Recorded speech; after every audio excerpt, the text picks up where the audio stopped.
All right, good morning, ladies and gentlemen of the jury. I hope you had a wonderful extended weekend.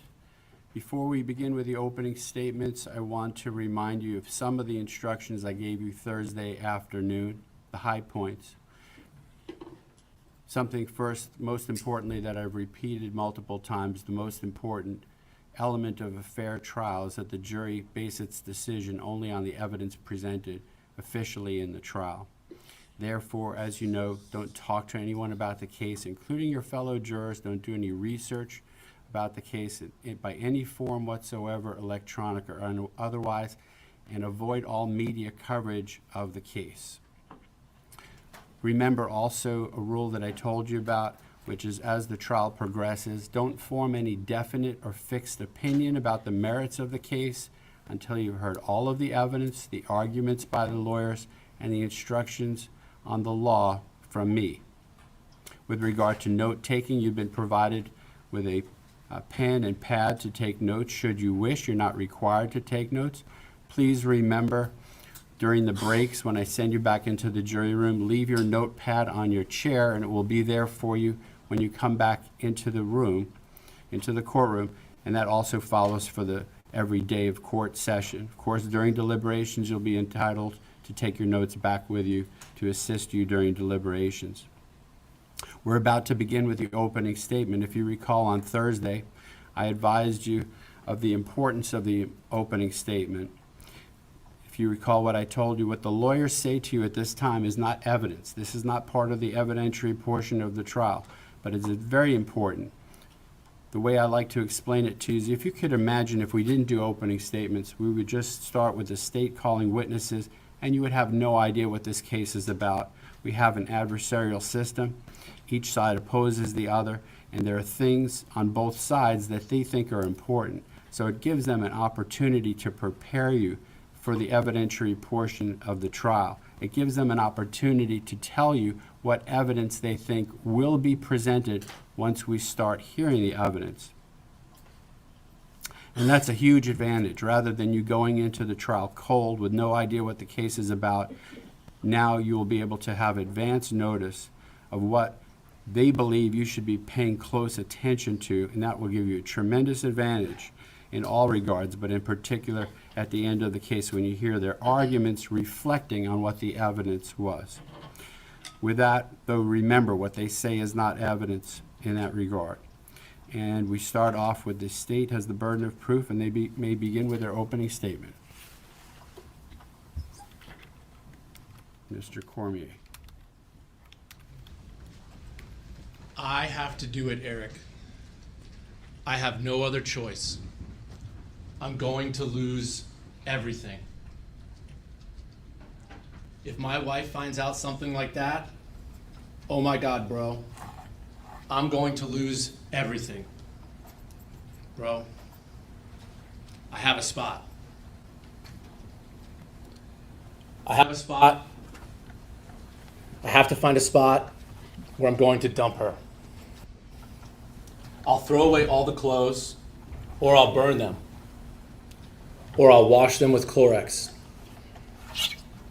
Those are the words from the defendant in this case on August 21st, 2018. The evidence will show you that Jose Soto-Escalera, the defendant in this case, he had a problem. He had a big problem, and he needed to find a way to get rid of it. He had no other choice in his eyes. And that problem that he had was the victim in this case, Tania Wise. On August 21st, Tania Wise was a mom. She was 38 weeks pregnant, and she had no idea that this defendant was carefully planning out her murder. You're going to learn that the defendant in this case, he worked for Waste Pro. He was a garbage truck driver, and he worked with his nephew on the garbage truck. And the reason we're going to know and hear how he planned out this murder is because he did it on the garbage truck while they're driving around, picking up trash, doing his route. But what the defendant didn't plan on is that it's all recorded. There's video, there's audio, and even though they talked in Spanish, everything is going to be translated in this case, and you're going to hear the defendant as he drives around on his trash route trying to figure out where he's going to get rid of her body. where he's gonna leave 38-week pregnant Tania Wise for dead, how he's gonna kill her. Let's go 2 days later. That was August 21st, 2018. Let's go to August 23rd. That's the date of the murder in this case. And it's a normal day for Jose. He's driving in his garbage truck and he's planning out a murder. He cannot let his wife know that he got another woman pregnant who's now 38 weeks. He's running out of time. She's getting ready to schedule a C-section. She's going to have this baby, and he cannot let that find out because he's going to lose everything. That's all he cares about. What's going to happen to him? Not that he's going to kill a 38-week-year-old pregnant mother. That doesn't concern him at all. And he's talking casually in this car to his nephew. You think I should choke her? Or would it be better if I just do a big blow and it's all over with really quick? And then he tells him, you know what? She's not the type of person that anyone's even gonna look for. They're not even gonna look for her. They're not gonna worry about her. And you know what? If they don't find anything within the first 48 hours, they're never gonna find anything. Well, despite the defendant's planning and discussion over and over again of where he's going to do it, which way he should do it, how he's going to commit this murder, he made some mistakes. And on August 23rd, you're going to hear from the victim in this case, Tania Wise. You're going to hear from her mother, Elizabeth Bedolla. She is helping Tania put her son to bed that night, and then Tania leaves the house. The last time she sees her daughter alive is sometime after 8 o'clock on August 23rd, 2018. She doesn't know exactly where her daughter's going. She thinks she's just going out for a little bit. Tania didn't have a car. She didn't have a way to go anywhere, and you'll learn through the recordings that the defendant, part of his plan was to lure her out, to get her out of the house, and then to take her somewhere to murder her. So that's August 23rd. That's the night of the murder. And you're going to learn the defendant, he goes, he picks her up, and then he takes her out to complete his plan. So fast forward to the next morning. It's August 24th, 2018. Tania Wise has been murdered. Christine Gabin is driving in St. Lucie County. The site of this murder is it's on a road called Russo Road. It's just north of Indrio. It's a little bit west of town. There's an intersection between Russo Road and Johnston Road. And it just so happens that this route is along the defendant's trash route. It's a spot that he passes, that he drives on his garbage truck route. But Christine Gabin, she's driving down that road that day, and on the side of Russo Road, she sees what she thinks is trash in a ditch, in the swale, on the side of the road. But when she looks closer, she realizes it's not trash. It's Tania Wise. So immediately she sees a body on the side of the road and she calls 911. St. Lucie County Sheriff's Office is going to respond out to the scene. One of the first officers, Deputy Gilkey, he gets there and he takes some photos of Tania as she is found the way that she is initially. You're going to hear that crime scene investigators, there's 3 different crime scene investigators that worked on this case. Donna Carmichael, Kayla Lim, and Janine Vasquez at the time, now Janine Hiller. They go out to the scene because now there's a dead body and they need to figure out what happened. So they go and they look at the body. Tania Wise is face down in the swale on the side of the road. There's still some water. She's wet, she's damp. They see some hair, loose hair around the area where her body's found, and she is completely face down. Eventually they turn her over. They can see that she has some injuries to both her head and to her neck, and that there is what appears to be vomit within the swale of where her face was laying down. They collect all the evidence at the scene. They document all the evidence at the scene. They take photographs, and Tania Wise is brought to the medical examiner's office to have an autopsy performed. So now we're on August 24th. She's been found. She's brought to the medical examiner's office, and the defendant is there, riding in his garbage truck again, as if nothing happened. And he's talking to his nephew again about what happened. And he's telling him, he says, yeah, even though I had gloves on, I washed my hands with that brake cleaner. His nephew asked him, did you see, was there any blood? And he said, yeah, there's blood. It was all over the clothes. But I got rid of it. They're not going to find any evidence. And once again, he's talking in this truck. He doesn't know that she's been found at this point yet, but he's saying, no one's even gonna look for her. She's the kind of person that runs away for a few days. I'm fine. He thinks he's in the clear. No one's gonna find her. So that's August 24th. And what's gonna happen is now law enforcement's going to start to work the case. They are going to figure out who knew her, how did they know her, when's the last time people saw Tania Wise, because they need to start gathering evidence. They need to figure out who she was with, who she saw, what could have happened to her. And they start to bring in people for interviews the next day on the 25th. And what also happens the next day on the 25th is her autopsy. And what you're gonna learn what happened to Tania Wise is that she suffered 2 major injuries that could have caused her death. She was struck, and you're gonna hear from Linda O'Neill, the medical examiner at the time, she was struck on the top of her head. And she suffered skull fractures, she suffered hematoma, edema, and that the cracks in her skull came all the way up to her orbital bones. Linda O'Neill will tell you that that was a significant blow that she took and that it couldn't have been done with a fist. That it had to be done with some type of extremely hard object. The other injury that you're going to hear that Tania Wise sustained was a 19-centimeter cut across her neck. It comes from the front to the back, consistent with it, someone possibly standing behind her, and there's multiple cuts. There's 2 separate cuts, and the cuts were so deep it went through her jugular vein and almost to her spinal cord. And you're going to see photographs of that. And the reason those cuts are so deep and she's hitting the head so hard is because this defendant had to make sure she was gone. He planned it out, and he was worried that he was going to get found out. He thought he was going to lose everything. And his solution was to kill Tania Wise and Josiah Wise, which was going to be the 38-week-old baby that she had that was getting ready to be born within the next couple of weeks. You're going to hear that the sheriff's office continued to work on this case. They gathered evidence, and they eventually talked to the defendant in this case. He goes into the sheriff's office on August 25th, 2018 for an interview. And when he comes in, he drives in a silverish gray Dodge truck. Now what you're going to learn about this truck is that that same day of the finding of the body or the same day of the murder on August 23rd, there's another individual by the name of William Mullen. William Mullen owned a pizza shop at the time, and he was driving on Russo Road in that area at about 11:30 at night. And he sees something that's odd to him. As he's driving down the road, he sees a silverish truck, meets the description of the defendant's truck. It has some fog lights on, and it's just sitting on the side of the road.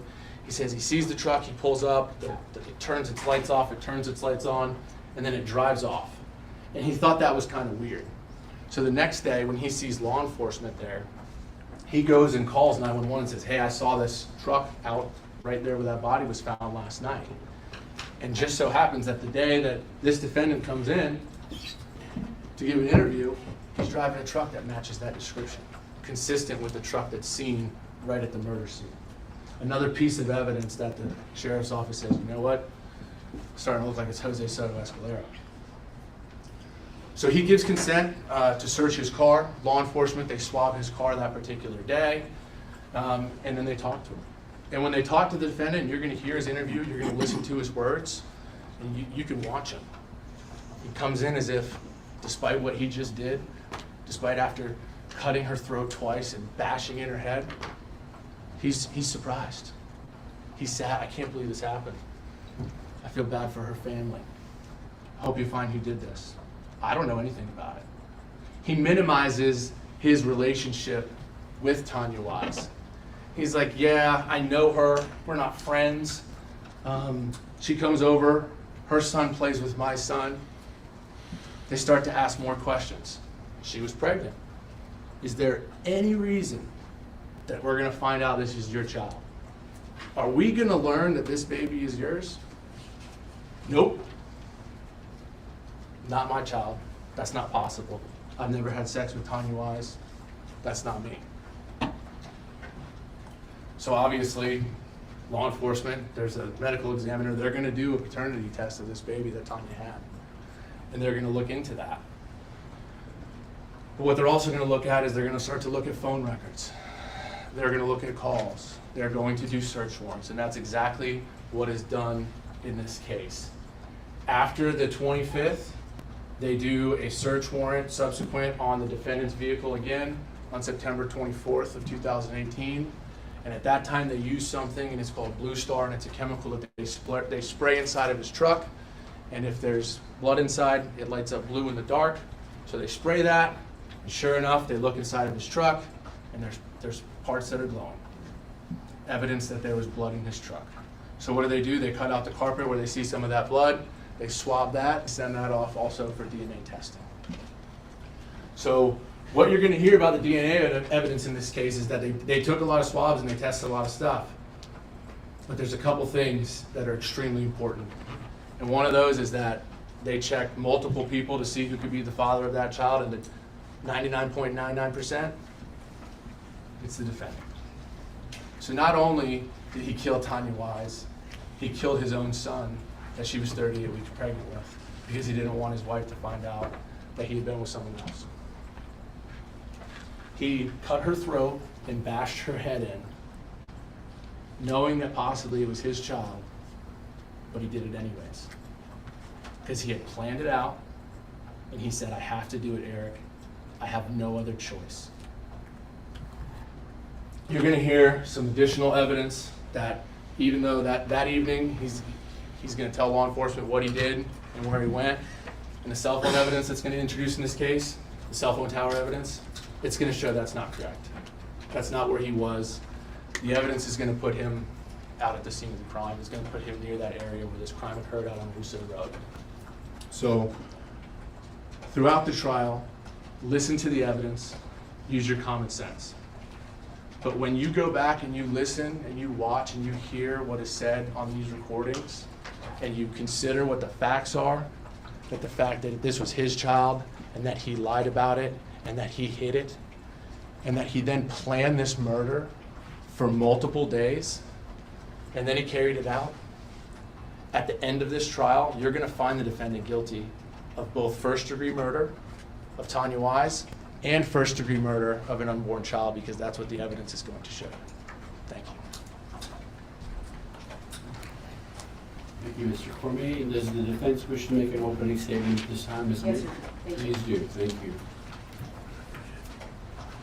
Unfortunately, the profession that Miss Wise was in, a dancer and an escort, brought her into contact with many unsavory characters.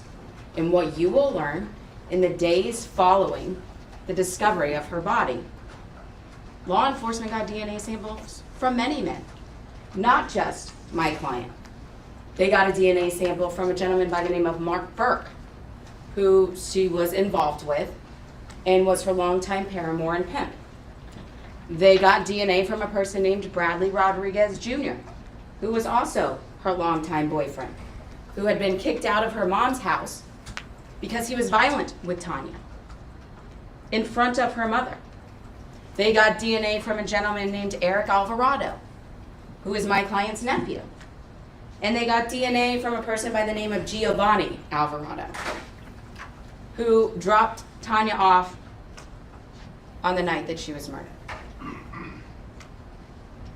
You will also learn that Miss Wise had told Bradley Rodriguez Jr.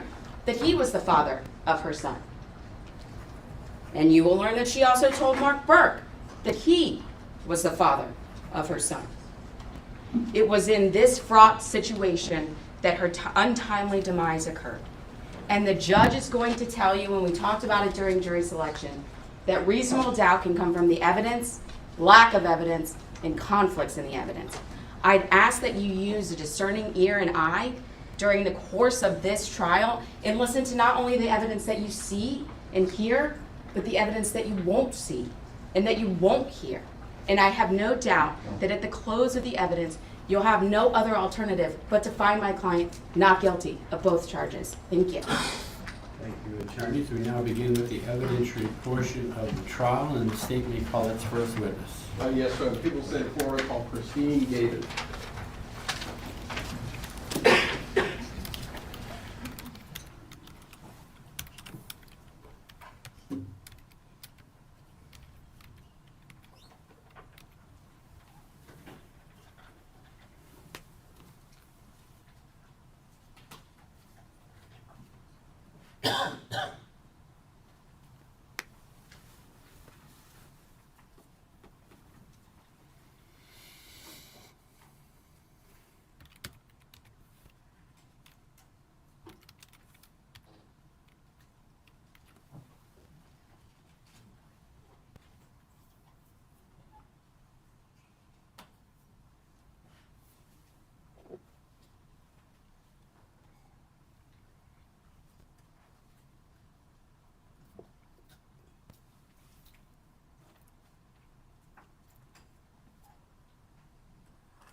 you swear or affirm that evidence you're about to give will be the truth, the whole truth, and nothing but the truth?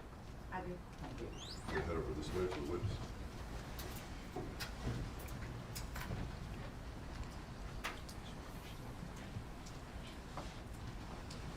And you may inquire of the witness. Yes, sir. Morning. Morning. Can you state your name for the record and spell your last name, please? Christine Gavin, Gaban. Okay, Ms. Gavin, have you lived here in Fort Pierce all your life? Since I was 7 years old. Okay, and let me take you back to August 24th of 2018. Do you remember what you were doing that day? I left my house and in Spanish Lakes Fairways, went to Johnston Road, and was going to take a shortcut to my granddaughter's and went down Russo Road. Okay. And you go down, and where did your granddaughter live? She lives over all the other side of Emil Avenue. Okay, and you left your home and you were going to your granddaughter's house? Yes. Okay, and you said you took a shortcut and you got on Russo's Road? Mm-hmm. Okay, and describe in as much detail as possible what happened and what you saw on August 24th of 2018. Started down Russo, and I was looking out my windows, and there was like somebody had thrown bags of trash out the window, and so I got to the end of the road where Rusacas crosses, and I stopped, and I thought, oh, wait a minute, that's not what I saw, and I stopped and got my bearings again, and I thought, I think that was something more than just a bag laying there. So I turned around and I went back and saw that it was a body laying there, so I stopped and called 911. Okay, and do you remember what time you called 911? About 10:50. Okay, and how do you remember that time? I was very shocked, very upset, so I just sat there and waited for him to arrive. Okay, and when you called 911, did you take a look at the timestamp on your phone? Yes, I think it was like 10:54, something like that. Okay, and the police officers arrived? Mhm. Okay, without telling us what you said, because that would be inadmissible hearsay, but did you tell the police officer what you saw? Yes. Thank you. Ms. Gaiman, thank you very much. I have no further questions. Cross-examination. No cross-search, thank you. May this witness be released from her subpoena? She may. Any objection? No objection. Thank you, Ms. Gavin. You're released from your subpoena. That means you're free to stay or leave as you wish. You may step down from the witness stand. And the state's next witness or item of evidence. Yes, sir. The people of the state of Florida call Deputy Josh Gilkey.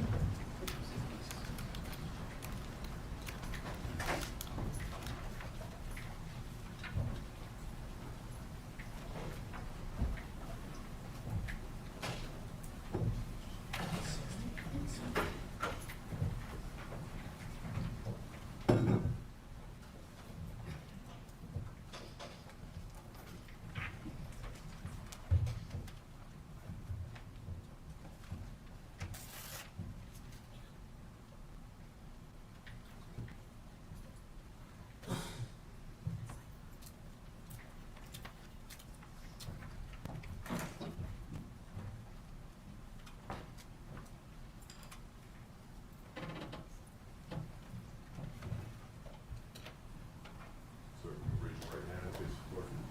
Do you swear or affirm that the evidence you're about to give will be the truth, the whole truth, and nothing but the truth? Yes, ma'am. Thank you. Over that way, the witness.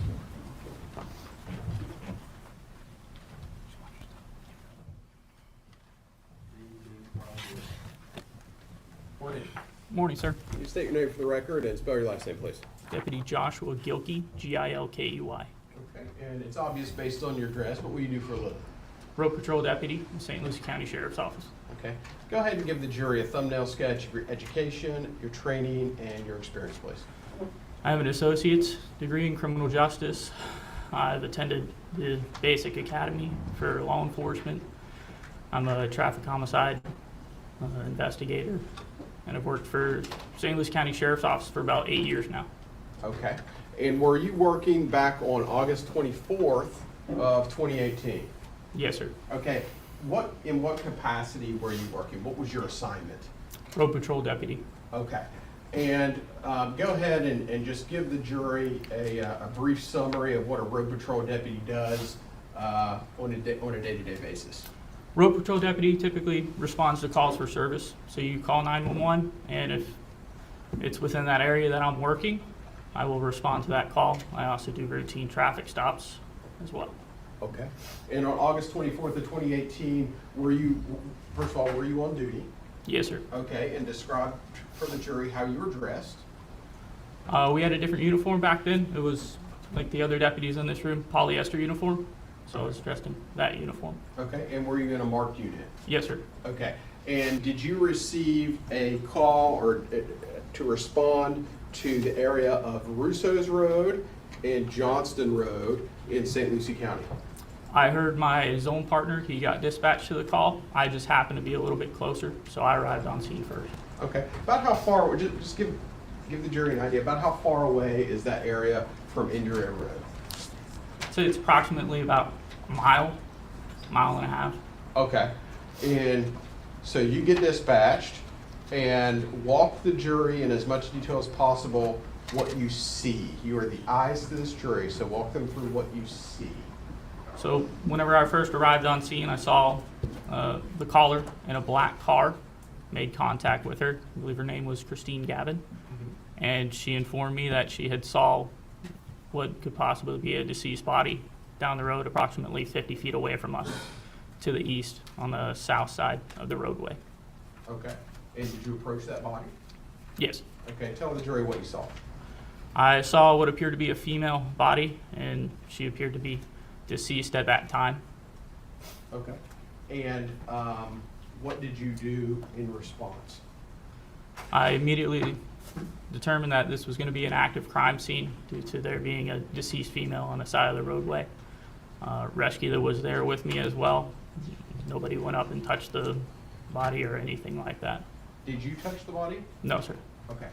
I'm going to show you what has been marked as States Exhibits 116 and 117 for identification purposes. Take a look at those and tell me if you recognize those. Yes, sir. Okay. What are those photos? What do they depict? Those are photos of the deceased female laying face down. Okay. And are those photos of the deceased female as they appeared on August 24th of 2018? Yes. Okay. And what time did you arrive on scene? I believe it was approximately 11 a.m. 11 a.m. Okay. And are these photos fair and accurate representations of how the deceased female looked on August 24th of 2018? Yes, sir. Okay, thank you. Your Honor, the state moves into evidence Exhibits 116 and 117. Any objection? No objection, Judge. These two items will come into evidence without objection at this time. Ladies and gentlemen of the jury, let me remind you of something I told you on Thursday, since it's been 3 days in between. The items that officially come into evidence by my pronouncement take on a different significance. They're the actual evidence in the case. They will go back with you into the jury room during deliberations. There may be other items that are used during the trial that do not officially come into evidence, such as items used to refresh a witness's memory or a demonstrative aid here in court. That's not the actual evidence, will not go back with you into the jury room. Also, now that an item is officially in evidence, it may be shown to you or published to you by either of the attorneys. And you may proceed, Mr. Richardson. And permission to publish, sir. You may do so. Okay. Okay, so as we're looking here at Exhibit 116, go ahead and describe for the jury and also for the record what we're looking at. That is what I saw whenever I first arrived on scene and made contact with the body. Okay, and Exhibit 117, It's another angle. same body, Yes, sir. and both of these depict the victim on August 24th of 2018. Yes, sir. Okay, and from that point forward, you're a road deputy, is that right? Yes, sir. Okay, so then did you then notify detectives within the homicide division of the St. Lucie County Sheriff's Office? I notified my supervisor, and supervisor makes the notifications from there. Okay, so from that point forward, this was not your case, more homicide detectives came in and they began their investigation? Yes, sir. Okay. Thank you very much, Deputy Gilkey. I have no further questions for you. Yes, sir. Just very briefly, sir, that area that you found the body in, that wasn't a wooded area, correct? It's partially wooded, just depends on where, but that wasn't a day. Okay. Do you remember taking a deposition in this case? Yes. Okay. Do you remember stating in the deposition when asked if the area was wooded, you said, I wouldn't describe it as wooded? Right. No further questions? Any further questions from the state? No regret. May Deputy Kelty be released from the subpoena? Yes, sir. Any objection? No objection. Thank you, Deputy. You're released from your subpoena. You're free to stay or leave as you wish. Thank you. Thank you. And the state's next witness or item of evidence. William Mullen?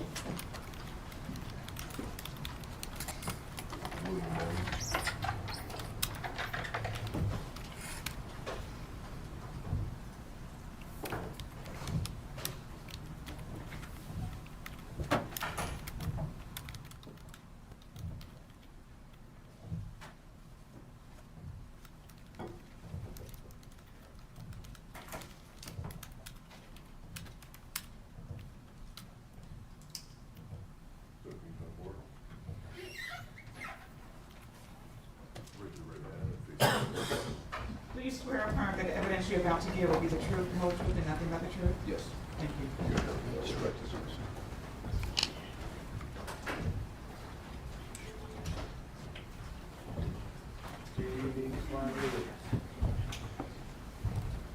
Morning. Morning. If you could, please state your full name and spell your last name for the record. William Drew Mullen III, M-U-L-L-A-N. And what do you do for a living? Self-employed. All right. And back in 2018, did you own a business? Yes. Okay. And what business did you own? There's a pizza restaurant in Vero Beach. Okay. And during that time, would you ever have to travel along Russo Road in St. Lucie County? Yes. Okay. Why would you travel along that road? It was just a cut through from my house to get to Vero, so like a back road, stay away from traffic, that kind of stuff. So what I want to do is I want to go back to August 23rd of 2018. Do you remember that day? Yes. Okay. Was there something that occurred that led you to reach out to law enforcement? Yes. That was the, are you talking about this is the day, during the day, right? Or during the nighttime? During the nighttime. Is there something yes. that you saw that on an evening along Russo Road? Yes. Okay. There What was is a- it that you just? What is it that you saw as you were? Well, first off, were you driving at night on August 23rd? Yeah, at night. Yes, yeah. I'm sorry. Yeah. And So, where were you going? I was going back home from the pizza place. So I was pulling onto Russo Road, and usually there's nobody on that road at that time of night, and just so happened to be a truck sitting there. So All right. Now, before I ask you some questions about the truck, approximately what time of night is this? this was between 11 and 11:30. And if you could describe for the jury, you're turning down Russo Road. Yes. Describe for them what you see. If there is a vehicle, describe the vehicle. What do you see it doing? Yeah. So as soon as I turned on the road, it was dark, and then all of a sudden, lights popped on. So it was probably about 150 yards down the road. So I thought that was very suspicious. So I started coming towards the vehicle, and that vehicle started coming towards me. I noticed it was a truck, and it was kind of creeping towards me.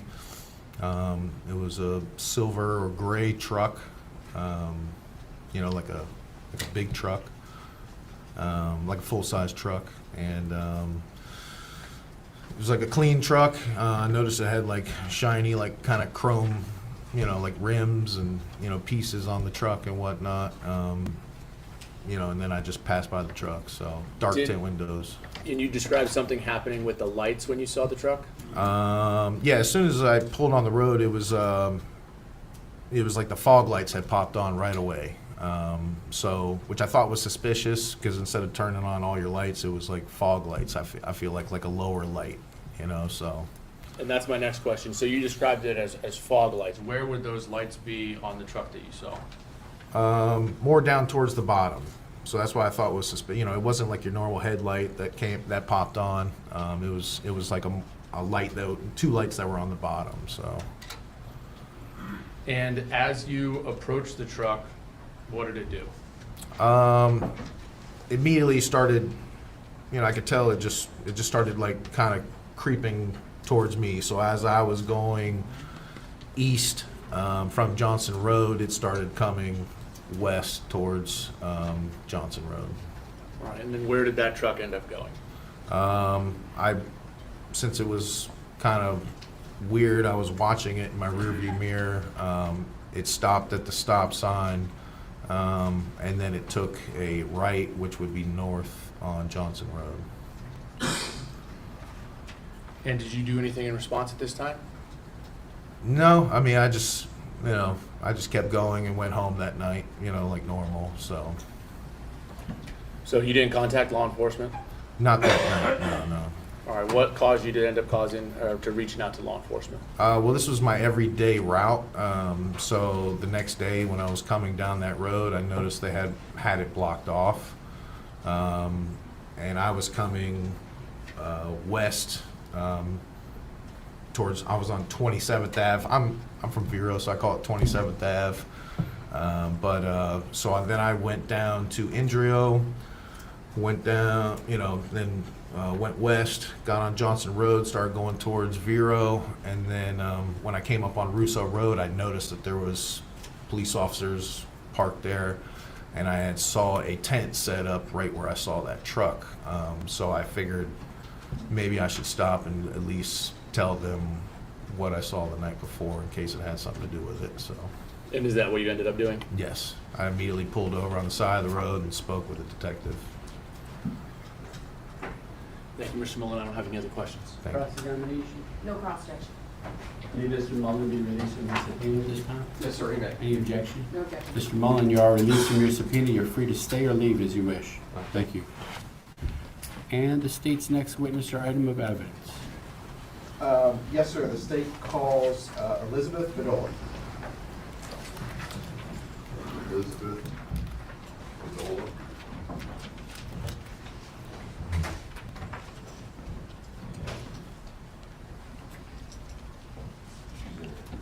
Ma'am, if you can raise your right hand and face the clerk. Please swear or affirm that the evidence you're about to give will be the truth, the whole truth, and nothing but the truth.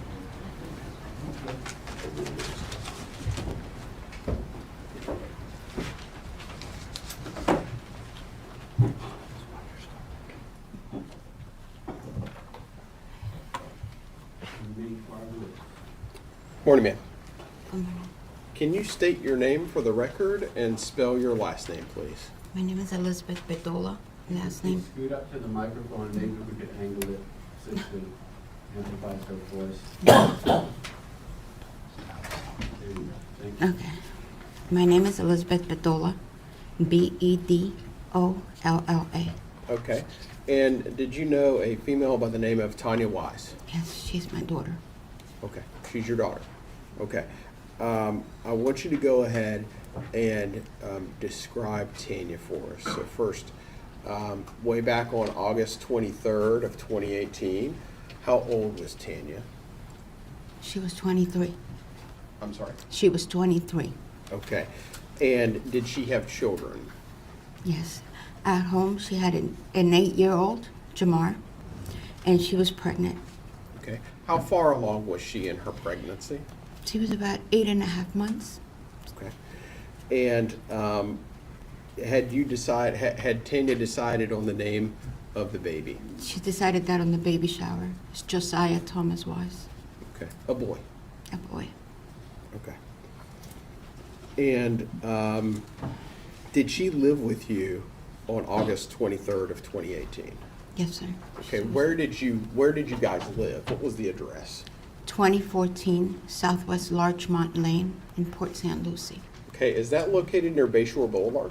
Yes. Okay. And is there like a Winn-Dixie close to that area? Yeah, if you continue the road, it's 2 blocks down. There's a Winn-Dixie. Okay. Do you remember her phone number? I believe so. It's 772-607. Okay. And did you pay for her phone or did somebody else pay for it? Bradley paid for it. And what's Bradley's name? Bradley, I think it's Rodriguez. I'm not sure, Rodriguez or Hernandez, one of the two. Bradley Rodriguez? Uh-huh. Bradley Rodriguez Jr.? Yes. Okay.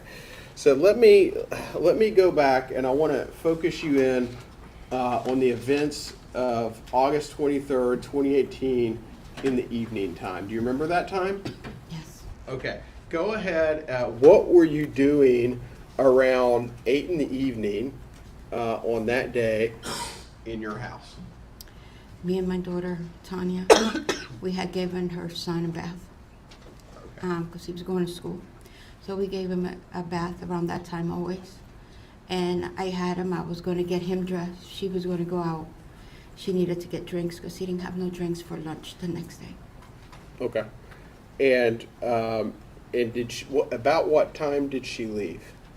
It's probably around anywhere between a little bit after 8. I mean, I said a little bit. I mean, I didn't exactly look at the clock, but I know it was a little bit after 8. Could have been 8:15, 8:20. It was around that time. Okay. Okay. And when she left, where was she going again? I couldn't quite hear you. I'm sorry. She was going to go get drinks for her son for school for his lunch. Okay. That's the purpose she left the house, because she had problems walking and everything because of her pregnancy. So she left just to get the drinks. Okay. And was that the last time you ever saw your daughter, Tania? Yeah, by the door. Yes. Okay. And are you aware if Tania had a follow-up doctor's appointment the following week? Yes, it was a Tuesday for her C-section. They were going to schedule her C-section. Okay. On the next Tuesday? Mm-hmm. And that was a scheduling appointment for her C-section? Yes. Okay. Thank you. That's all the questions I had. Thank you. Any questions from the defense? Ma'am, prior to your daughter's murder, you were aware that she was dating Bradley Rodriguez Jr., correct? Yeah, they kind of had some type of relationship Because he actually lived with you in your house, is that right? for a short period of time. Okay, and in March of 2013, you had actually kicked him out of your house, right? Correct.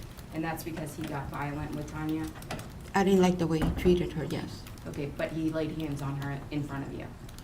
I don't recall seeing him hitting her at all, but I just didn't like the way he treated my daughter. You were also aware that she was dating another gentleman by the name of Mark Burke? Objection, relevance? Overruling objection. You may answer the question. She was dating him, like she separated from Mark. They kept a friendship and she dated Mark. Were you aware that Rodriguez, Mr. Bradley Rodriguez Jr. would threaten Tania? Objection, relevance, and exceeds the scope of direct examination.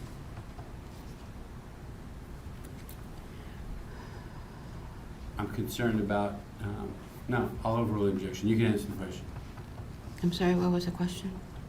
Were you aware that Mr. Bradley Rodriguez Jr. had been threatening Tania? At one point, she had mentioned it to me.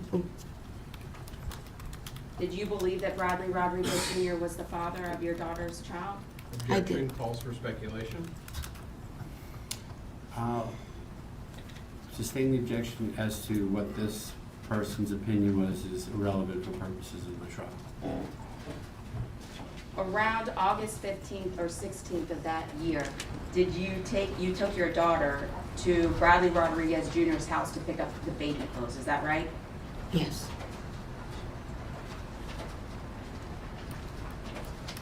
And you told law enforcement that Mr. Burke actually was also abusive with your daughter, right?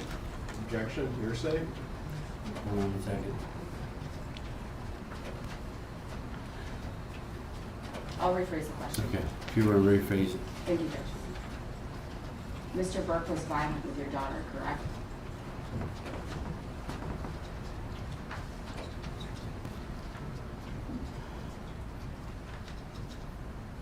I think he was. Had your daughter just started speaking with another gentleman who went by the nickname of Casino, but his real name was Jared Christie? That was her friend, yes. I don't have any further questions. Redirect from the statement. No regret. All right, thank you, ma'am. You may step down from the witness stand. And the state's next witness or item of evidence. Yes, sir. The people of the state of Florida call Dr. Linda O'Neill.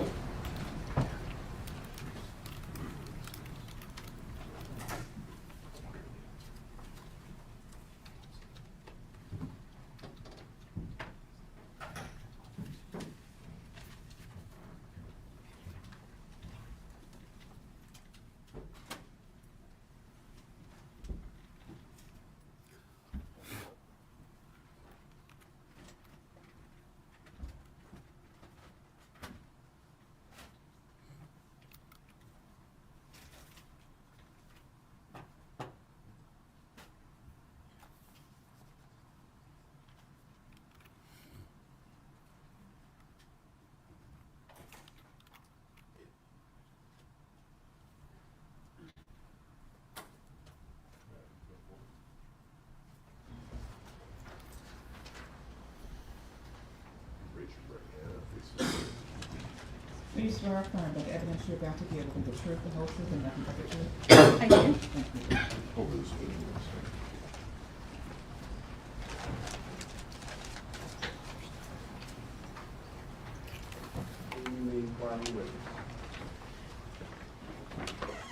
Good morning. Good morning. Can you state your name for the record and spell your last name, please? Linda Rush O'Neill, O''Neil. Okay. And Miss O'Neill, what did you do for a living back on August 23rd of 2018, 25th of 2018? I was an associate medical examiner for District 19 Medical Examiner's Office in the state of Florida. Okay. Can you give the jury a thumbnail sketch of your education, your training, and your experience, please? I graduated from the University of Memphis in 1987 with a Bachelor's of Science degree. Following that, I attended East Tennessee State University Quillen College of Medicine, where I graduated with a medical degree in 1992. After that, I did a 5-year residency program, which I completed in St. Louis at St. Louis University Hospital in St. Louis. After that, I did a 1-year fellowship training in forensic pathology at the Broward County Medical Examiner's Office in Broward County, Florida. Okay. And are you licensed to practice medicine in the state of Florida? I am. Okay. And I want to talk specifically about your career track. And you just mentioned Broward County. So can you go ahead and elaborate on that for the jury? What did you do in Broward County? I joined there. I did my fellowship training there, and then I joined as an associate medical examiner there in January of 1999. I continued to work for the Broward County Medical Examiner's Office until 2004, and then I became an associate medical examiner for the West Palm Beach County Medical Examiner's Office, and I was there until May of 2009, which at that time I joined the District 19 Medical Examiner's Office, and I was there until I retired in 2020. Okay. And go ahead and just give the jury a general description of what a medical examiner does on a day-to-day basis. Basically, in the state of Florida, a medical examiner is investigating certain deaths that fall under their jurisdiction. Most of them, of which we do autopsy examinations on, and the autopsy examinations are done to determine cause and manner of death. Okay. And go ahead and describe what an autopsy is. Give the jury an overview about what an autopsy is. What an autopsy is, I'm sorry. Basically, an autopsy is an examination of a deceased person. It's an external examination of the body and an internal examination of the body. The external examination of the body is not only just the characteristics of the body, female, male, height, weight, also whatever's on the body, be clothing or anything else that you would find on the body. Evidence would be collected from the body. Then there would be documentation of injuries or any other kind of abnormalities on the external part of the body. Photographs would be taken during all these parts of the autopsy examination. Sometimes x-rays are taken prior to the internal examination, and then an internal examination is done in which the chest cavity is open, the abdominal cavity is open, the cranial cavity is open, and all the organs inside those cavities are taken out and examined. Okay. And approximately how many autopsies have you performed in your entire career? I don't remember the exact count, but when I retired, it was over 5,000. Okay. And have you ever testified in circuit court regarding your findings from an autopsy? I have, Approximately how many times? over 100 times. Okay. I don't have an exact number. Sure. And were you working on August 25th of 2018? I was. Okay. And what were you doing that day? That day, on August 25th of 2018, I became involved with the case of Tania Wise and did an autopsy examination on her that morning. Okay. And what materials did you review in order to form your opinions in this case? You mean just recently or at Ever. at the Yes. time? Yes, ma'am. Well, obviously, all the findings of the medical examiner's office, any information that would be given to me by law enforcement or their personnel, laboratory findings, because we do other things like toxicology analysis and microscopic examinations. We did X-ray examinations on her body, so all of those would have been involved in determining the cause and manner of death. Okay, thank you. And you mentioned a toxicology test. Yes, Was it, we'll start there. Was a toxicology test performed on Tania Wise? yes. Okay. Go ahead and first explain what the toxicology test is and what it's testing for. During the autopsy examination, we take blood and other body fluids. Those are sent to a laboratory that does the toxicology testing. They test for, they do drug screen and alcohol screen, testing for the presence of those in the body, and that was done in this case. Okay. And what were the results? The results, in this case, I took heart blood from her body, and the heart blood showed a level of 0.017 grams per deciliter of ethanol.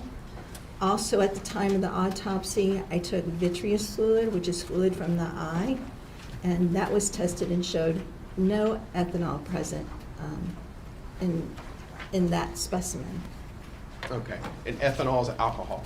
Correct. Okay. So can you go ahead and explain to the jury why that number for ethanol is important to them? Yes. In this case, there was some decomposition occurring, and ethanol can be created by bacteria that is in the body and is affecting the body after when decomposition starts. It can create ethanol in the body. So her level was so small that in all likelihood, in my opinion, it's from the decomposition, because the vitreous fluid in the eye, there's none present. And also, on this particular autopsy, there was a collection of blood in the cranial cavity called subdural hemorrhage, which would be unlikely as affected by bacterial decomposition than the heart blood would be. And it showed no evidence of ethanol either. So none in the vitreous fluid, none in the ocular fluid, and just a small amount in the heart blood fluid. Okay. Is that more consistent with decomposition and inconsistent with ingesting alcohol, like beer, wine, etc.? Yes.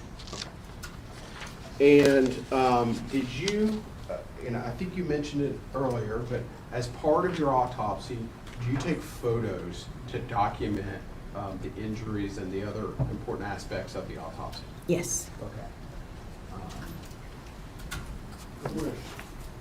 I'm going to show you what has been marked as State's Exhibits number 118 through 143. If you could take a look at those for me for a second. What were those numbers, Mr. Richard? 118 to 143.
These are all photographs from the autopsy examination.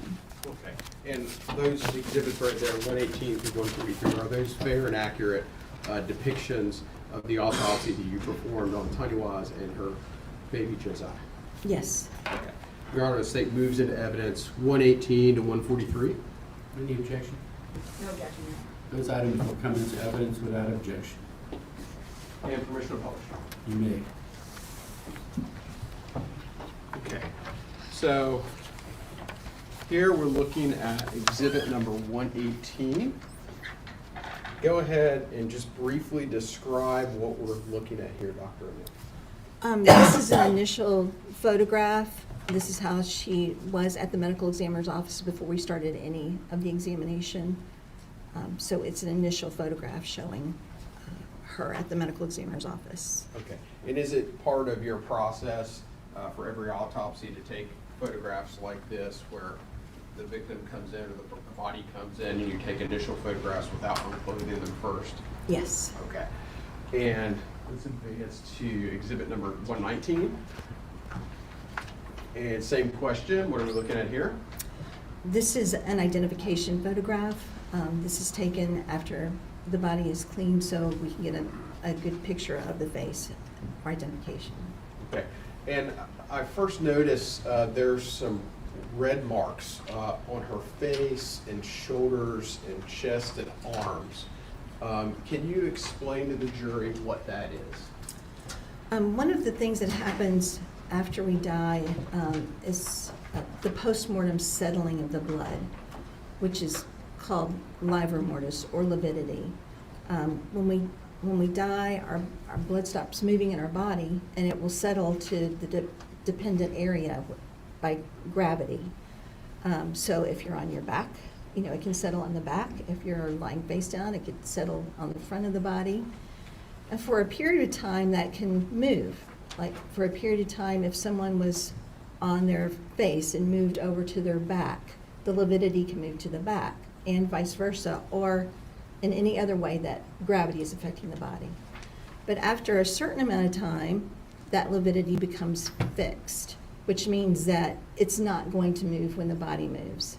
So it's fixed in the position of the dependent gravity in a body position.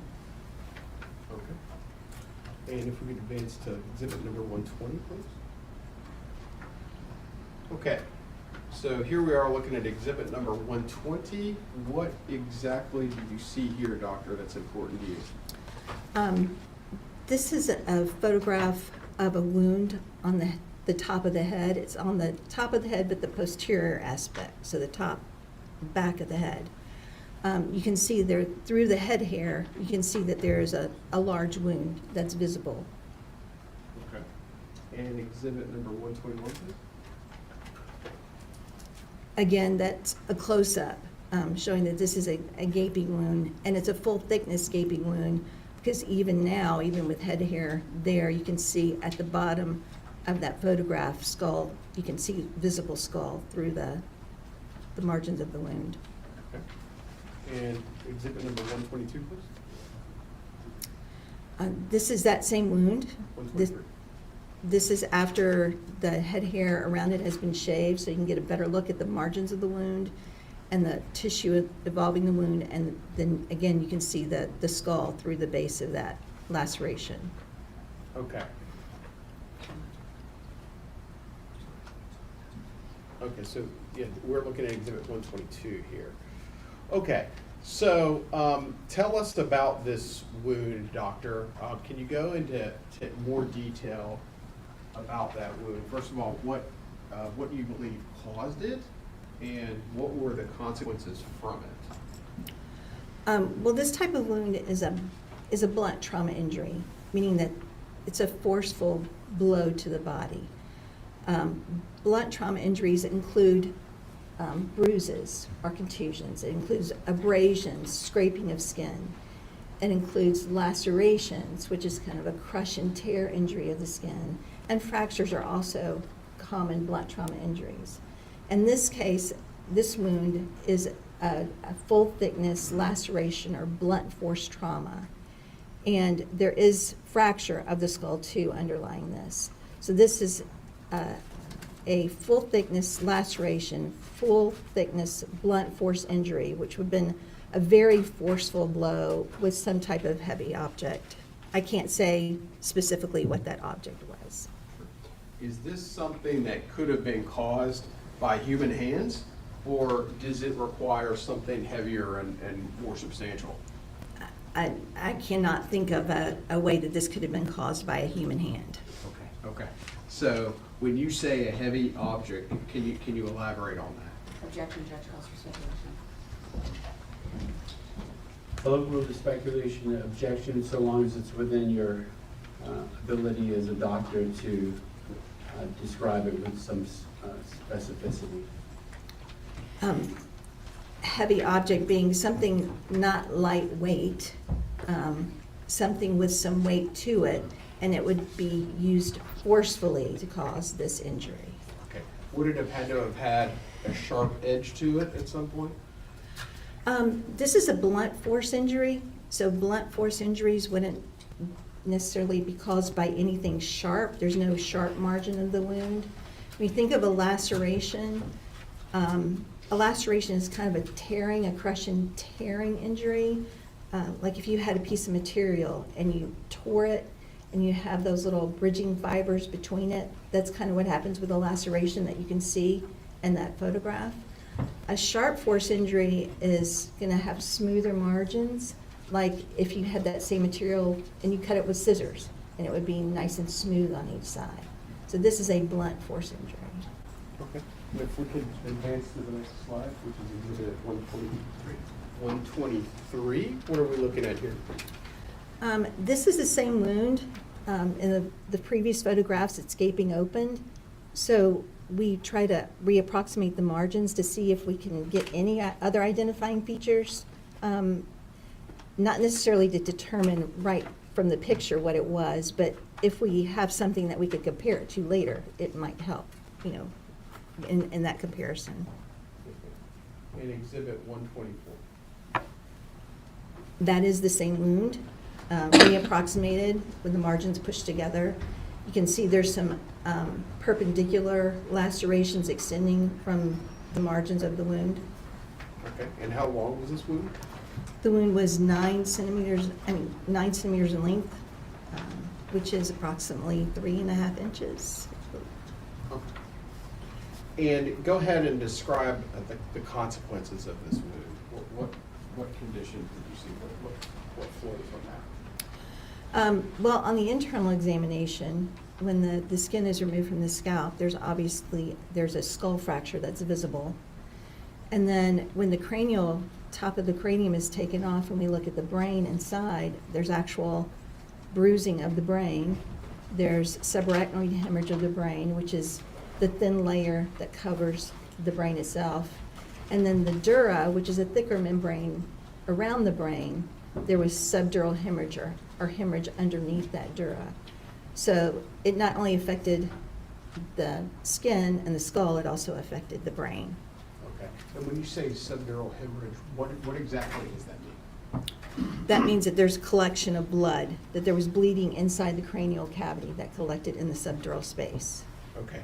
And you also used a word that I have the same question for, subarachnoid hemorrhage. What is that?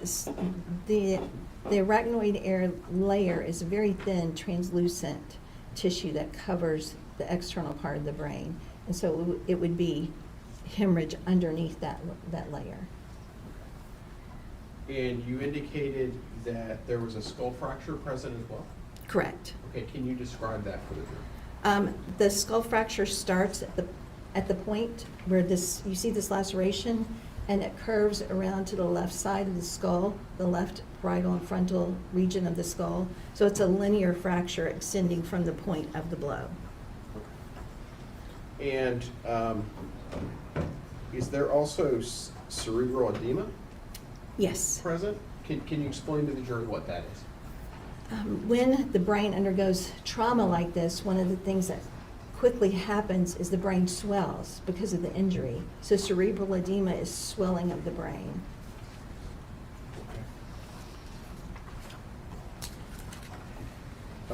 Doctor, O'Neill, can you, based on your training and experience, can you describe for the jury, as best you can, how much force was used to cause the injuries to Miss Wise's head that we've seen thus far? What I could say is it's extreme force. It's one forceful blow with an instrument that would be heavy enough to create that wound. Okay. Is the wound that you just described and the pictures that correspond to it, would that have automatically rendered Miss Wise unconscious, or could she have maintained at least some measure of consciousness after receiving that blow? It may or may not have rendered her immediately unconscious. Okay. And I want you to set aside the other injuries and just focus on this injury, okay? If we set aside those injuries, is this head wound, is this head injury sufficient by itself to cause death, assuming that there's no immediate medical attention that Miss Wise could have received? Yes, this one could have caused death. Okay. Now, as we're sitting here, you've just described the injury, we've seen the photos. Let me ask you this. Did Miss Wise feel a high degree of pain as a result of this injury? Objection, calls for speculation. And what do you think you approach?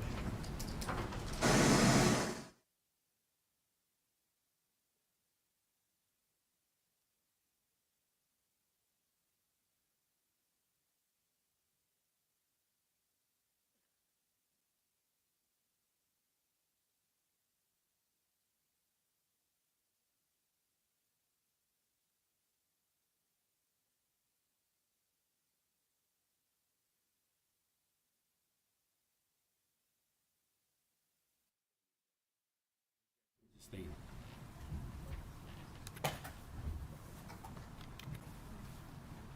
And then let's proceed to the next exhibit. What number is it? Okay.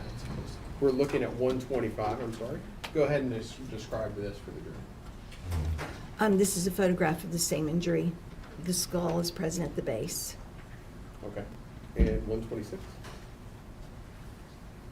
What are we looking at here? This is a photograph of the skull after the scalp has been removed. During the autopsy examination, we make an incision across the top of the scalp and reflect it forward and reflect it backward. So this injury, that you can see that the skull is visible, the entire skull is visible. And you can see that linear, there's a line that's going in the picture, it's horizontal just above where the ruler is, and that's the fracture. The point of impact being on the right side of that, and then that linear fracture extending across that photograph. Okay. And the next exhibit? Which is what? We're looking at 127 here. Go ahead and explain what we're looking at here. Again, that is the fracture, linear fracture. The top of the head is actually just above the ruler there. The top of the head is towards the right. So that would have been underlying that point of impact. And then you see the linear fracture. It gives you a little bit better location of how that fracture starts at the top posterior part of the head and then goes around the left side of the skull. Okay. And 128, please. Okay. Again, what are we looking at? This is a photograph of the brain after the skull cap has been removed. You can see there's darker red regions of the brain, and then there's more pink or lighter regions of the brain. The darker red regions are where there is hemorrhage and contusion of the brain.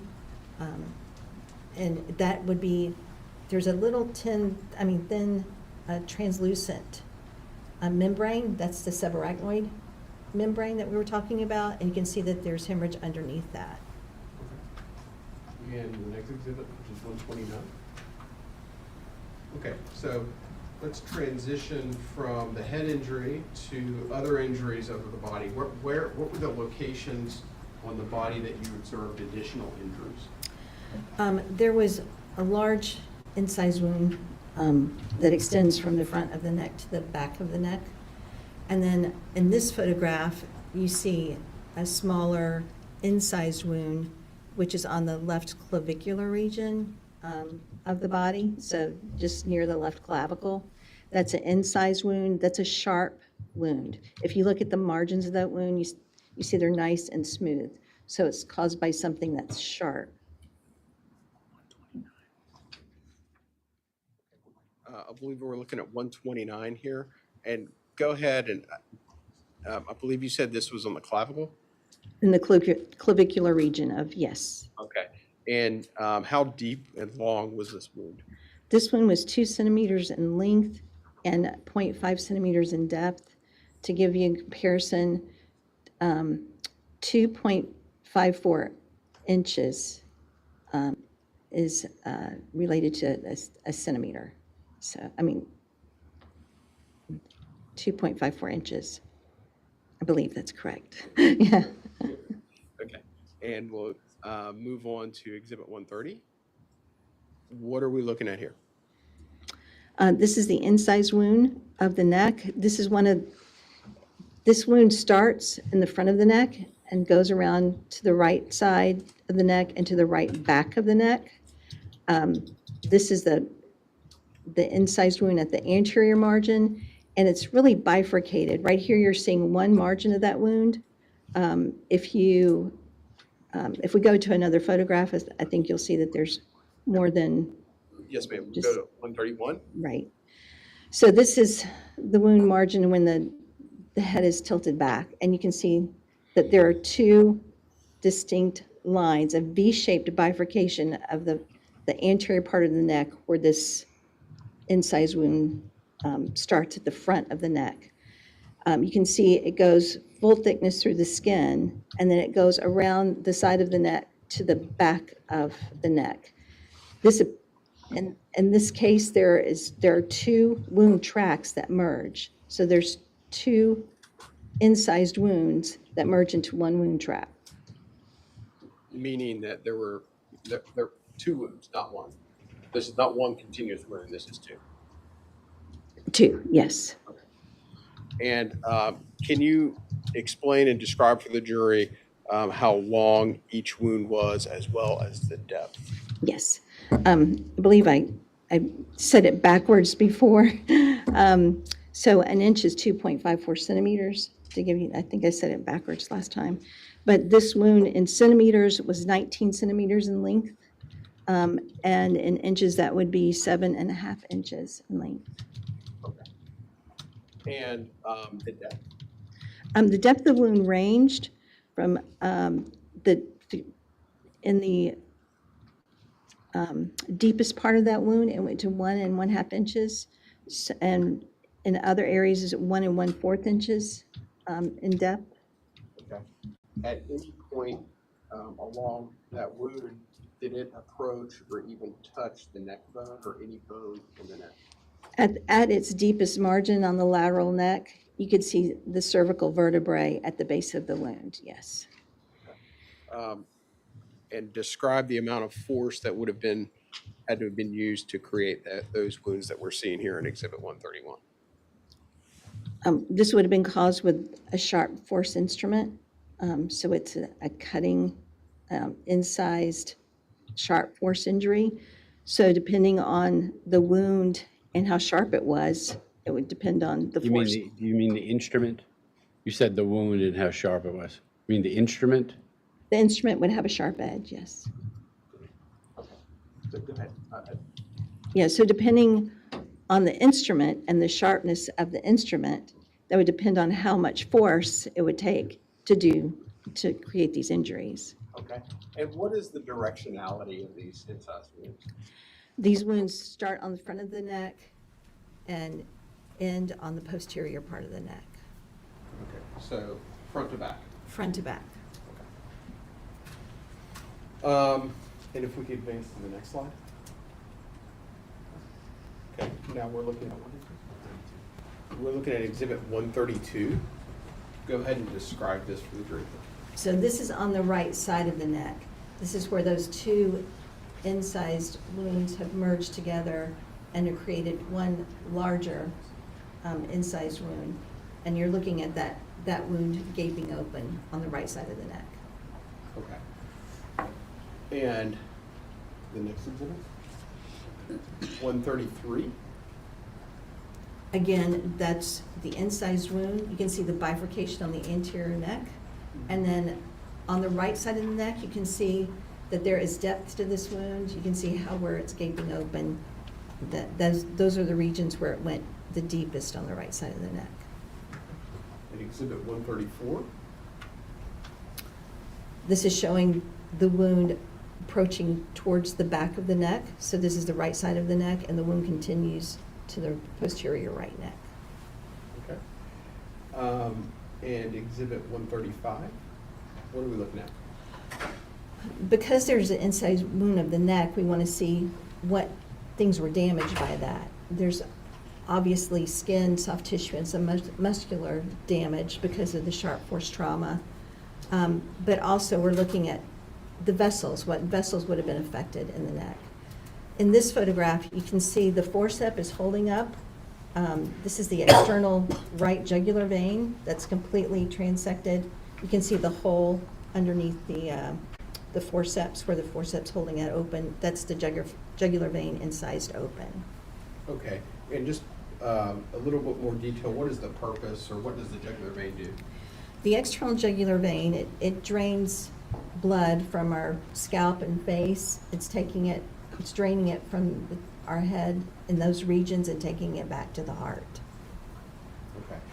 And and we're seeing here that the external jugular vein has been cut or severed, is that correct? That's correct. Okay. Can you describe for the jury the amount of loss of blood that would have resulted from this wound? Well, this wound, there would be quite a bit of blood lost from this wound, and this blood loss from this wound could cause death in and of itself if it's not medically treated.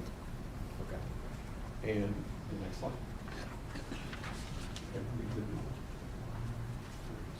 136 we're looking at here? That's a close-up of that external jugular vein.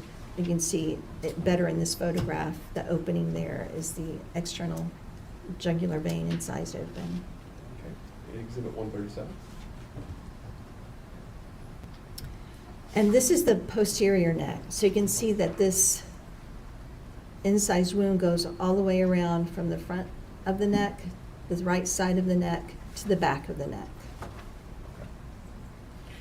And I want to return to the head injury for a second. Okay. As you know from the materials, the victim was found in near some vomit. Can you describe to the jury what would have caused the vomit?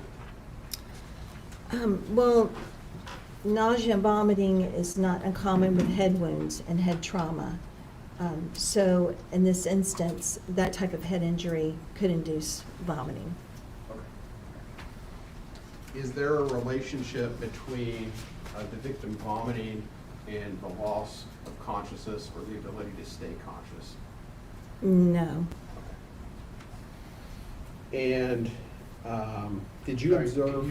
Could you re-ask and clarify that question and answer? I'm not sure I understood.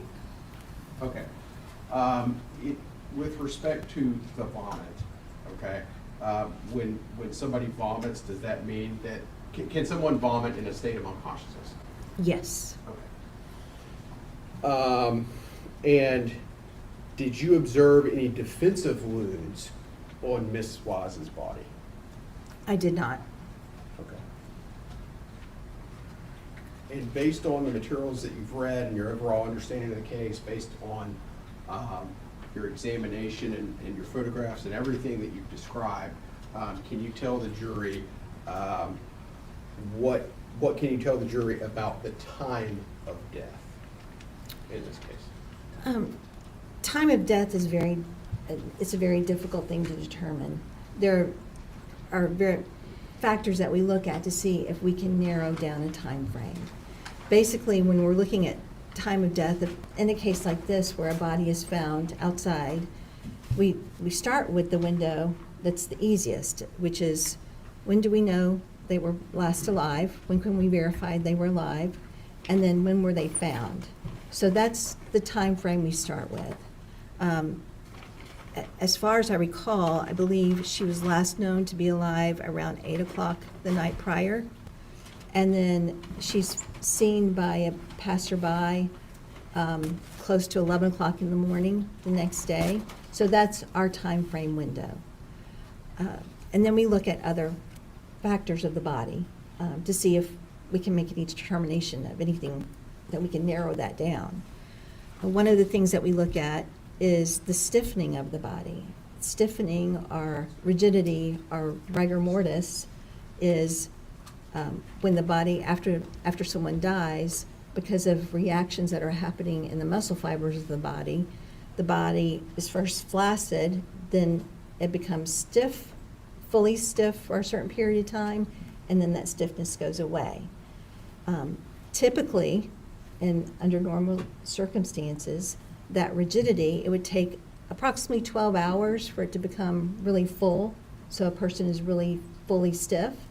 Then it would stay about 12 hours, and then after that, it would go away in 12 hours. So in about 36 hours, they've gone through the whole range. She was seen there at 10:53. Investigator from our office was at this scene around 1 o'clock and noted that there was full rigidity. So at 1 o'clock in the afternoon, on August the 24th, she was in full rigidity. Another thing that we look at when we're looking at the body is the lividity that we just discussed. The lividity is the pooling of the blood. The blood goes to where the lowest point that gravity is taking it, and it will stay there. And if it stays there and the body's not moved, it becomes fixed. In other words, even if we move the body after that, that lividity is not going to move. That usually takes somewhere between 8 and 12 hours. So in her case, at 1 o'clock, and the investigator's there, she's moved, and her lividity is on the interior part of the body. So the next day, when I do the examination of the body, it's still on the anterior part of the body, which means it was fixed there. So at 1 o'clock in the afternoon, that was fixed. So if we look at those time frames, assuming that the rigidity is there at 1 o'clock and the lividity is fixed at 1 o'clock, it could be at least 12 hours from the time of her death, and it can be longer, up to 24, which we know it wasn't that long because we know that she was alive. So. Before you continue on with your examination, ladies and gentlemen of the jury, we're going to take our mid-morning bathroom break for 10 minutes. Please remember, leave your notes on your chairs. Do not discuss the case with each other. Please proceed to the jury room. Feel free to use the restrooms, and we'll be with you in about 10 minutes.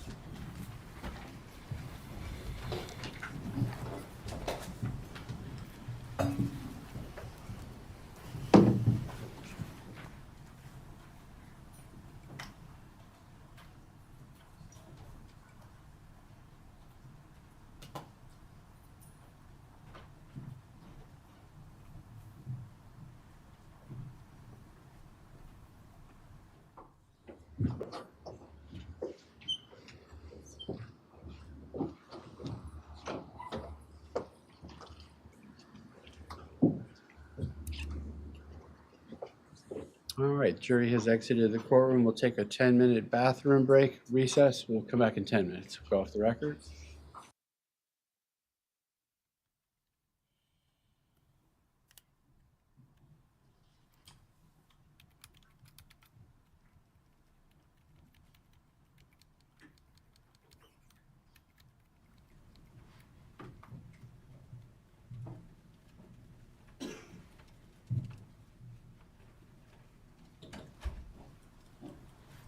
All right, and you may continue with the witness. One final question regarding this neck wound. If you were to set aside the other injuries in this case and simply look and examine the neck wound on its own, by itself, is that sufficient to cause the death of Tania Wise, so if she did not receive immediate medical attention? Yes. Okay. And part and parcel to your autopsy, is there a process by which a blood standard is collected? At the autopsy examination, we do collect a blood standard DNA sample. Okay, and what is the purpose of that? It could be for anything, for comparison with other DNA, for comparison with evidence, for anything that might come up in the future. Okay, so if investigators find a blood spot and they don't know the identity, would they be able to take the blood standard and then compare it to see if there's a match? Correct. Okay, I'm going to show you what has been marked as states number 144. Do you recognize this? And you can open it up if you need to.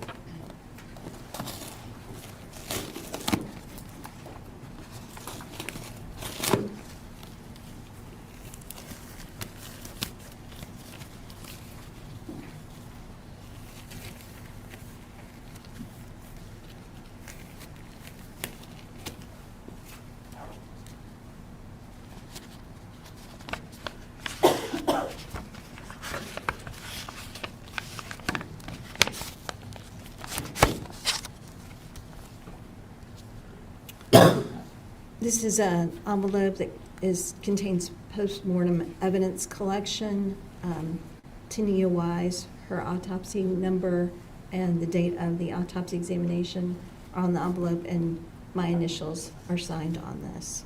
So this would have been collected at the time of the autopsy. Okay, and is that the blood standard of Tania Wise? I can't see inside the envelope, but this would be an envelope that would be in. This is a Okay. DNA standard envelope. Okay, is the packaging consistent with that being a blood standard of Tania Wise? Yes, Okay, and are your initials actually on that? yes. Okay. Does it appear to be in the same or substantially the same condition that it was in when it was collected on August 25th of 2018? There are other initials and other tape on here that have been added since I did this. Sure. So it's been to other places, but the envelope, yes, is in the same type of condition, yes. Sure, okay, thank you. Your Honor, the state moves into evidence exhibit number 144. Any objection? Move into evidence without objection.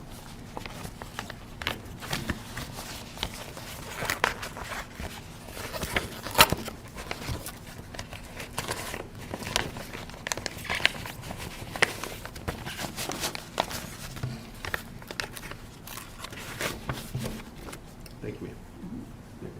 Okay, doctor, now I want to turn your attention to the baby, Josiah Wise. And I'm going to show you what has been marked as State's Exhibit number 138 for identification purposes. What are we looking at here? During the autopsy examination, as we open body cavities, we take photographs of things that are, any findings, internal findings.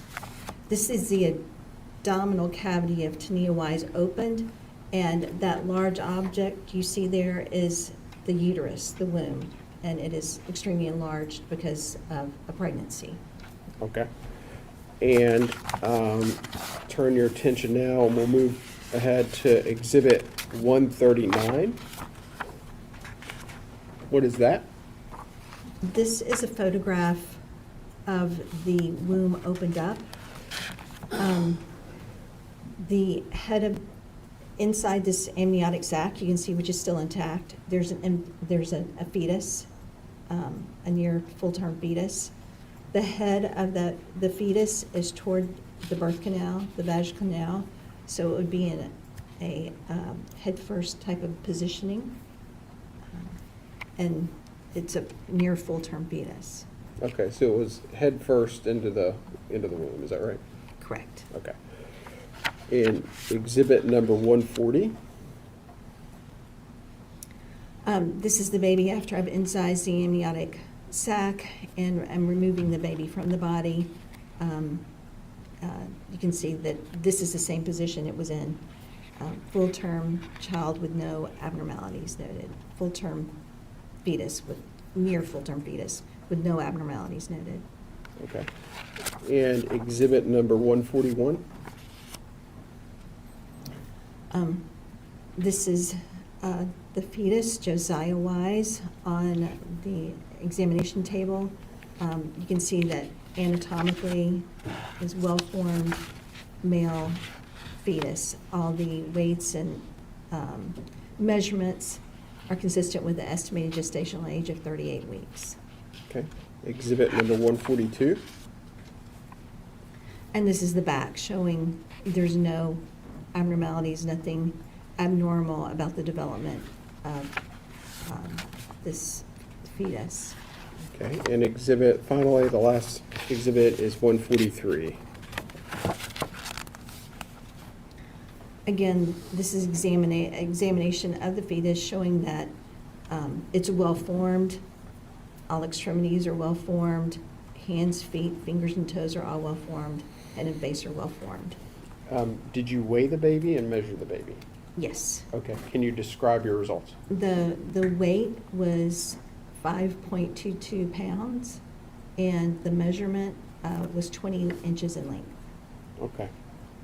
And I believe you said that there were no abnormalities. Is that correct? Correct. Okay. Based on your autopsy as well as your review of Ms. Wise's medical records, is there any indication that this was anything other than a healthy baby boy? No. This was a healthy baby boy. Yes. Okay.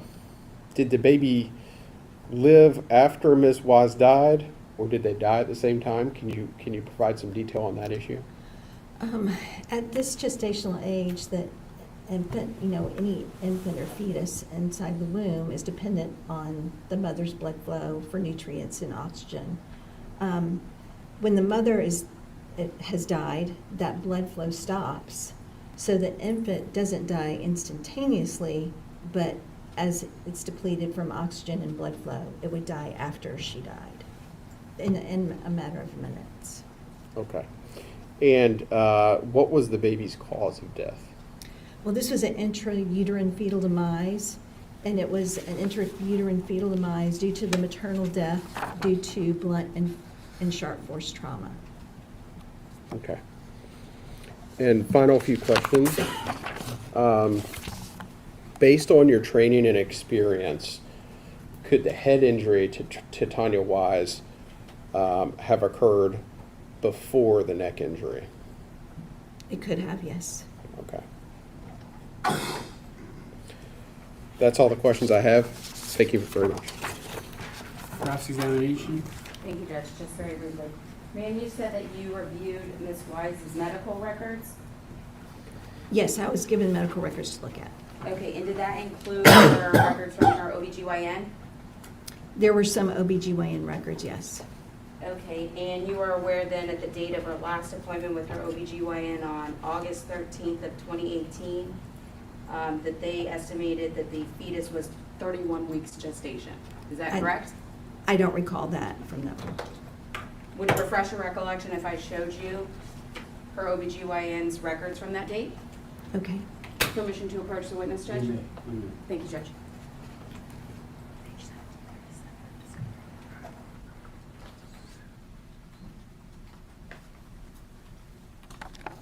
You'll see the date right there, Yes, and then the August 13th. highlighted portion right there.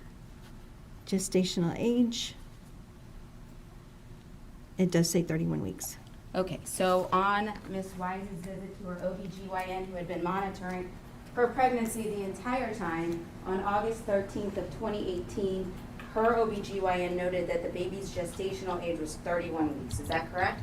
According to those medical records, that's what they put in their medical records, yes. Okay, and that was her OBGYN for the entirety of her pregnancy, correct? I don't recall, but possibly yes. Okay, would you like to see all of his medical records? No, thank you. Okay. If that was her OBGYN, that was her OBGYN. Okay, and also on that record that I just showed you, the estimated date of delivery for the fetus was October 15th of 2018. Is that correct? I don't know if that's correct or not. Would it refresh your recollection again if I showed you the OBGYN's records that you reviewed? I don't know if I reviewed those specifically, but you can show them to me. Sure, yes. permission to virtual witness. Thank you.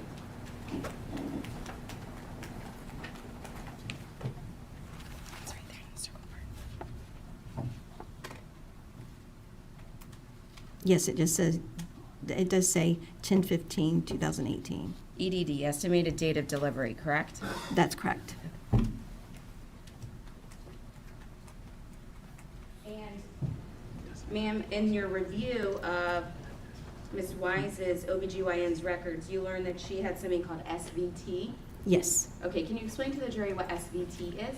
SVT is supraventricular tachycardia, meaning that the heart can go into a rapid beat. And it can be potentially fatal for the mother and the fetus, is that correct? It's potentially fatal, yes. Okay, and that's why Ms. Wise's pregnancy was actually a high-risk pregnancy. That, along with, I think that she had had a previous C-section also. And just one final question, I think that you said this when you were talking to the state, but there was no independent injury to the fetus, correct? That's correct. No further questions, Judge. Any further questions from the state? The difference in gestational age of the child, does that affect the cause of death for the child? No. No further questions. And may Dr. O'Neill be released from her subpoena at this time?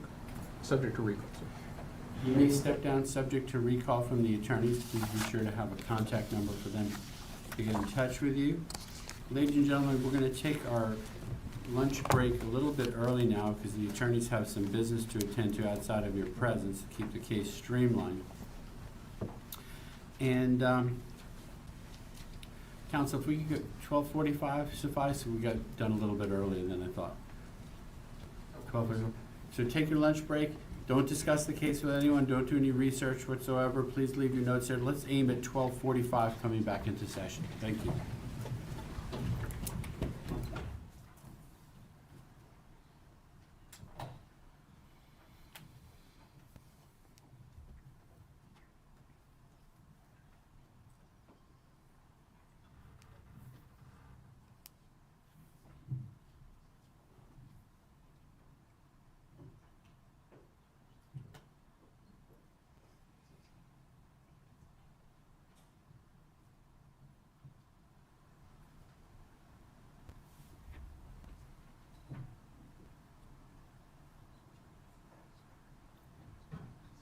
The jury has exited.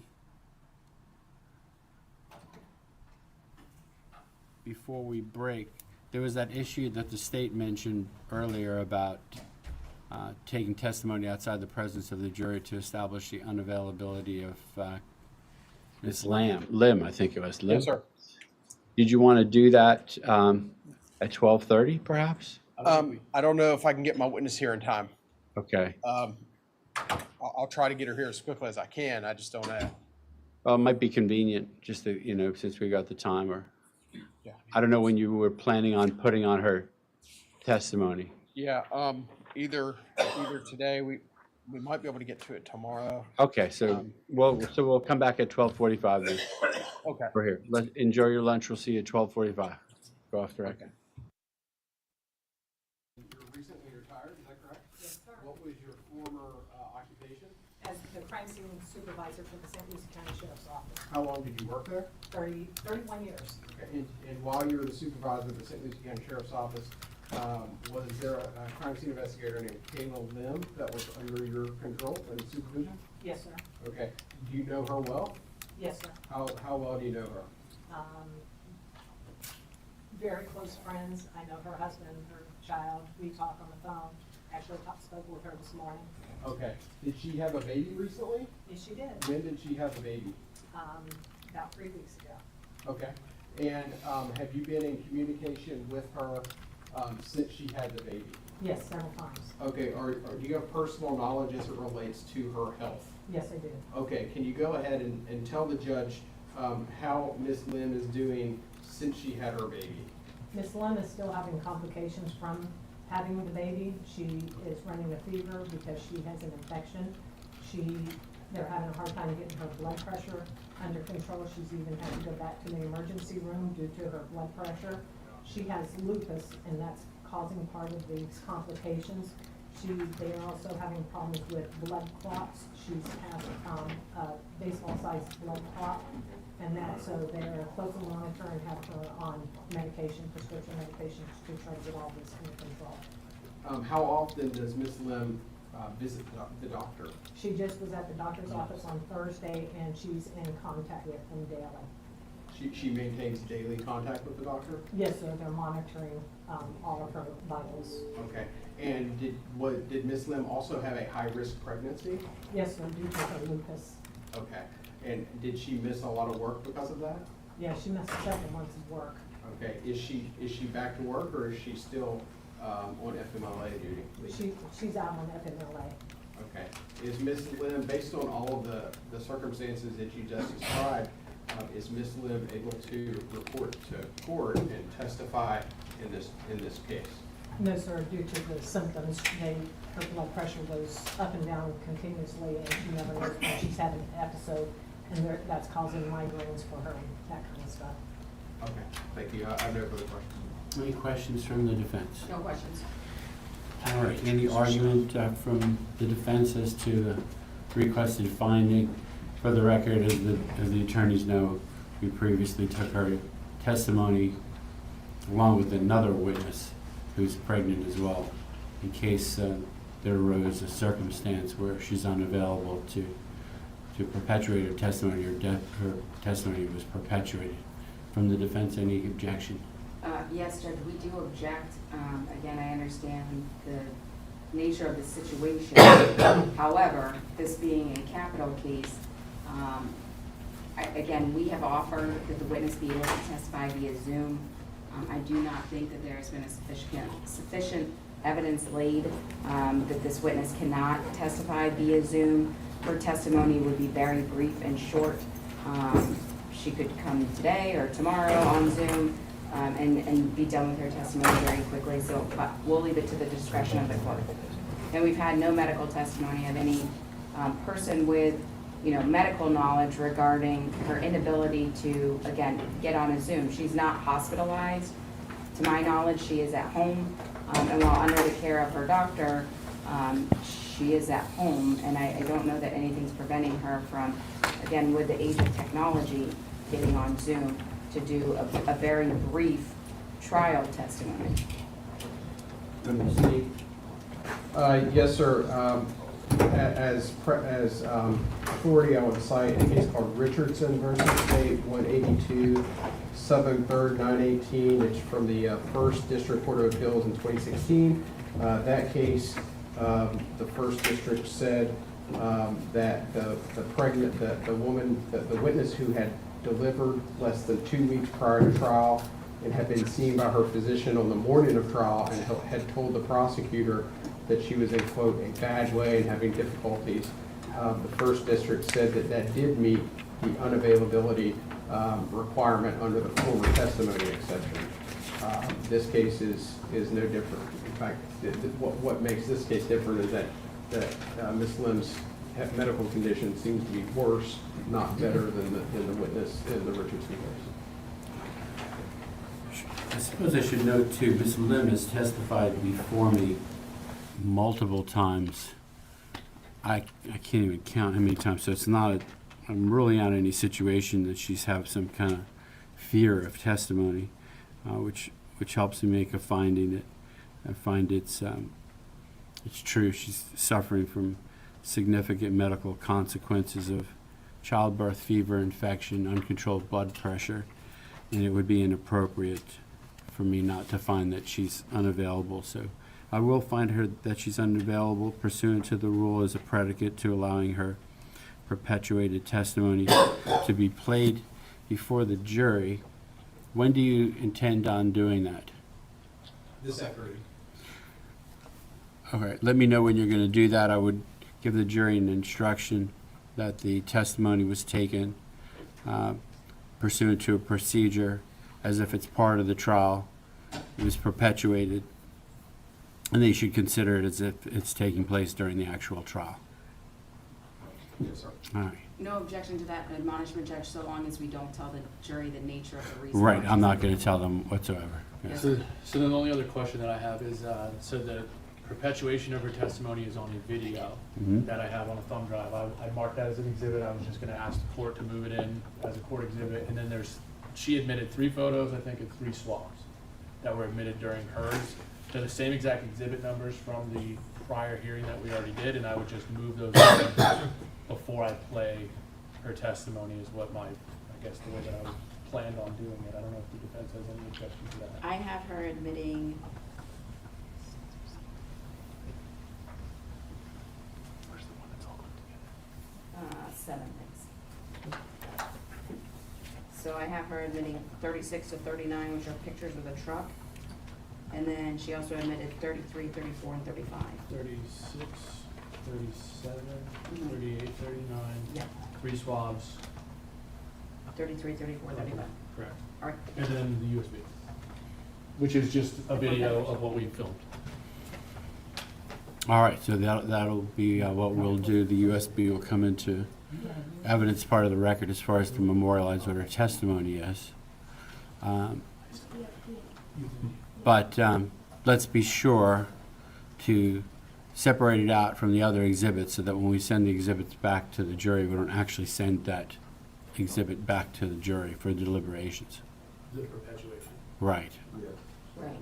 Yeah, because just like any other testimony, if they want to view that, they can. exactly. We don't want to just automatically send it back with the other exhibits, so we have to separate it out. It's part of the trial record, but it's not an exhibit for jury deliberation purposes.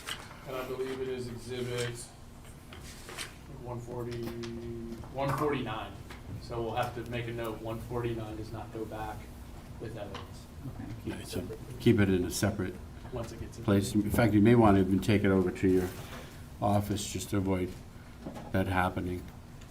Okay. Any other matters to address before we get started with the jury? I'm not sure if we have all the jurors in the back at this time.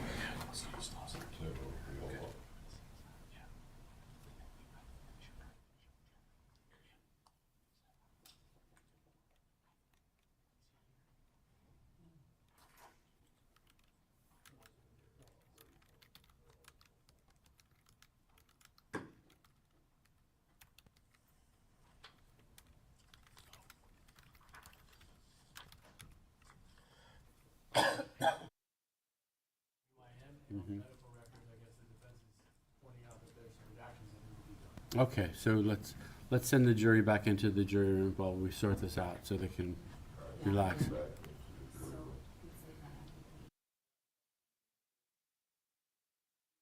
151 is the OBGYN medical records of the victim through Dr. Stossel. We have agreed at this time we're going to move to admit now, but we've marked off the redaction, so we're not going to give this to the jury until we can redact the portions that we've agreed to. Okay. Otherwise, ready for the jury? Yes, sir. Let's bring in the jurors. We'll get started.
right, we continue with the trial. The state may call its next witness.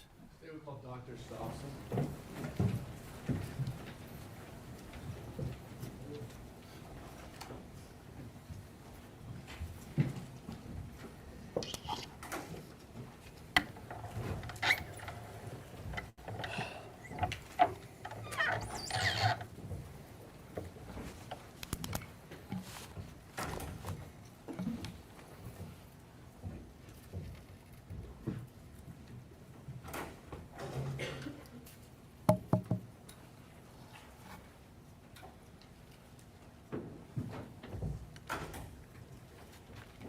So if you can come forward, raise your right hand and face the clerk. Do you swear or affirm that the evidence you're about to give will be the truth, the whole truth, and nothing but the truth? Yes. Thank you. You can head over that way to witness stand.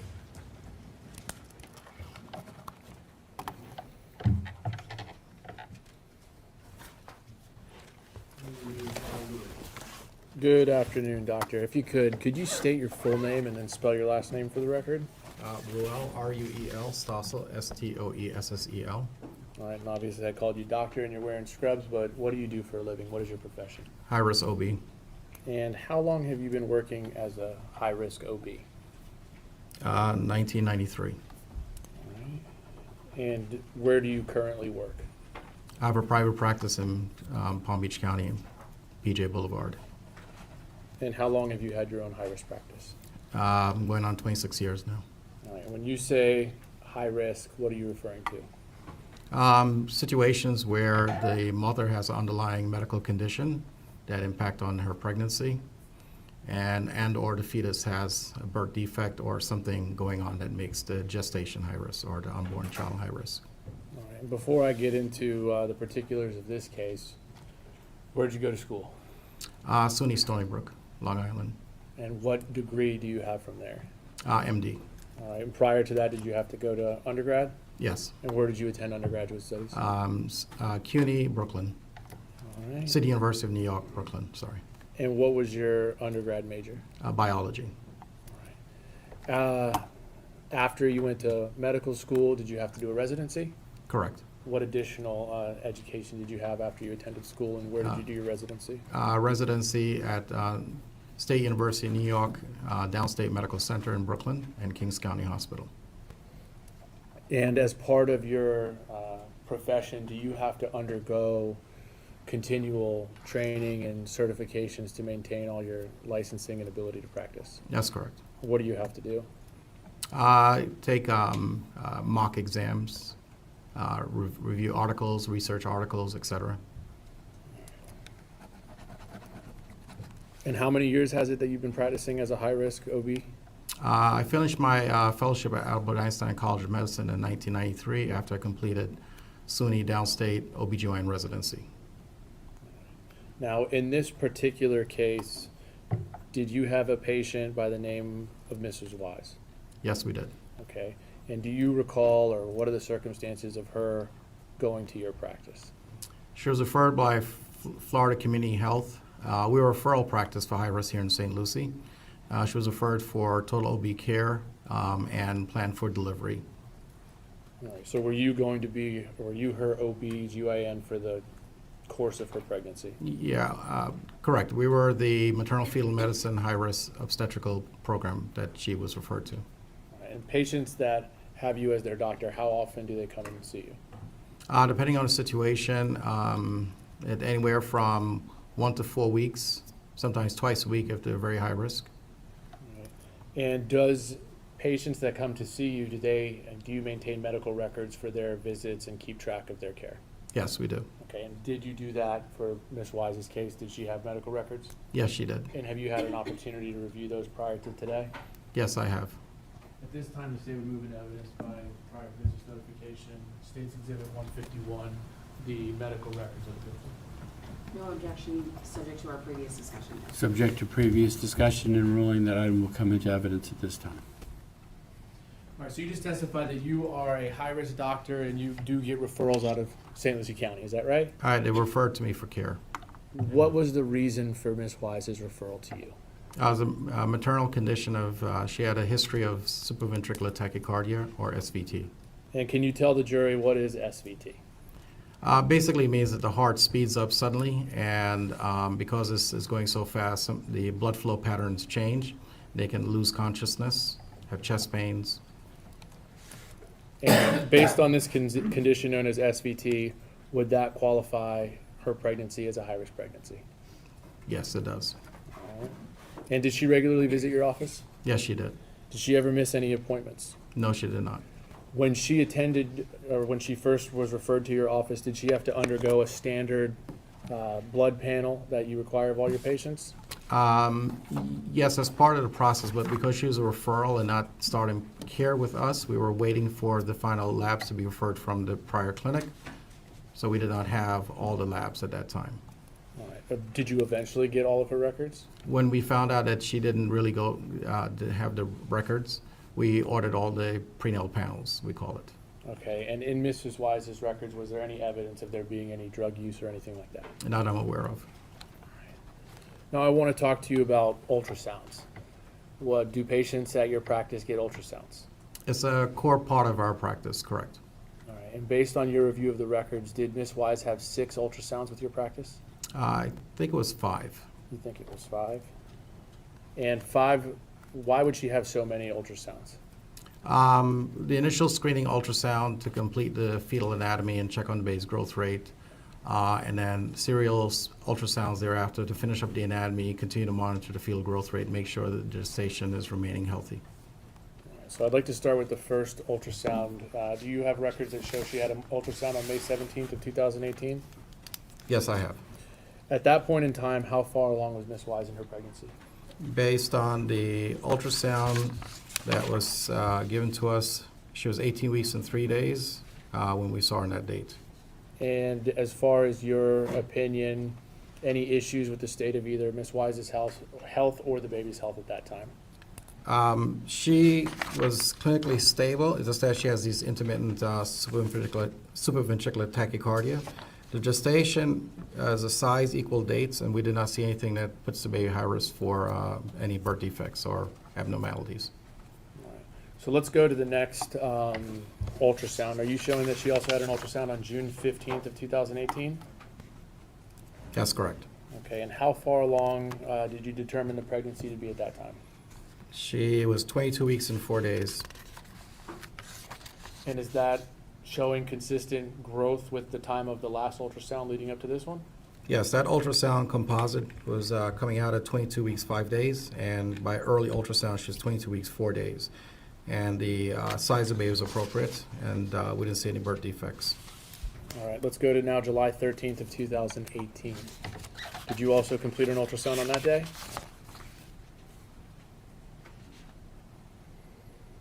Say the day again for me, I'm sorry. July 13th of 2018? Yes, we did. How far along is Miss Wise's pregnancy at this point? 26 weeks and 4 days by that early ultrasound. And what is the state of both her and the baby's health at that time? At this date, we completed the anatomy survey of the gestation, the unborn baby, and we deemed it to be no gross malformations.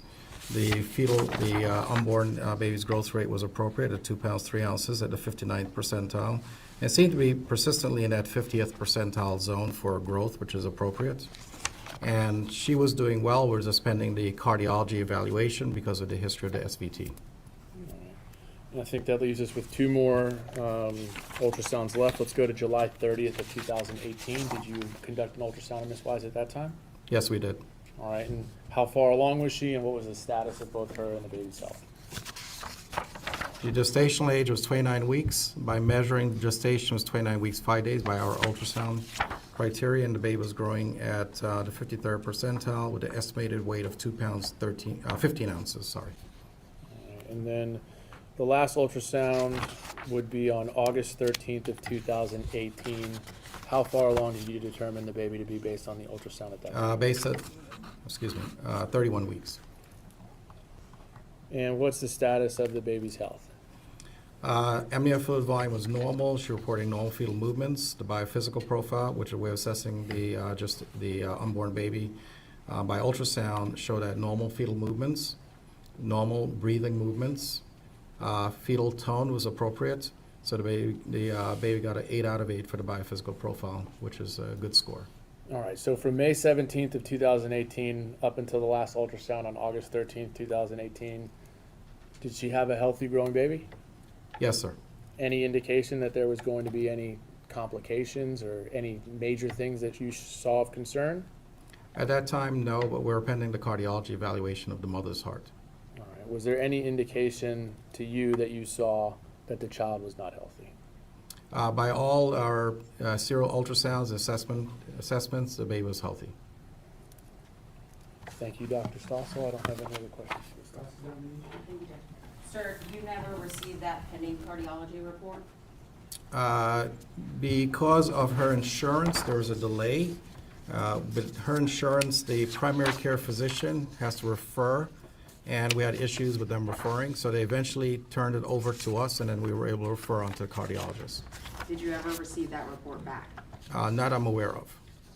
No further questions for this witness? State. Just one. Throughout the whole pregnancy, I know you testified to the beginning, but was there any ever indications that Miss Wise was using any drugs or anything like that? Not I'm aware of, no. No further questions, Ryan?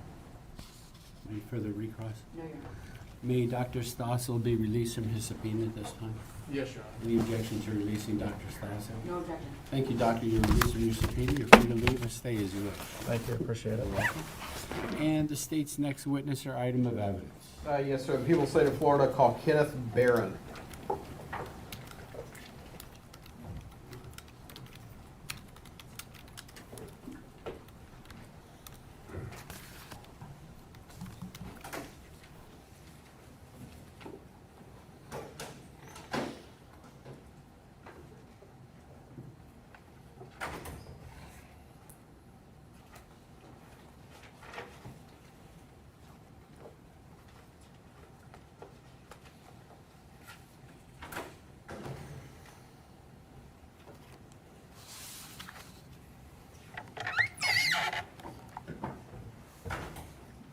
Sir, can you raise your right hand and face the court?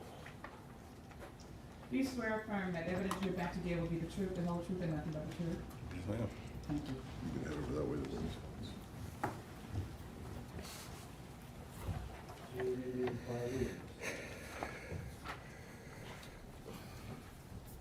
Afternoon. No. Can you state your name for the record and spell your last name, please? Kenneth Barron, last name Barron. Okay. And Mr. Barron, do you know a individual by the name of Jose Soto-Escalera? Yes. Okay. How do you know him? We used to work together. Okay. How long have you known him?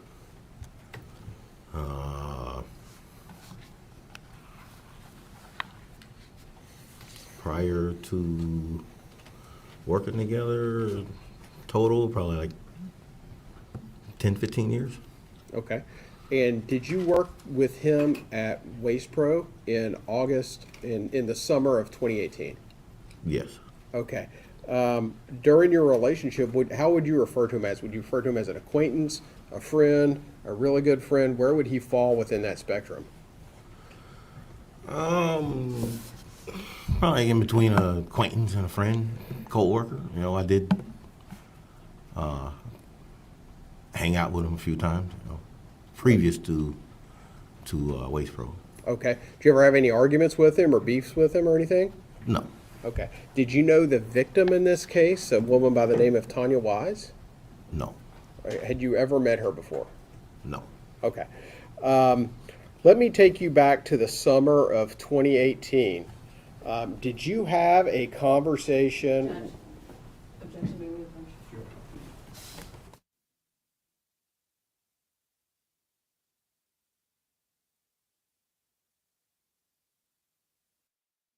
Is overruled pursuant to previous court ruling.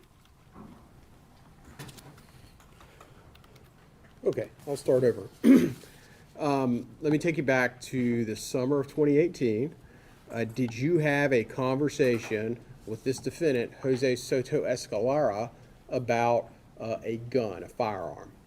Yes. Okay, tell the jury about that.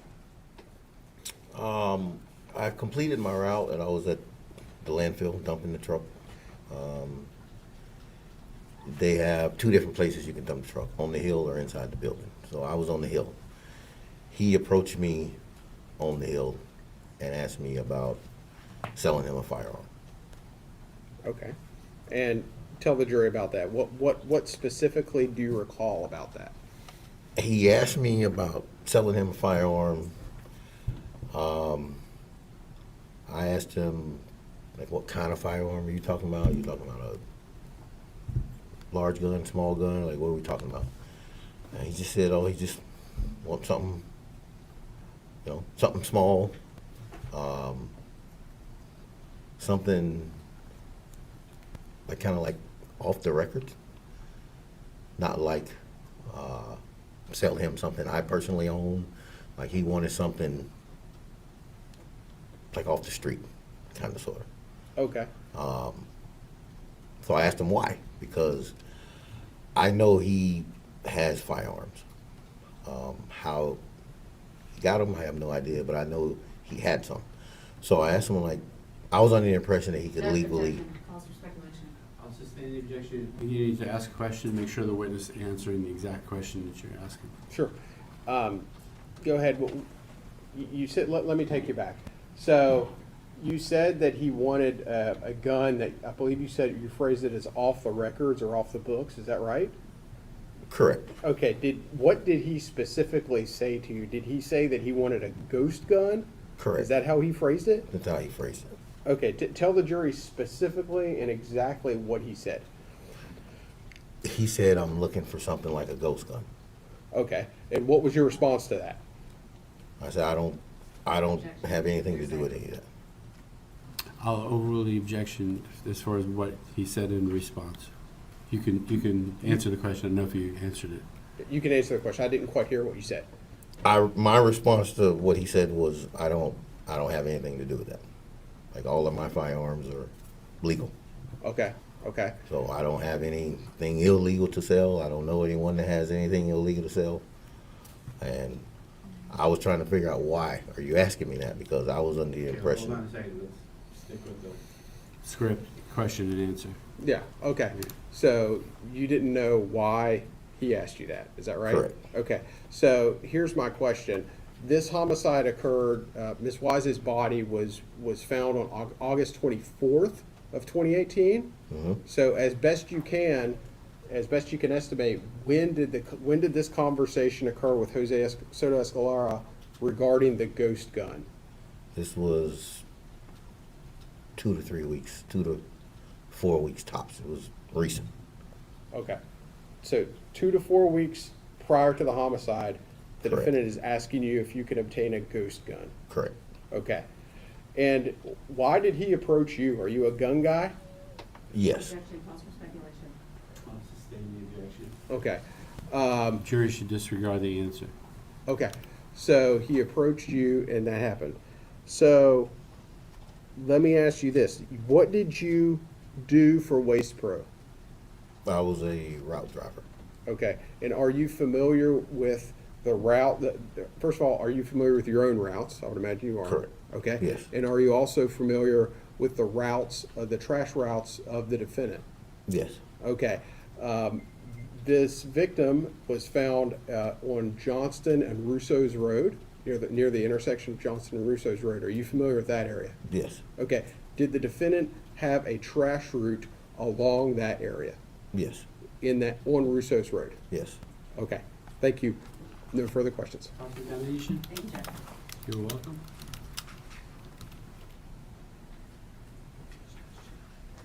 Sure, I think you said that you knew my client for a long time before you started working at the Waste Pro together, is that right? Correct. And you knew his wife, Deb Soto-Escalera? Yes, but I didn't know her a long time, though. Okay, but you knew her, I know her, yes. right? Because Deb also worked at Waste Pro, right? Correct. Okay, she was a route supervisor? Correct. Okay, so that means she was over the people who drive the routes, is that right? Yes. Did my client have a person who rode in the truck with him? Yes. Who was that? I don't know. Was it his brother Eric, or his nephew Eric Alvarado? That's what I was been told, but I don't know that for sure. I don't know the guy. Okay, understood. You said when the state was talking to you that my client asked you for a gun, is that right? Correct. Okay, but what he told you was that it wasn't for him, correct? After I questioned him about that, yes. Okay, so he said it wasn't for him and he told you that it was for his nephew, correct? Nephew, cousin, something of that nature.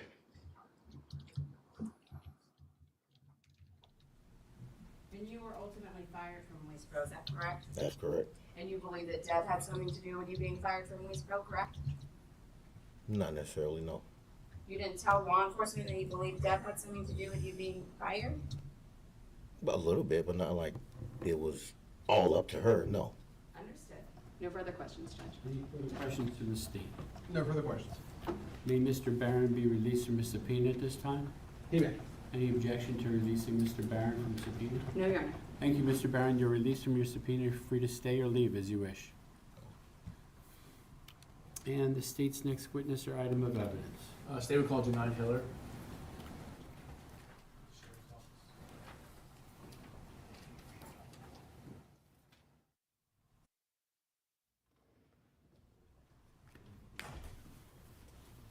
You can raise your right hand and face the clerk. Do you swear or affirm that evidence you're about to give will be the truth, the whole truth, and nothing but the truth? Yes, I do. Thank you. Go over to the witness stand.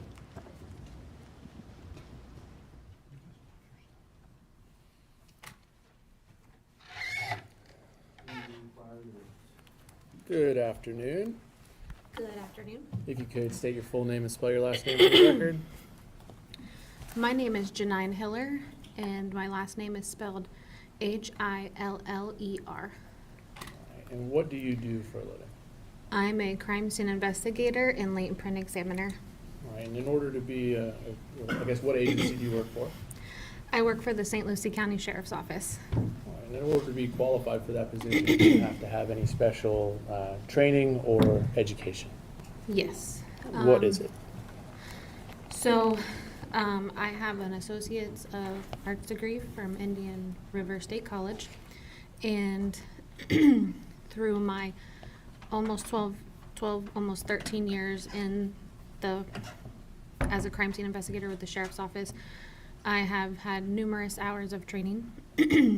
Specifically, latent print training, I've had over 300 hours in friction ridge examination, and forensic training in various forensic disciplines, over 700 hours. I'm a certified senior crime scene analyst through the International Association for Identification and a certified latent print examiner, also through the Association for Identification. All right, and were you working in that capacity back on August 24th, 2018? Yes, I was. And were you called out or responded to an area of Johnson Road and Russos Road out in St. Lucie County? Yes. Before I get into specifics or showing photographs, how would you describe that part of the county? It is a very rural area. There's not a lot of housing in that direct vicinity. And that would be north of Indrio Road, To the north of Indrio, yes. close to almost the county line with Indian River County. Yes. As the crime scene investigator, what is your job when you get out to a crime scene? As a crime scene investigator, when I respond to crime scenes, my primary role is to document the crime scene, analyze anything that might be in the crime scene, determine if it has any evidentiary value, collect and preserve that evidence. And do you guys document the scene as it exists when you first arrive? Yes. How do you go about doing that? Taking photographs. Okay, now in this particular case, did you end up taking photographs? Yes, I did. Did you end up collecting evidence Yes, I did. and also swabbing evidence? Yes. At this time, I have a package that's been previously marked for identification, States Exhibits 40 through 102. If you could go through this and just let me know if you recognize these photographs.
Yes, I recognize all the photographs in States Exhibit 4D through 102. All right. How is it that you recognize them?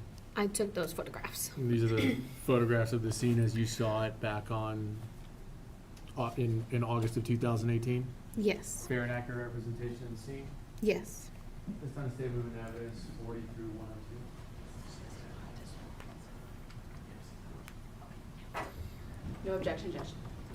Those items will be admitted without objection. So I'm going to publish those photos that you just went through, and I'm going to ask you to go through these with me. All right, for the record, we have States Exhibit 40. What are we looking at here, Ms. Hiller? This is an aerial photograph of the area of Johnston Road and Russo Road intersection that I took from a helicopter.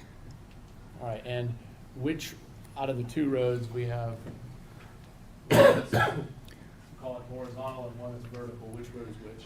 The road that's vertical, that's going off into the distance, is Johnston Road, that's going towards the south. And then the road that's going towards the side of the screen is Russo's Road, and it's going towards the east. So this road here that I'm pointing at? Yes. To the east. Going to bring up now States Exhibit 41. What are we looking at here? This is the same intersection. Now we're looking towards the north. So that road that's going off towards the right side of the screen is the Russo's Road towards the east. And the one that's short vertically is Johnston Road towards the north. States Exhibit 42. This is an image depicting the intersection showing that it's Johnston Road and Russo Road. States Exhibit 43. This image is depicting Russo's Road looking towards the west, and beyond that tent area that you see is the intersection that was in the States Exhibit 42, the intersection of Russo's and Johnston Road. So the stop sign way in the distance, that's going to be Johnston Road out there. Yes. And now we have States Exhibit 44. This would be on Russo's Road looking towards the east. States Exhibit 45. This is on Russo's Road looking towards the southern side of the road. States Exhibit 46. This is also on Russo's Road, pointing towards the east where we started to see some portions of the victim. All right, and so are you able to see where the victim is located in this photograph? Yes. Where's that? The victim is located on the southern side of the road, so that would be the right area of the road in the grassy area, and there's a blue area that's within the green grass. That is the start of the victim. And then what you're referring to is right here in this photograph? Yes.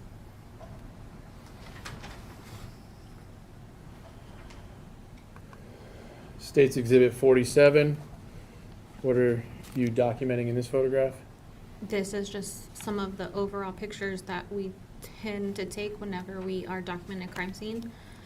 This is the victim still looking towards the east. You can see her head is to the east, her feet are to the west, and that's on that southern side of Russo's Road. Now we have States Exhibit 48. What do we have here?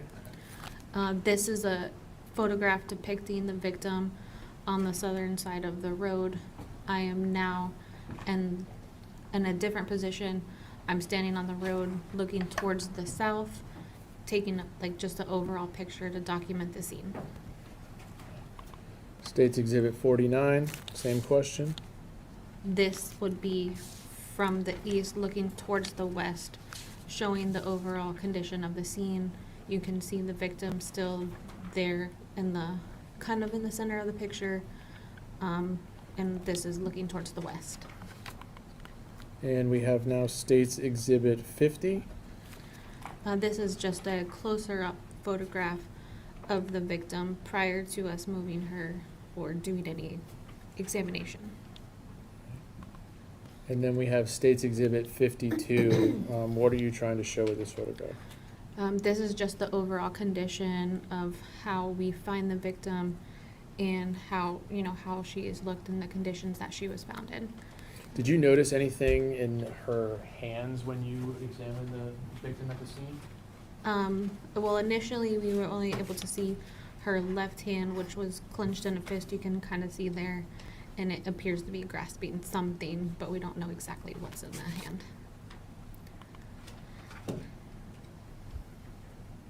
So I think we're at State's 52. What are you trying to show with this photograph? Again, we weren't able to move the victim just yet, so this photograph is just depicting what we can see without moving her. We can start to see from this image that there's some form of injury on her neck. We can see some blood and a little bit of the cut injury that's there. And what we have now is State's Exhibit 53. How do you guys go about moving a victim at the scene, and I guess what's that process? I mean, every scene is different.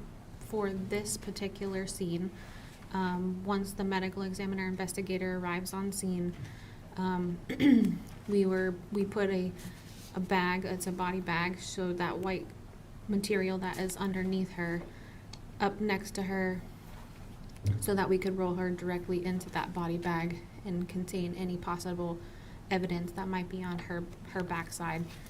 And she's just placed there for us to begin our initial examination. All right. Were there any immediately obvious injuries once you were able to move the victim?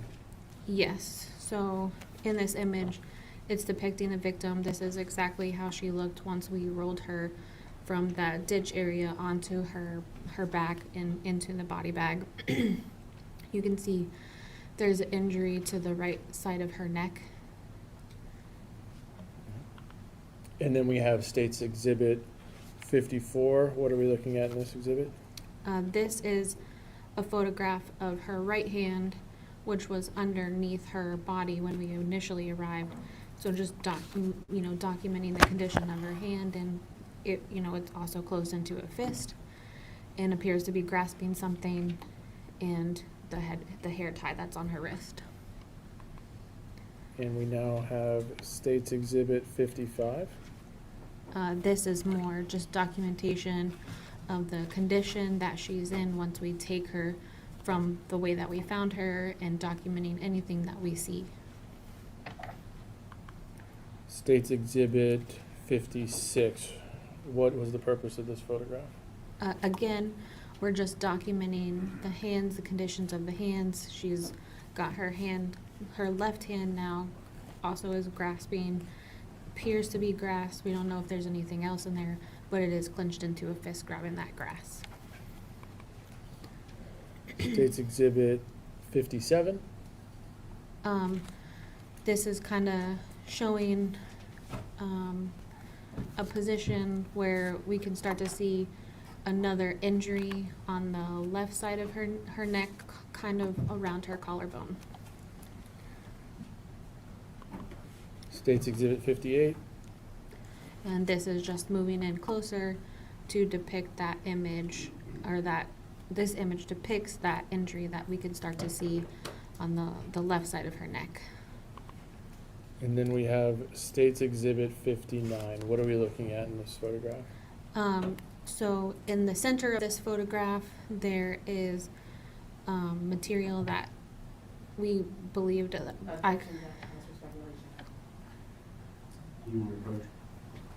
We're I can ask more questions to, I know what the objection is. You're withdrawing the question, asking another one? Yeah. Okay. In your work as a crime scene analyst, have you ever had the opportunity to come across vomit? Yes, I come across all kinds of bodily fluids to include vomit, feces, urine, blood, saliva, and semen.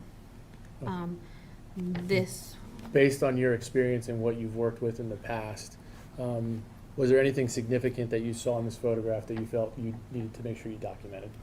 while on scene, we observed the material that was in this hole where the victim's face was laying was consistent with bodily fluid that's consistent with vomit. So we documented that along with the blood that was there. And this area that's in the center of the photograph where you can see a reddish color, where was the victim's head in reference to this?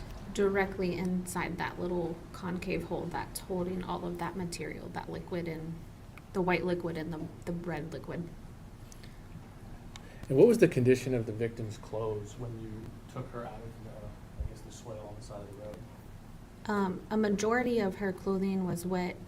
In some of the photographs, I don't know if you were able to notice, but like the middle portion of her pants were pure dry, but then there was areas where you could see that they were wet. The front side of her was wet.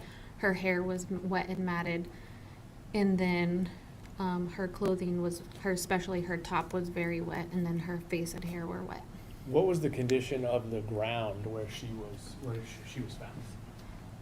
So she was kind of in that swale or ditch, so it was also wet.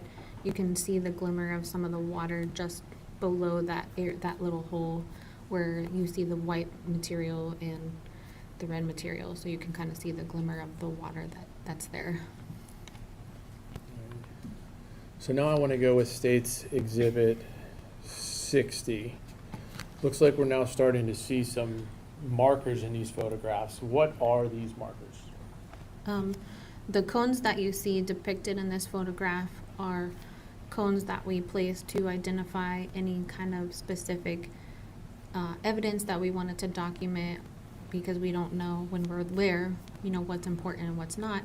So we place markers for evidence that we want to document and possibly collect.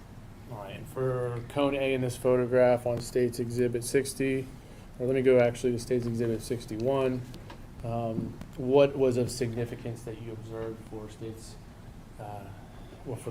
for marker A?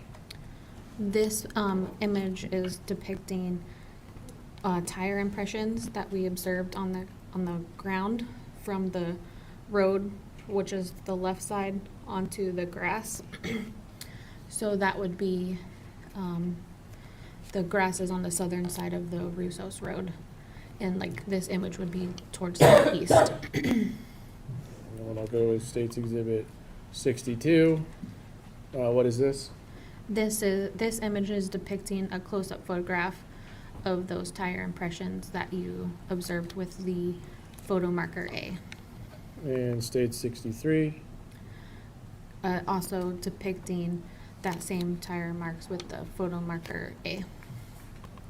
All right, now I'm going to move to State's Exhibit 64, and then I'll go up to State's Exhibit 65. What are you documenting in State 65?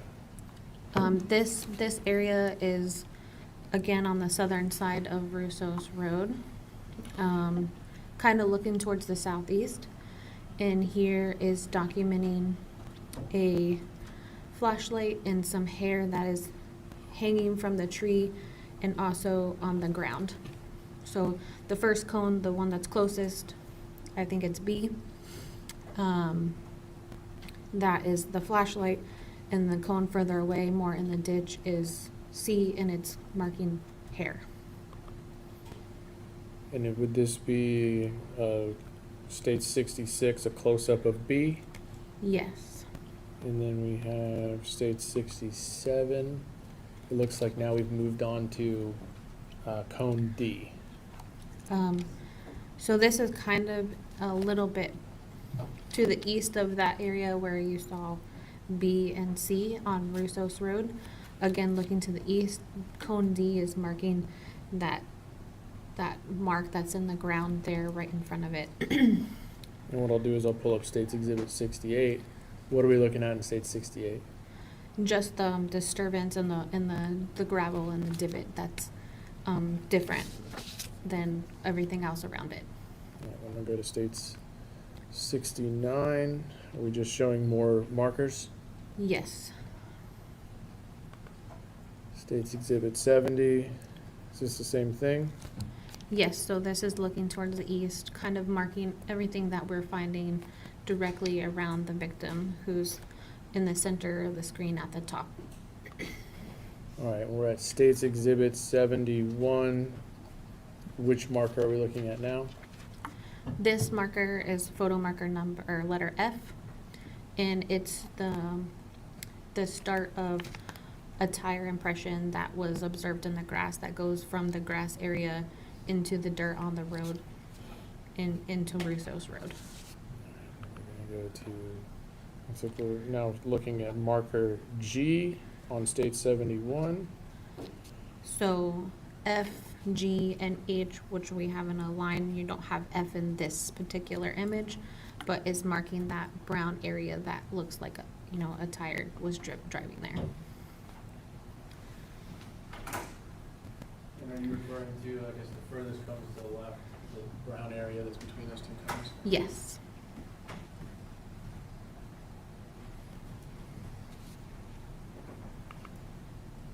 I think we're State 73.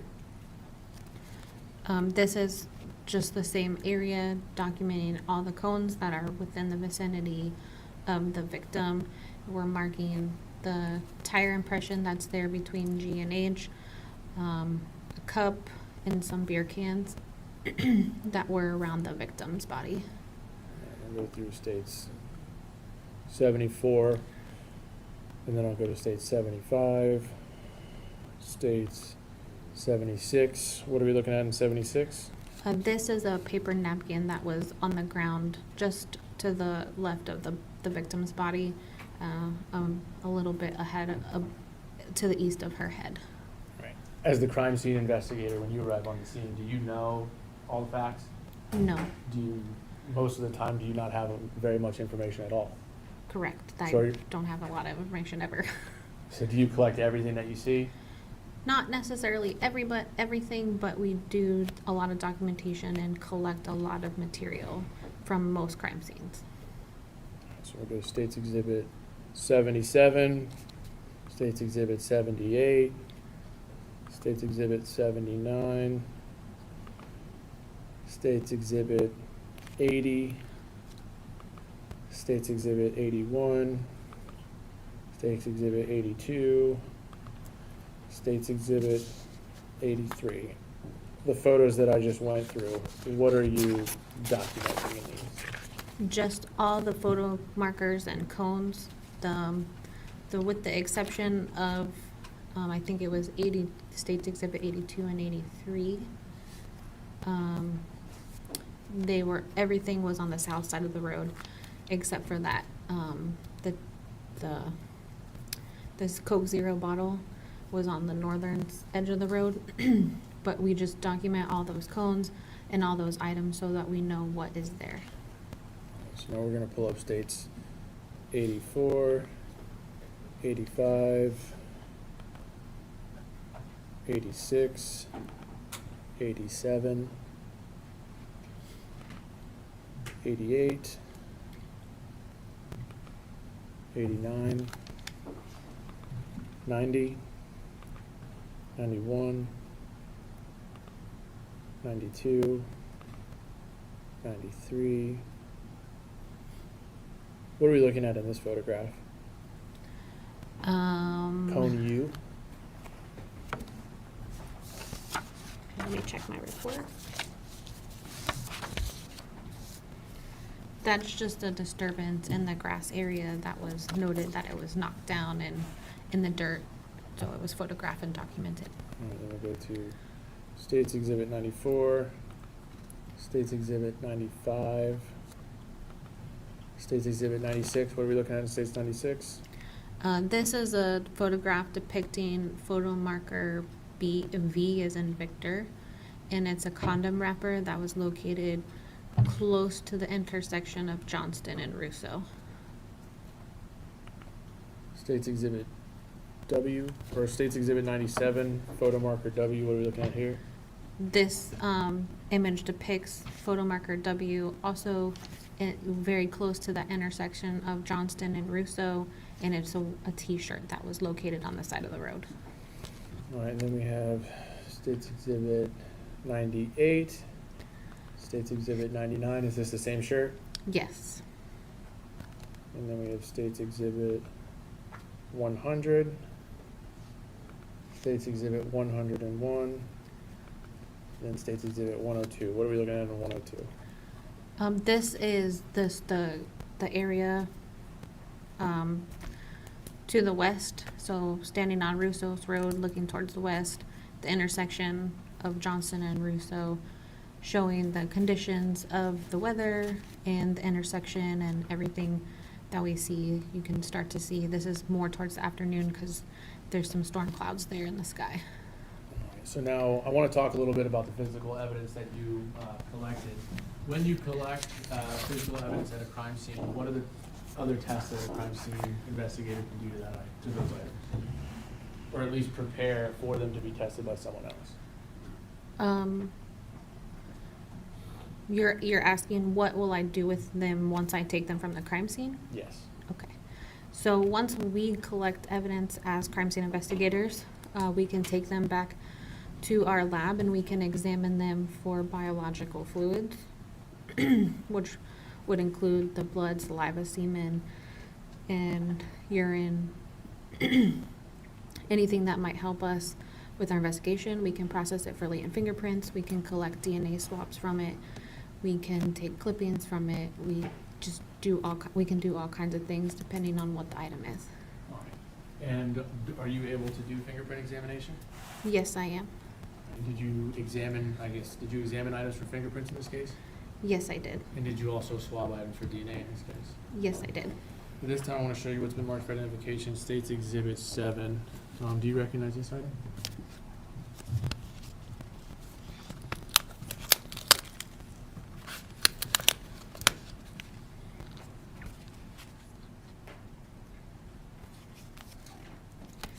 Yes, I recognize State's Exhibit 7 as I have labeled it in my handwriting. DNA swabs, top portion of flashlight, PMB. All right, so you testified earlier there was a photo marker that there was a flashlight that was found in the grass?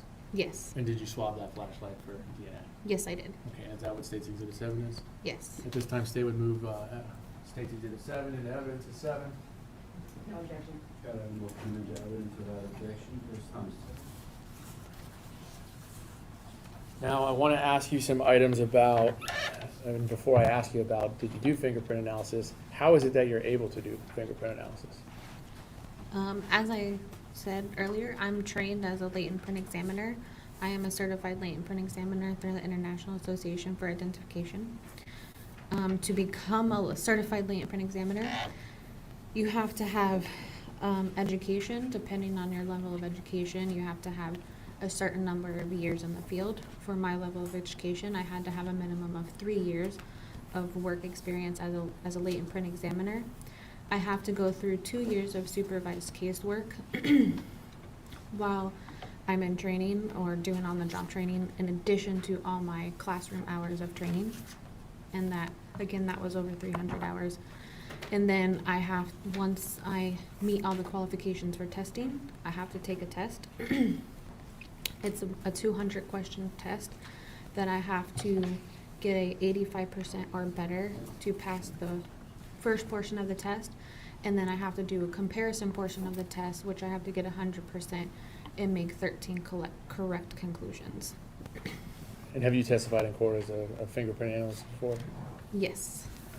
So, in this particular case, did you process 10 separate items that were found on the scene? Yes, I did. Okay, and would those include 5 Bud Light beer cans, 2 Budweiser beer cans, a Coke Zero bottle, and a plastic cup?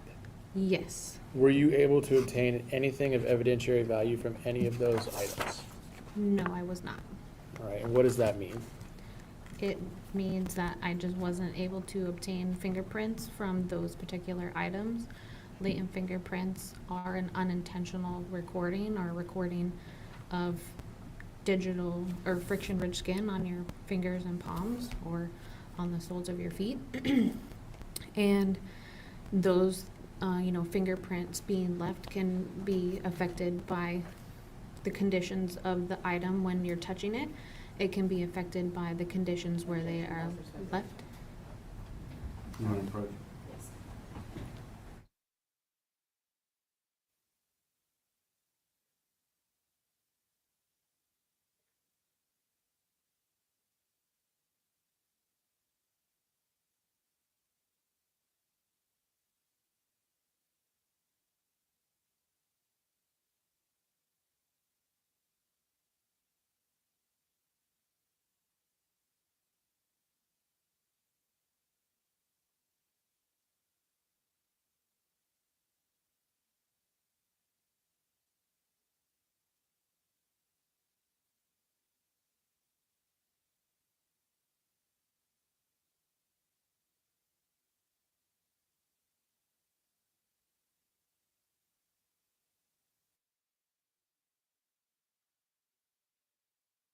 There certain, I guess, conditions that can affect whether or not you get fingerprints off of a certain item? Yes. Okay, and can that be the condition of where the item's left? Yes. For example, if it's left outside, Yes. in the rain or exposed to the elements? I'll sustain the objection to the last form of the question. Can the elements or the weather have anything to do with the condition of a fingerprint? Yes. Fingerprints are mostly water, 98 to 99% water, so they are subjective to the conditions that they are in. So, from the items that you found, you didn't get any fingerprints? Yes. Now I want to ask you, did you also attend the autopsy on August 25th of 2018 of Miss Wise in this case? Yes. And was that autopsy performed by Dr. Linda O'Neill? Yes, it was. As the crime scene investigator, what is your role at the autopsy? At the autopsy, my role was to document, again, take photographs, document, and collect and preserve any evidence that we had found or collected during the autopsy. And did you collect evidence at this autopsy? Yes. At this time, what I'd like to show you has been marked for identification as State's Exhibit 9. Do you recognize State's Exhibit 9?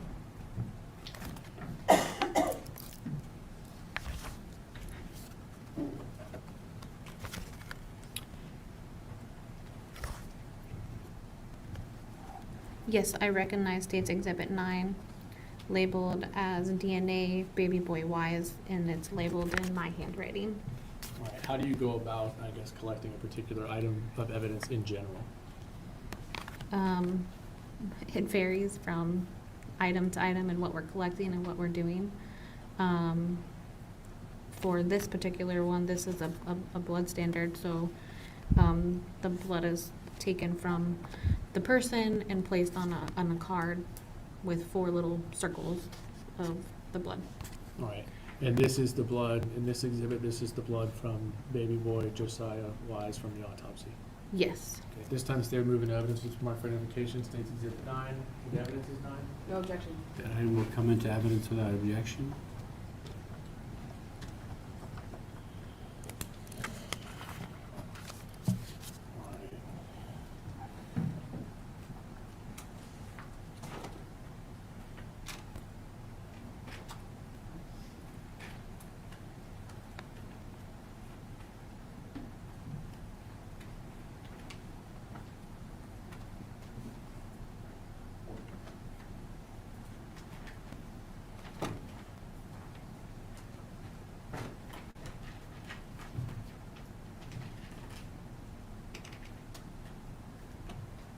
What I'd like to show you is, did you also take swabs related to the victim's body during the autopsy? Yes, I did. What I'd like to provide you with is State's Exhibits 10 through 20. If you could go through 10 through 20 and just let me know if you recommend these.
Yes, I recognize all of these items.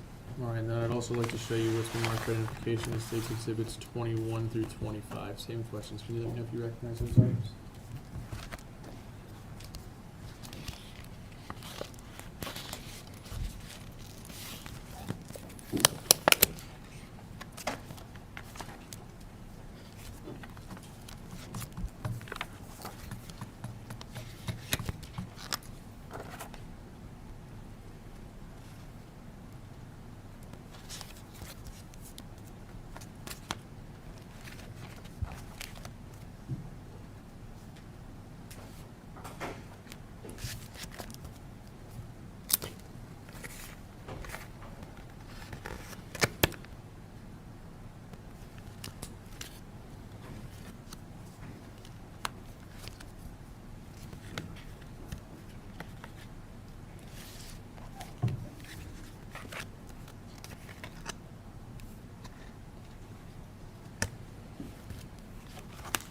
Yes, I recognize States Exhibits 21, 22, 23, 24, and 25. All right, so on August 25th of 2018, you attended the autopsy of the victim, Tania and Josiah, correct? Yes. And was a sexual assault kit performed on the victim, Tania, at that time? Yes. And does that include taking vaginal swabs, rectal swabs, and oral swabs? Yes. And is there also done swabs of the victim's both hands, of her fingernails, and then also hairs pulled? Both hands, some of the fingernails, pulled head hairs are part of the sexual assault kit. And then, what was the other thing you said? Was there also hairs that were observed and taken and placed into evidence? Yes. Okay, so as far as States Exhibits 10 through 25, are those the hairs and the swabs that you just described? Yes. Okay, did you package each one of these items? With the exceptions of the ones that are in these envelopes, these are part of the sexual assault kit envelopes, which are, I did collect these from the medical examiner's office, but I didn't personally put them in there myself. But you were present during the autopsy, you collected them, and that's what's in those bags? Yes. At this time, the state would move into evidence which would mark for identification as States Exhibits 10 through 25. No objection. Those items will come into evidence without objection.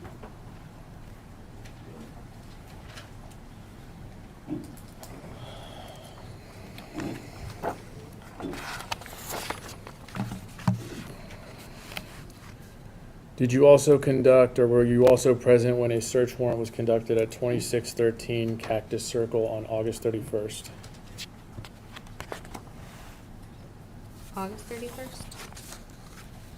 Or were you present for a search warrant at 2613 Cactus Circle? Yes. And what was your involvement for that? I was there to document, much of my job is documenting, taking photographs. So again, that's what I was there for, to take pictures and assist with collection of evidence if any was located. All right, and did you collect any evidence during the execution of that search warrant? Yes. What did you collect? Some clothing, some vacuum filters, dryer filters,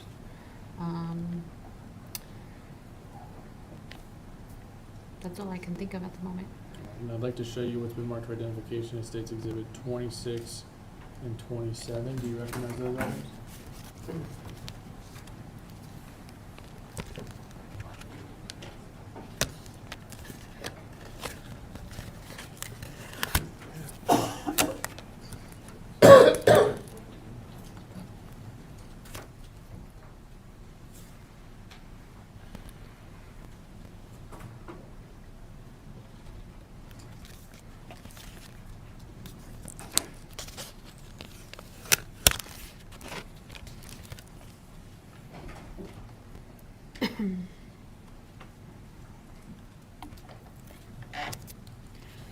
Yes, I recognize 26 and 27. How do you recognize those items? I recognize them as my handwriting. States Exhibit 26 is hair from inside back of blue, underwear from Cactus Circle. These were not collected as part of the search warrant, but on a few days after the search warrant when I was actually examining the clothing that was collected from that search warrant.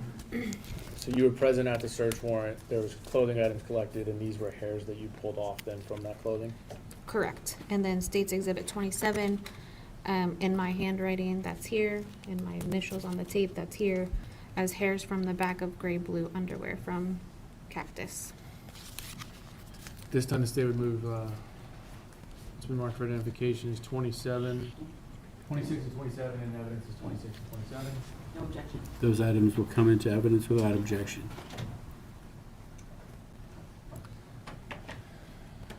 Did you take any DNA standards in this case? Yes, I did. Okay, did you take the DNA standard of one person by the name of Eric Alvarado? Yes, I did. This time I'd like to show you what's been marked for identification as State's Exhibit 8, and if you could let me know if you recognize State's Exhibit 8.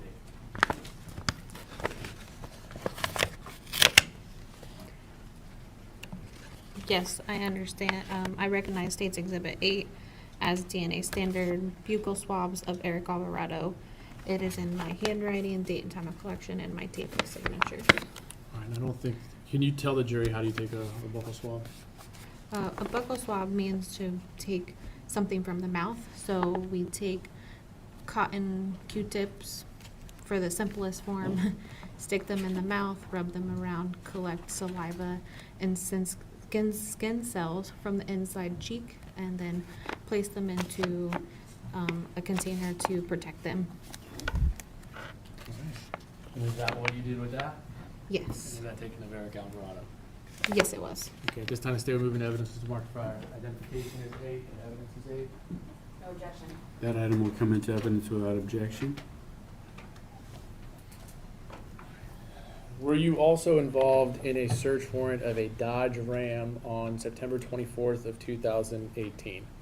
Yes, I was. Okay, and did you, perform that search warrant by yourself or with someone else? With other people. Who else were you with? Donna Carmichael and Detective Jason Cannon. And if you could just describe for the jury, what is the process that a crime scene investigator goes through when searching something like a vehicle? Our process is always take photographs. We document everything that we do prior to us touching it as we move along. So with something like a vehicle, we'll take photographs of the exterior of the vehicle from the front, the side, the back, the passenger side, just to document how we find it. And then we'll go to the inside of the vehicle and do those same kind of photographs, take photographs on the inside driver, the rear driver, the rear passenger, and then again on the front passenger, just to document the condition of the vehicle that's on the inside. And are there ever an occasion as a crime scene investigator where you use something that is referred to as Blue Star? Yes. What is that? Blue Star is a blood reagent that is used to help us find or visualize latent blood, meaning hidden, we can't see it.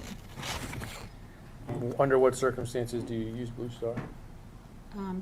Anytime that we would have a suspicion that we might be looking for blood or want to try to find possible blood.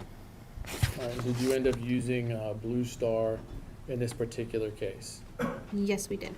And how do you, explain for the jury, what's the process? How do you use it? How do you get it onto a surface? How do I use it, and what was the last part of the How question? do you get it onto a surface? Like, how does it work? So the chemical is mixed the day that we decide that, that we're gonna use it, on whatever it may be. We can use it on a variety of things. The chemical is mixed in a spray bottle, so we can spray that chemical onto the object that we're looking for latent blood. We have to work in the dark because this particular chemical creates a chemiluminescence reaction.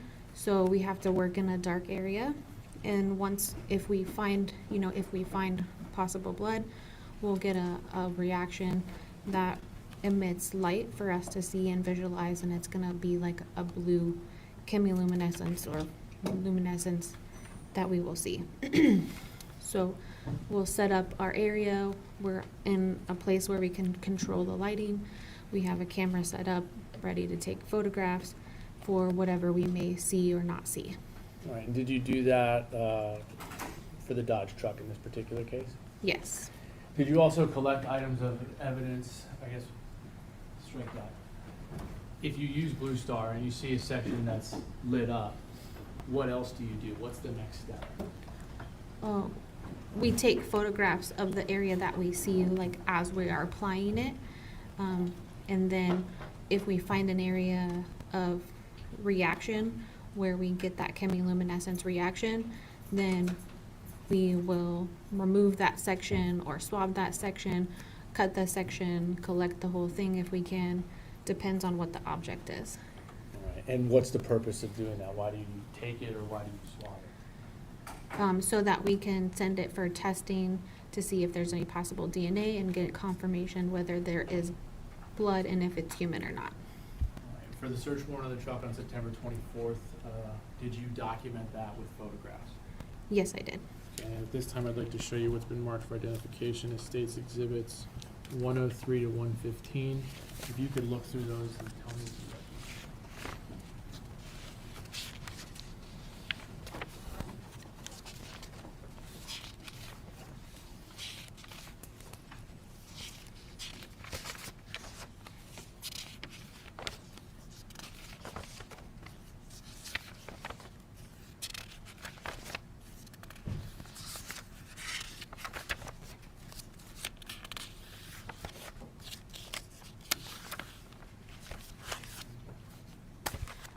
Yes, I recognize the photographs, State's Exhibit 103 to 115. Is that photographs that you took during the search warrant? Yes. And then does it also show the documentation of you using Blue Star on the defendant's vehicle? On the Dodge Ram, yes. On the Dodge Ram? This time, state moving evidence is marked for identification. State's Exhibits 103 to 115. No objection. Those items will come into evidence without objection.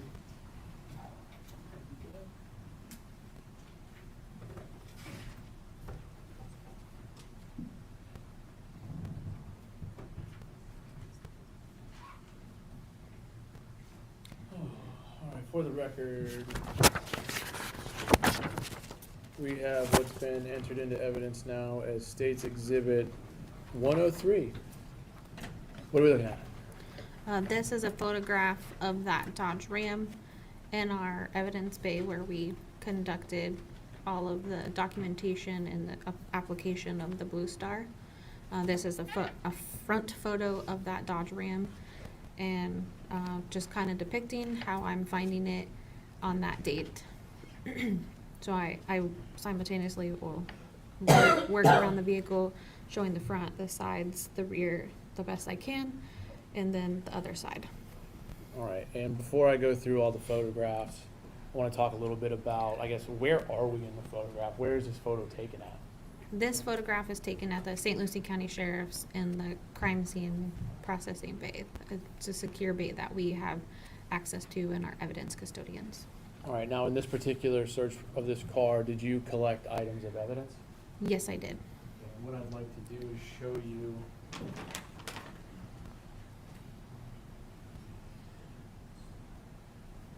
first, I'll show you what's been marked for identification as State's Exhibit 29.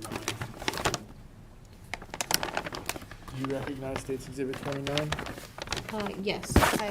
How is it that you recognize it? I recognize it as it's labeled section of carpet from driver's side in my handwriting, and again with my initials on the tape here. Same question as to State's Exhibit 28. Do you recognize 28?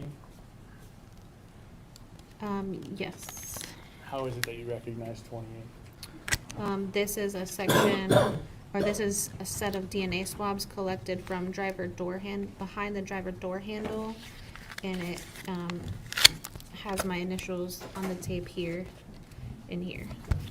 All right, so when you did a search warrant on this car, did you swab multiple parts of the vehicle to see if you could get any DNA to send out for DNA analysis?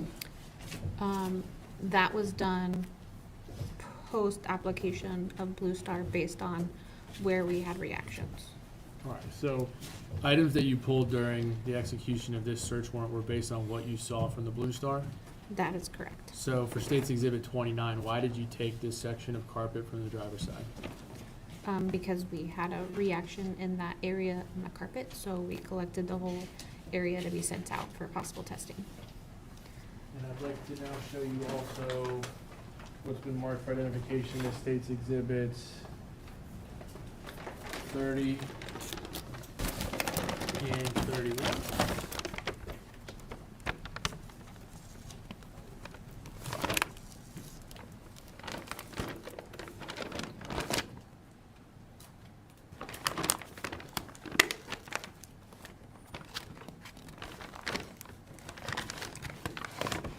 I recognize State's Exhibit 30 as being the driver's side seat cover from Dodge truck.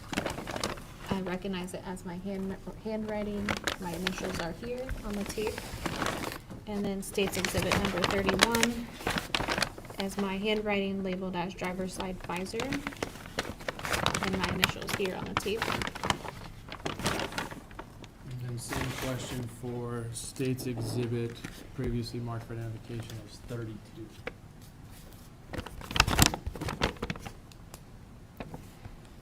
Yes, I recognize the State's Exhibit 32 as labeled in my handwriting section of front driver's seat belt and my initials here on the tape. All right, so for those items, the seat belt, the sun visor, why did you take those items from the truck? Again, these were collected post the application of the Blue Star. Anywhere that we observed a reaction with the Blue Star was collected or swabbed. So at this time, the state would move into evidence which is marked for identification as State's Exhibits 28, 29, 30, 31, and 32. Any objection? No objection. Those items will come into evidence without objection.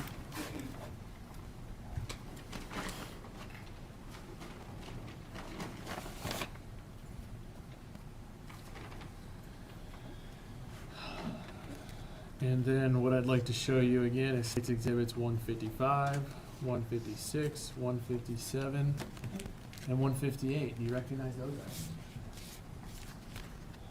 items?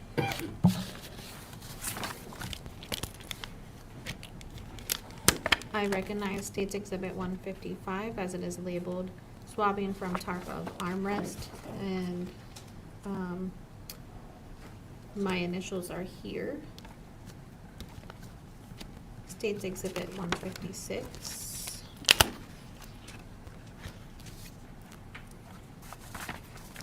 I recognize as it is labeled driver's door armrest at pull bar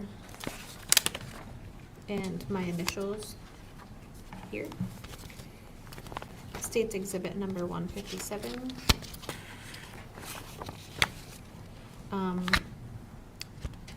Labeled as driver's door panel top edge of storage area, and then my initials here on the tape.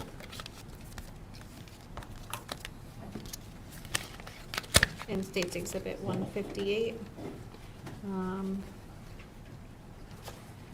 DNA swabs from the seatbelt buckle, date and time of collection, and then my initials here on the tape. All right, and are these items that were also taken during the search warrant of the vehicle? Yes. And these were swabs that were done by you? Yes. At this time, the state would move in evidence which is marked for identification as State's Exhibits 157, 158, 156, and 155. Any objection? No objection. Those items will come into evidence without objection. So let's go back to the photographs that you took. So State's Exhibit 103 for the record, you've testified this is the truck that is the subject of the search warrant? Yes. Okay, and then we have 104, what are we looking at? These are the photographs of me just working around the Dodge Ram truck. So this is the driver's side vehicle from me standing at the rear. All right, now we have State's Exhibit 105, This is the rear of that same Dodge Ram truck. State's 106, The passenger side of the Dodge Ram truck. State's Exhibit 107, The front passenger hood area of the Dodge Ram truck. State's 108. This is a photograph depicting the interior driver's side area of the Dodge Ram truck. All right. States 109. This is a photograph depicting the same inside driver area of that Dodge Ram truck. If you would like, I can get up and. If you could. This is after the application of the Blue Star. And then here we see the chemiluminescence blue color that you see there is that reaction to the Blue Star. All right, and then what I'd like to show you, if you want to just stay here for one moment. Okay. So we have States Exhibit 111. This is States Exhibit 111 now that we're looking at. What do you see of significance? And I guess who is the person that's in that photograph and what are they holding in their hands? So this image is depicting again that driver's side area of that Dodge Ram. This person here is the crime scene supervisor, Donna Carmichael, and she is holding the bottle of Blue Star that is being applied to the driver's seat of the vehicle. We're working in tight quarters there. Here you see that chemiluminescence reaction happening on the driver's butt area and a little on the center console. All right, and what I want to do is I want to go back one picture to, I guess, 110. So previously you showed us in this photograph there was an area where you saw the Blue Star illuminated. What do you do with that section? What is the next thing that you did? For this type of material and this particular vehicle, we determined that it would be best to just remove that whole carpet area out of the vehicle and send that whole section to the lab for testing. All right, now if we go to the next two photographs, is this States Exhibit 110? Has that piece of carpet then been removed? Yes, so you can see the interior portion of the Dodge metal is exposed now, so we've removed this whole section. And is that the same carpet that we just was admitted in evidence as States Exhibit 29, the piece of carpet that you identified as getting from the search warrant? Yes. All right. States Exhibit 111, and now we go to States Exhibit 112. What has happened now in this photograph? Again, due to the material, we decided that we would just remove the whole seat cover, the bottom, and the backing to send to the crime lab for possible testing. And so what we're looking at here in States Exhibit 112 is that the driver's side seat cover that was taken that was previously entered as States Exhibit 30. Yes. All right, and now we have States Exhibit 113. What is the significance of this photograph? This photograph is depicting the driver's side door during the application of the Blue Star. Here, Blue Star does react with the iron and the blood, so we will get a reaction on metal surfaces here.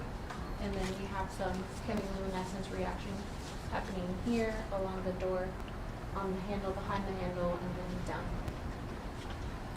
All right, so Blue Star does react with metal. Yes. So on metal surfaces, it lights up. Yes.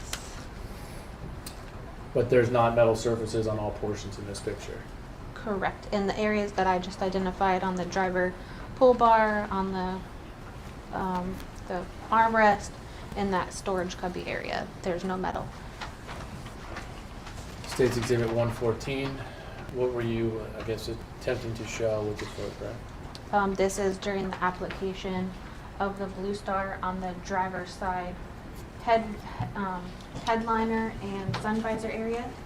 So there's some chemiluminescence reaction happening here and then along on the visor.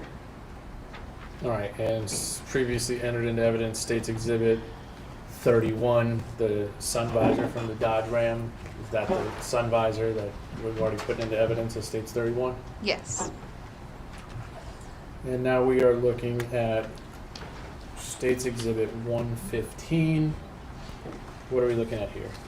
This image is depicting, I'm actually in the truck, and this image is depicting the driver's side seatbelt it's been pulled down to show the chemiluminescence reaction happening on the seatbelt here. And in States 115, was that section of the seatbelt removed from the Dodge Ram? Yes. And is that the section of seatbelt that's previously been entered into evidence of States Exhibit 32 that I just showed you? Yes. Thank you, Ms. Hiller. If you want to go back to the witness stand.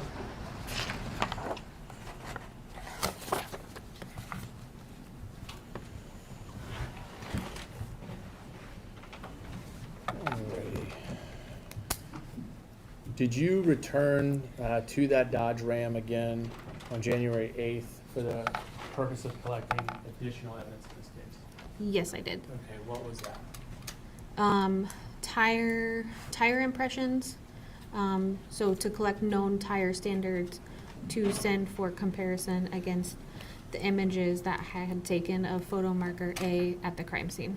All right, and what process do you use in order to take samples from the Dodge Ram? For this particular case, we did two process. We collected some ink standards of the tires and then some mat boards that the tires rolled over the mat board and depressed the tread into the boards for the tire examiners to compare. And would you do those for each tire? Yes. All right. I'd like to show you what's been marked for identification. I don't know if it's easier for you to stand up or however you want to do this. But we got States Exhibits 1, 2, 3, 4, 5, and 6. If you want to look at those and tell me if you recognize these. If you want to pass them to me after you look at them, that's fine too. Here's one.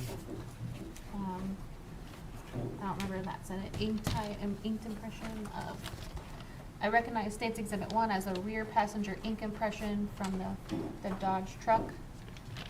And so my handwriting. States Exhibit 2 as a rear driver ink impression from the Dodge truck.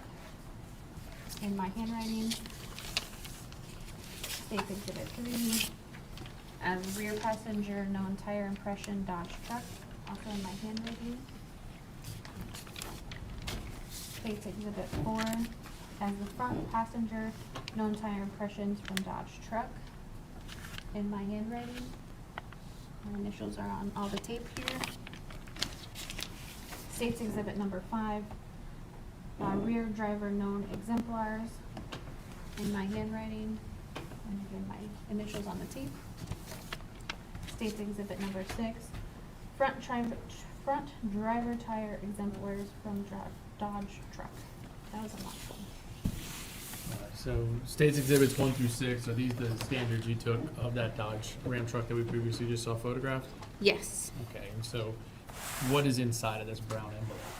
It's board. It's kind of in between like cardboard and foam, and you can, it will, the weight of the truck will depress the tire tread marks into the board. This time the state will move into evidence was marked for identification, States 1 through 6. In evidence is 1 through 6. No objection. Those items will come into evidence at this time without objection. Right here.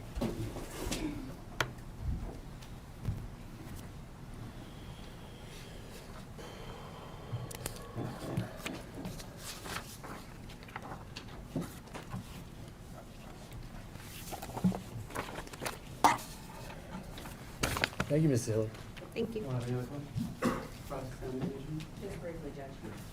Maybe you said that the blue star reacts with hemoglobin, or the iron in hemoglobin, right? Yes. Okay. And hemoglobin can be present in other substances in the body other than blood, is that right? Not to my knowledge. For example, let me ask it in a more clear way. You can have blood in your vaginal fluid, is that right? Yes, you could. Okay. Not just when you're menstruating, but say you are having sexual intercourse. It could cause you to have blood in your vaginal fluids. Yes, you could have blood during intercourse. Okay, and likewise, you can have blood, which contains hemoglobin, and then the iron in that hemoglobin in your saliva too, correct? If you have a wound that is bleeding, yes. Or periodontal disease. There'd have to be blood. Right. There'd have to be blood. Or any type of gun injury. Yes, any kind of injury.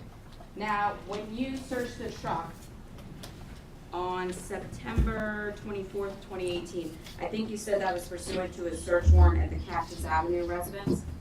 The truck on September 24th? Correct. That was the search warrant just for the Dodge Ram at the sheriff's office. Okay, I'm sorry, the truck was at the sheriff's office? Correct. Okay. When you did that on the 24th of September, where had the truck been prior to that search? At the sheriff's office. It had remained at the sheriff's office the whole time? Yes. Okay, from what date?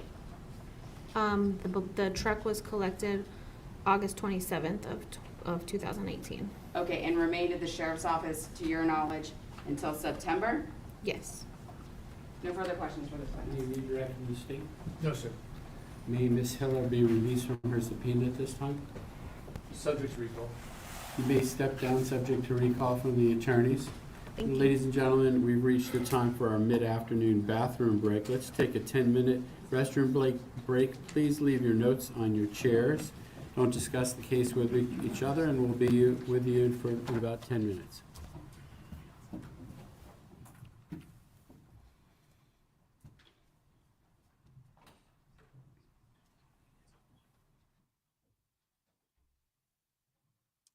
And the state may call its next witness.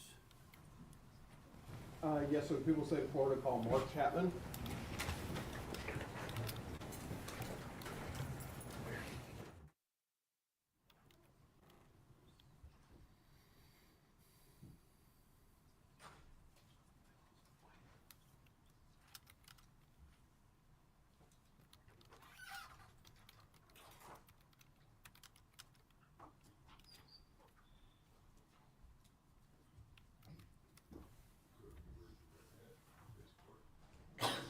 That evidence you're about to give will be the truth, the whole truth, and nothing but the truth? I do. Thank you.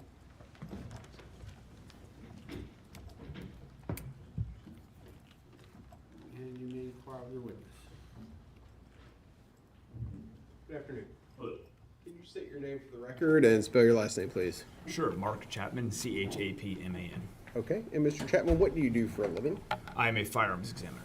Okay, and where do you work at? I work at the Indian River Crime Laboratory here in Fort Pierce. Okay, and how long do you work there? Since February of 2005. Okay, and do you also have experience doing tire impression comparisons? Yes. Okay, go ahead and describe that experience to the jury, please. Sure. In October of 1999, I was hired by the Indiana State Police Laboratory in Indianapolis, Indiana, as an IBIS technician. That's a computer database for firearms components. I worked at that capacity until January of 2004, and that's when I began training to become a firearms examiner. And that training lasted until January of 2005. I was hired by the crime laboratory here in Fort Pierce in February of 2005. And I continued as solely a firearms examiner until 2008. And at that point, I was accepted into the footwear and tire track training program. It was over in Largo, Florida at the National Forensic Science Training Center.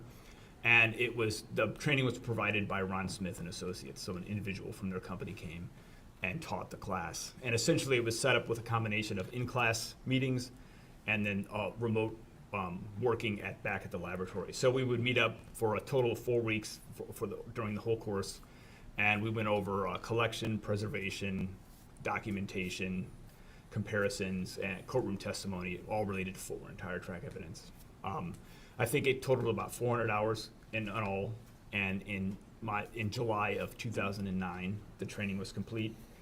And then before I was allowed to perform casework at the laboratory, I had to be competency tested. So that's basically, I was provided with mock cases essentially that are footwear and tire track related. I had to work the cases and successfully complete those before I was cleared to work actual evidence casework. Okay, and tire track evidence, go ahead and explain that in a little bit further detail. What is the purpose of that?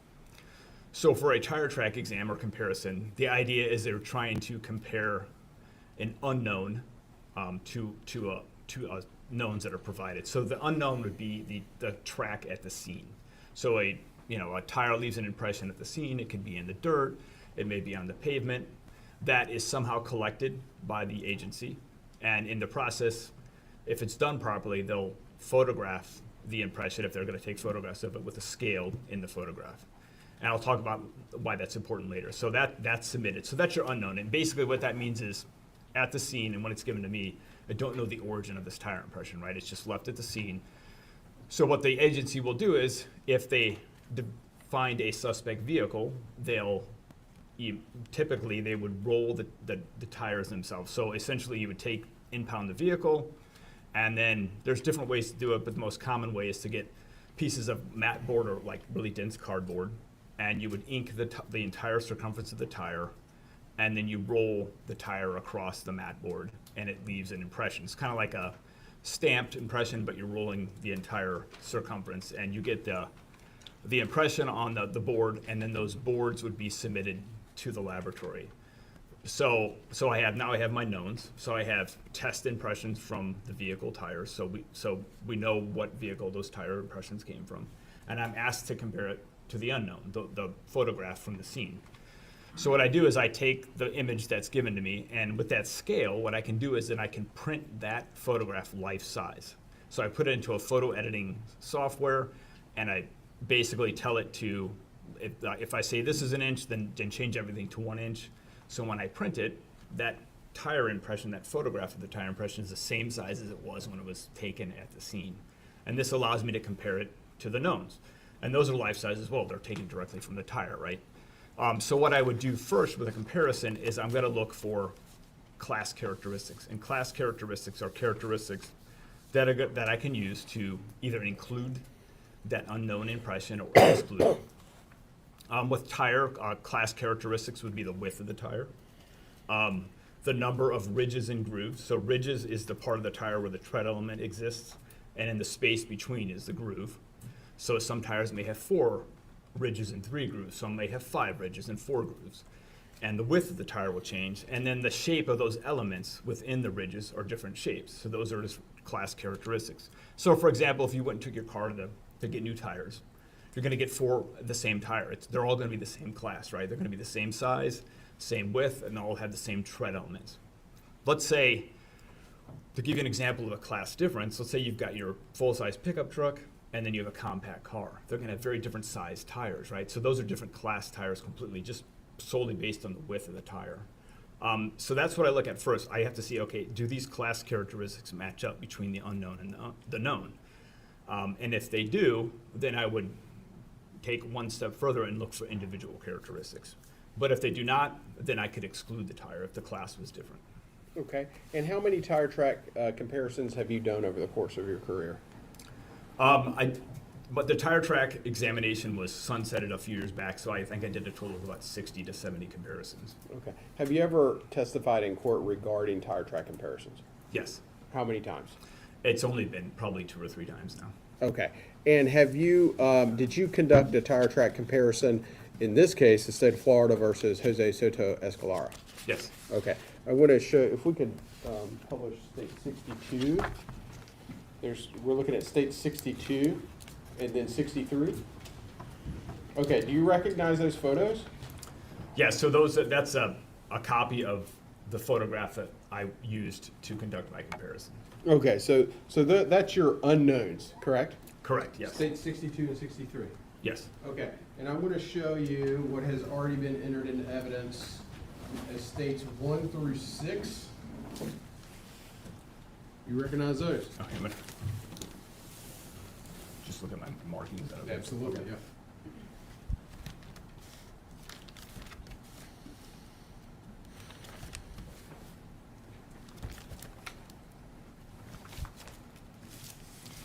On the outside of each of the packages, there's the lab number, the item number, and my initials. So inside would be the mat board containing the known tire impressions. Okay. And are these tire impressions that were taken from a silver Dodge Ram? I couldn't tell you where they were taken from. They were submitted to the laboratory. Okay. That's all I can say. So you get these tire impressions and then you compare it to the unknowns, is that correct? Correct. And describe in specific detail your comparison. I know you touched on it a few minutes ago, but if you can go ahead and describe in specific detail your comparison. Sure. So as you can see, there's a scale in the photograph. So what I did was I cropped I tightened it. I get rid of basically all the extra gravel and grass that doesn't contain the impression. And then I adjusted it to life size. And then I actually printed it onto a piece of acetate, clear acetate. So you have a transparency type comparison is what's going to happen. So you have the unknown on the clear acetate. And what I did was I laid it over top the inked impressions on these mat boards. And so initially I have to look to see if class is in agreement, right? And in this case, it was not. So it was a different size. The width was different. The known tire impressions were wider than the unknown impression. Okay, meaning that the vehicle that left these impressions right here is excluded. Correct. Is that correct? That's correct. Is it a better way to say excluded than the vehicle that left these impressions did not leave those tire tracks? That's correct. Okay, thank you. No further questions. May Mr. Chapman be released from his subpoena at this time? He may. Any objection to releasing him? Thank you, Mr. Chapman. You're released from your subpoena. You're free to stay or leave as you wish. All right, thank you, Your Honor.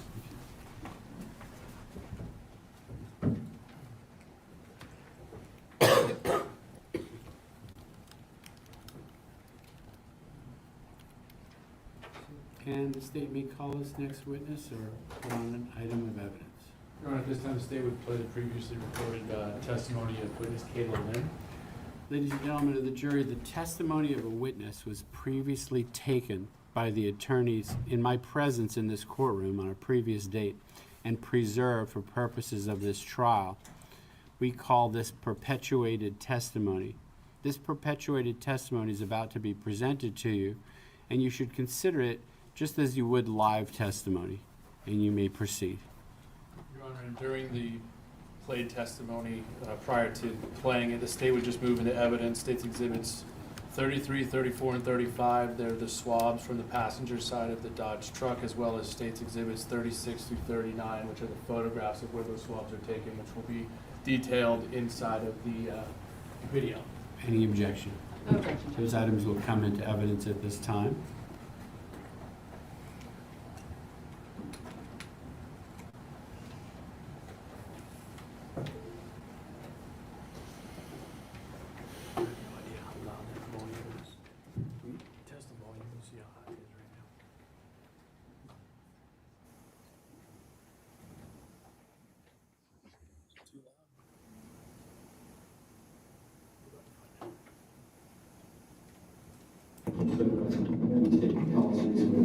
The state would call Kayla Lim.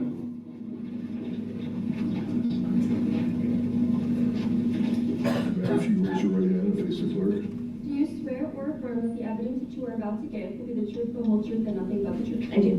And over this way, just watch your step. Good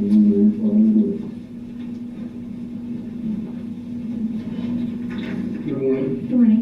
If you could please state your full name, spell your last name for the record. My name is Kayla Lim. Last name is L-I-N-B.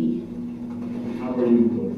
I work for the St. Lucie County Sheriff's Office How long have you worked with the St. Lucie County Sheriff's Office? for 12 years. And if you could, what is your job title and employment duties with the Sheriff's Office? I am currently the crime scene supervisor. And what do your job duties entail as a crime scene supervisor? I oversee the work of other investigators and our crime scene assistants to ensure that we're processing various crime scenes with the most proficient and professionalism that we can. And do you have any training and experience that allows you to be able to perform those duties? I do. And what is that? I have 686 hours of crime scene training in the classroom. I have a bachelor's degree in criminalistics, and I also have 160 hours of fingerprint training as well. Now, as far as this particular case that brings us here today, were you working for the Sheriff's Office back in August of 2018? Yes, I was. And what were your job duties at that time? I was a crime scene investigator at that time, working general crime scene investigations. And on August 25th, 2018, did you provide assistance to another crime scene investigator? Yes, I did. And who was that? I assisted CSI Vasquez on scene. And did you also provide assistance to another crime scene investigator that also worked on this case? I assisted my supervisor at the time, which was Donna Carmichael. All right. And the assistance that you provided to Donna Carmichael, what did that entail? I assisted her with processing a silver Dodge truck for DNA. And where was the Dodge vehicle processed? It was located in the sheriff's office parking lot. Okay, when you say that you processed that vehicle, what exactly is it that you did? I saw various areas on the passenger side for areas of possible DNA. All right, and if you could, can you explain the process that you go through and how you swab for DNA? So we use a sterile swab. So it's kind of like the Q-tips that you use to clean your ears or remove makeup from your eyes. It's in a sterile packaging. The package is opened while wearing gloves. I then use a sterile drop of water and put one drop onto the sterile tip. And then I swab the area of interest for several seconds. And then I place that swab back into the packaging, which then goes inside an envelope and is submitted to evidence. And where was the truck located at within the sheriff's office? It was located in the parking lot.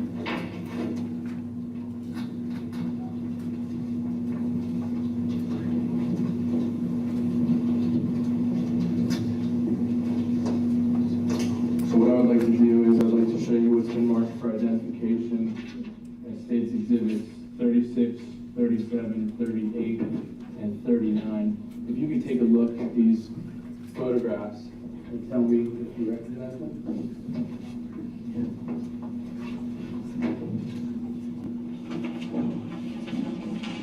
Yes, I do. How is it that you recognize those photographs? These are photographs of the vehicle that I assisted with processing. Is this the vehicle as it looked on that day, August 25th, 2018? Yes, it is. At this time, the state would move into evidence which would mark for identification, states exhibits 35 through 39. No objection. Those items will come into evidence at this time.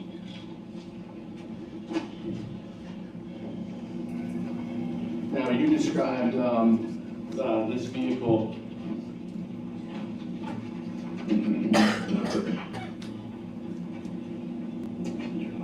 The vehicle that you described, did you then go inside and swab different parts of the vehicle? Yes, I did. All right. And once you have collected the swab, what's the next process in the investigation? They're sealed and submitted to the evidence unit until they're decided whether they're going to go to the lab for testing or not. Okay, how does that process work as far as you swab the vehicle? What do you do with the swab? How do you put it into evidence? So it's sealed with evidence tape. An evidence voucher is created and submitted as the paper trail for the said evidence. And then our evidence unit takes the item in and stores it until it's ready for trial. What I'd like to show you now has been marked for identification by states exhibits 33, 34, and 35. Do you recognize those exhibits? Yes, I do. How is it that you recognize those exhibits? My handwriting is on the envelope, and I also have signed the evidence tape indicating that I sealed the swabs. All right. Are these the swabs that you took back with CSI Carmichael back on August 25th of 2018 of the Dodge truck? Yes, they are.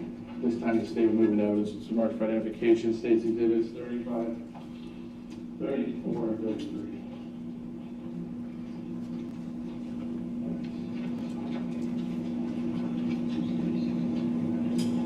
No objection. Those items will come into evidence at this time, but I don't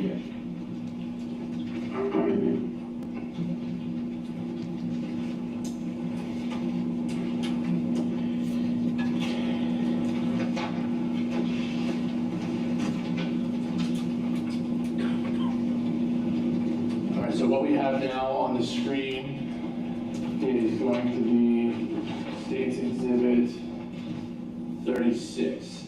And if you could, and you don't have to stand up just yet, what is State's Exhibit 36? This was just a general photograph just showing what the vehicle was that we were processing. Okay, so this is the Dodge truck that you processed on the 25th? Yes, it is. And where at the sheriff's office is this located? It's located on our west side parking lot of the sheriff's office. All right, so does the sheriff's office have primarily two main parking lots? We do, and this is in the security area. And if we could now go to the next State's Exhibit, which would be State's Exhibit 38. What are we looking at in this particular photograph? It's a photograph of the front passenger area. And is there any area in this photograph that you swabbed, in which you then collected it to send to the lab and tested? Yes, I have. Okay, where in this photograph did you swab this drug? May I approach so I can point to it? Yes, and if you would bring the corresponding exhibit with you.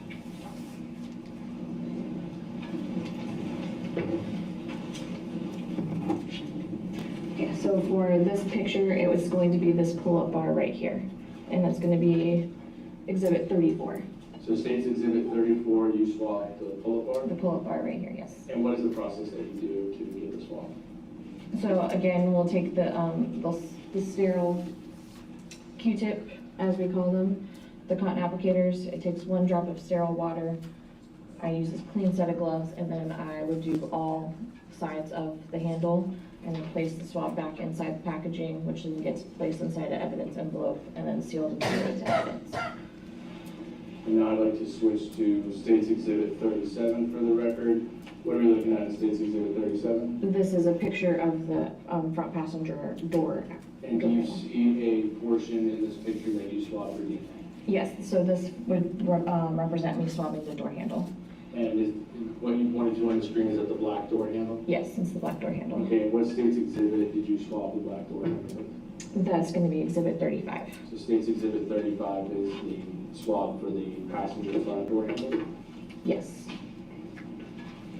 And for the record now, I will switch to state's exhibit 39. What portion of the vehicle are we looking at state's exhibit 39? This is a photograph of the rear passenger area.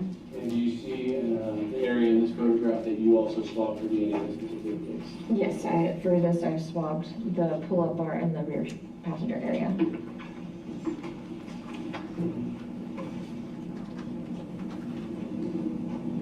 And what is the state's exhibit? Oh, sorry, rear passenger door. Oh, sorry, my bad. It's this one, sorry. It's Right. this right here, to pull the door. Sorry, I apologize. So as far as the state's exhibit, what number are you holding? 33. So state's exhibit 33 would be a swab of where in this photograph? This area right here, so the door pulls, so what you would use to pull the door shut.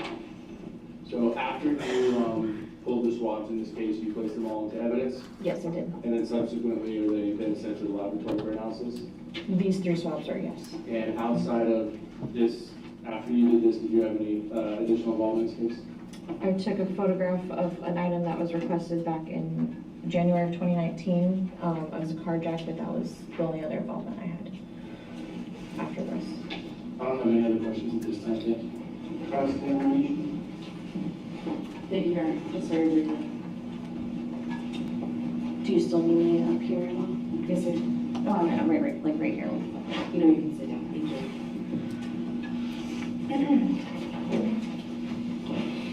Ma'am, you're aware that my client voluntarily brought his truck there to the sheriff's office? Yes, ma'am.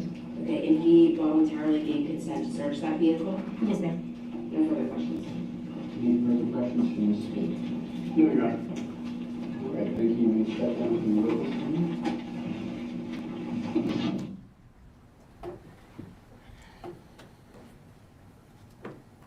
All right, the state stands to witness your item. State will call Christopher Newman.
Do you swear or affirm that the evidence you're about to give will be the truth, the whole truth, and nothing but the truth? I swear. Thank you.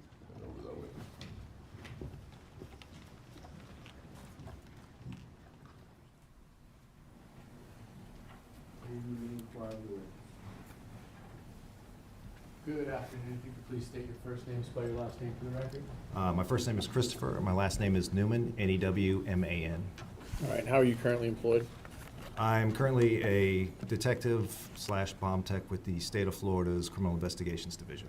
All right, do you have any prior law enforcement experience before doing that job? Yes, I started with the Fort Pierce Police Department in 1999, and I worked road patrol and undercover investigations, and I was a training officer. Then I went to the state alcohol, tobacco, and beverages. I worked there for about 4 years. I made a lieutenant, and then I worked for the St. Lucie County Sheriff's Office. Okay, and during your time with the St. Lucie County Sheriff's Office, what were your job duties with them? I started off at the St. Lucie County Sheriff's Office on road patrol, and then I went to I can't remember the name of the unit. It was basically like a street crimes unit, and then I went into criminal investigations.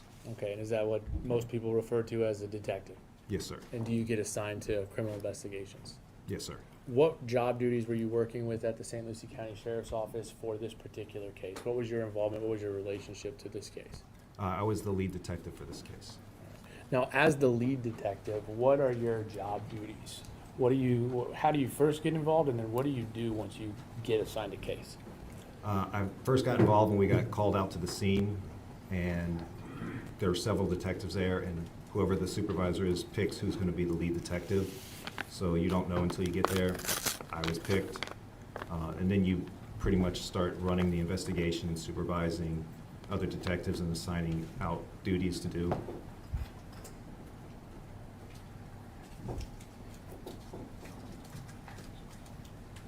All right, so in this particular case, did you have the opportunity to go out to the crime scene?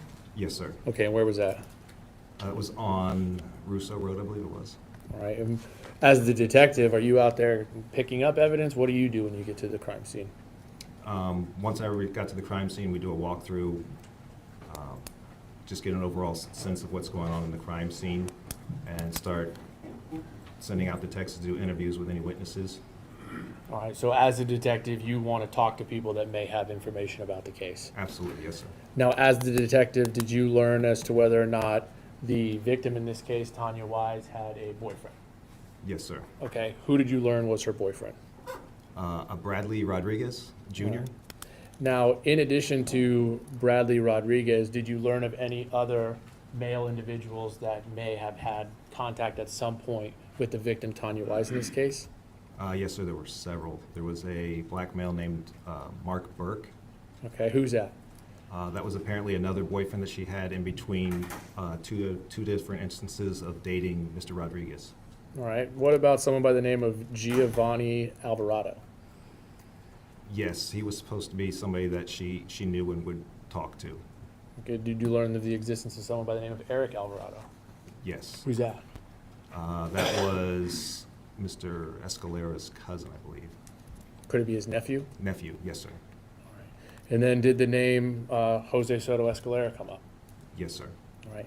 And when that came up, did you request to conduct an interview with him at the St. Lucie County Sheriff's Office? Yes, we did. All right. Back in August of 2018, did the St. Lucie County Sheriff's Office have a interview room?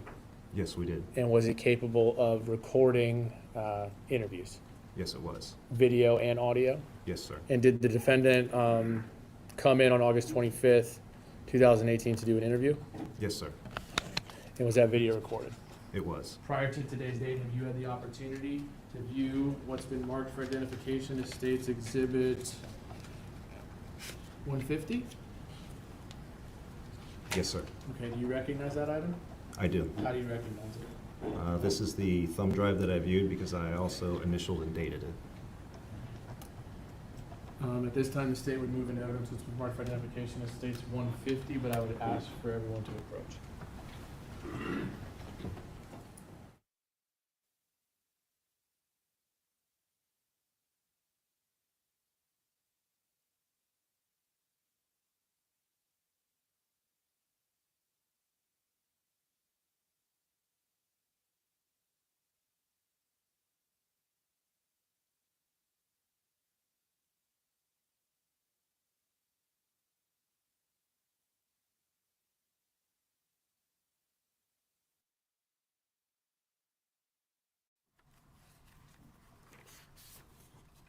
That item will come into evidence at this time without objection from the defense. And ladies and gentlemen, the item that you're about to consider, listen to, review, has been edited to eliminate irrelevant portions that would not add to your understanding of the case. The fact that the recording has been edited and that you notice it has been edited should not concern you in any way and must not impact the way you listen to and consider the evidence. And you may publish the item.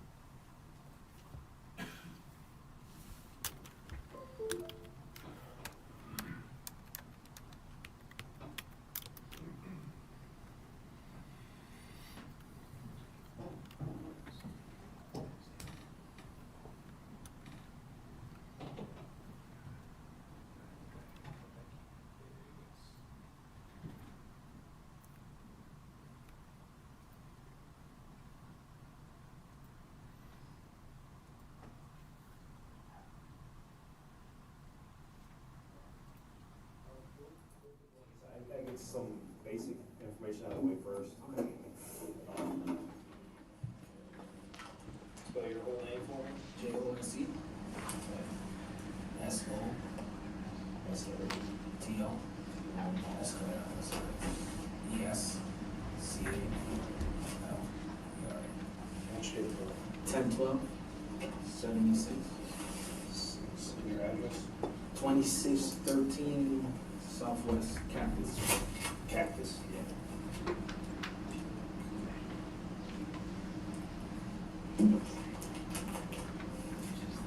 PSO? Yes. What's the phone number? 772-200-6163. Obviously you work at Waste Pro, right? Yes, sir. How long you been there? I just started back, I want to say like 2 months. Where'd you work before that? Room so I was a driver for independent and delivery services. So you were the driver of one of the trucks? Yes, sir. But a contractor, right? Yeah, for a contractor, yeah. Who'd you work for? Ricardo Pizarro. So you got a nickname? Peachy. Anybody else? Honestly. Bradley, that used to be my helper. Bradley? What's Bradley's name? Bradley Rodriguez.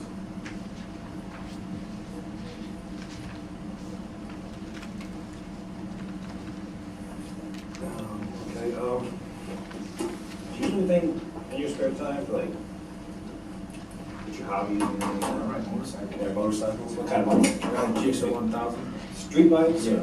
Street bikes. You work on them yourself, or? Yeah. I don't like to touch them. Unless it's motor work, then I'm bringing somewhere else.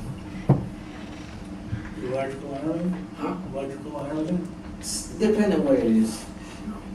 Do you ever hook up other people's bikes?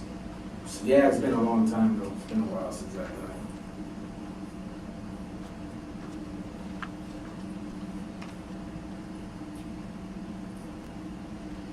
it. Alright, so are you friends with Bradley? Yeah, they look up to me. I'm like an uncle to them. Do you have a nickname? Who? You. Joselito? Joselito? That's you? Yeah. Okay.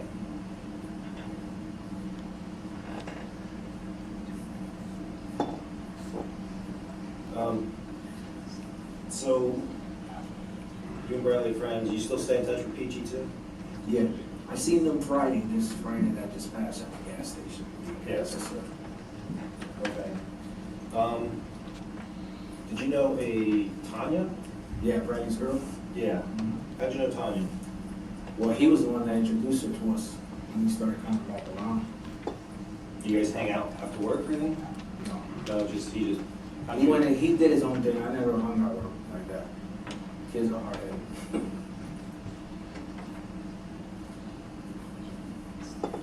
Yeah, we just worked after work. Knew his way around home. So how'd you meet Tania? Through Bradley. Through Bradley? Yeah. Where'd you meet her at? They came over our house in an apartment that me and my wife used to live. Right here in St. Lucie, West Florida. We had a Christmas.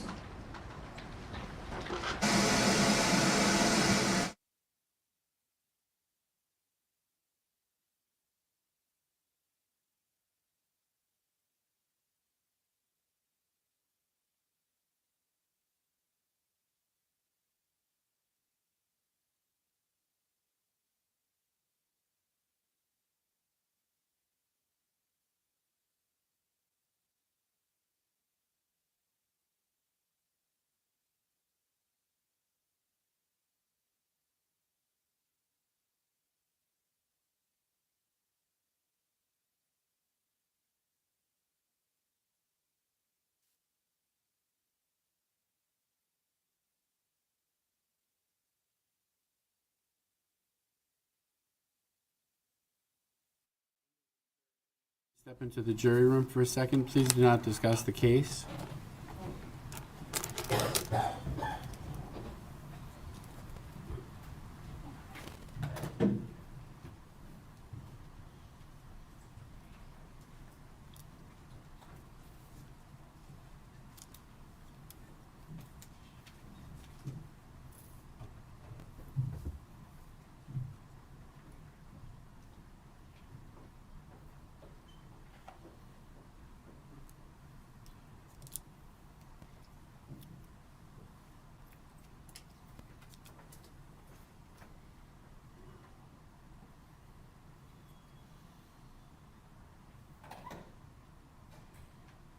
So is it a defense witness? It's a defense penalty phase witness. I think, they're felony Ricardo Rivera here. Mr. Rivera, you've been listed as a witness in the case. There's a rule that's been invoked called the rule of sequestration. Witnesses in the case, even if you're gonna be a penalty phase witness, if we get there, you can't be present to hear the other testimony. I'm afraid you're gonna have to leave the courtroom, sir. Is that correct, Judge? That is correct. Also, don't watch any media reports of the case. Okay. What about the other people that are with them? I don't know who they are. Are you a Who's witness? involved Okay, you before too. we did jury selection. Are you also, she's a witness in the case? Yes. What's her name? Right. That's last name? Do you want to check the hallway for anybody else on either side of the case, or you're comfortable with that? We're good with our witnesses Okay. are fine. Are you a witness in the case, man? No, I'm just a friend of the family. Okay. All right, so you folks need to exit at this time, Mr. Rivera and the young lady. Thank you.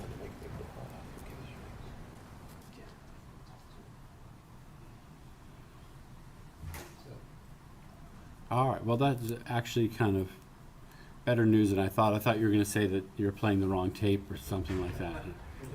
The wrong one went into evidence, and we couldn't unring the bell to something. All right, let's bring in the jury. We'll continue. Okay. Do y'all need a restroom break since we're waiting for them? You good?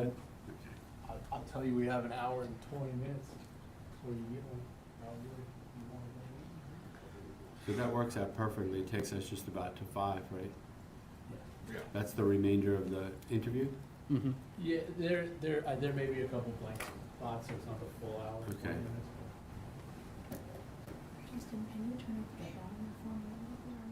I think I'm out. Let me see. I might be able to turn it up on the TV. Oh, yeah, we can go up a little bit lower.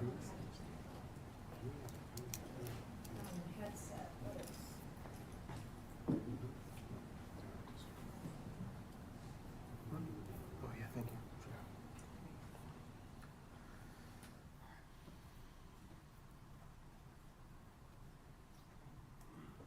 All right, so if you can radio to the other bailiff to bring them in whenever they're ready. Just let us know when they're coming in.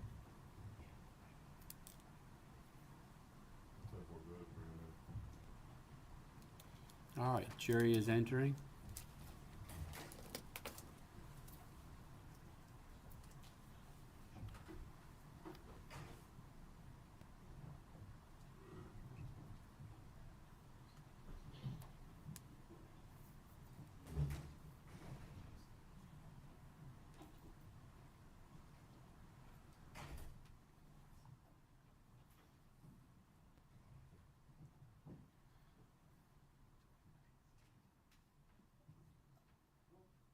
All right, please continue with the presentation of the evidence.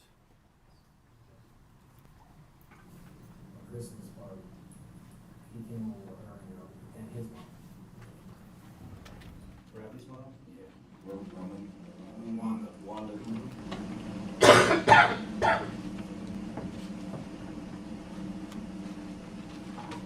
Trying to say her real name, but I couldn't get it out.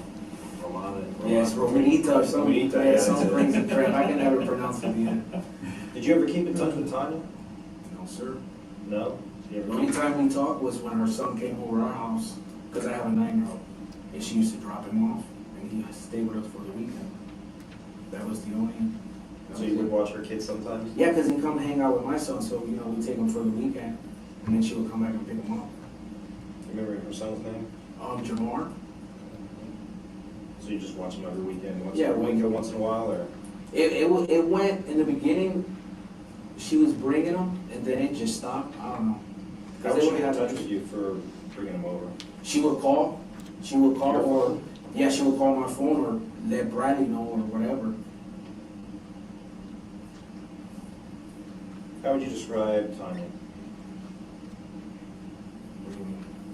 Like if you had to describe her to somebody, like personality-wise, and who she is, what would you say? She was pretty mellow, I could say, but kind of crazy, I don't know. Talking ghetto, that ghetto talk. Did she, She used to strip, that's what it was. She was a stripper or something like that. I never saw her, so I don't, you know, I just can move out what people say. where did, do you know where she used to strip at? No, sir.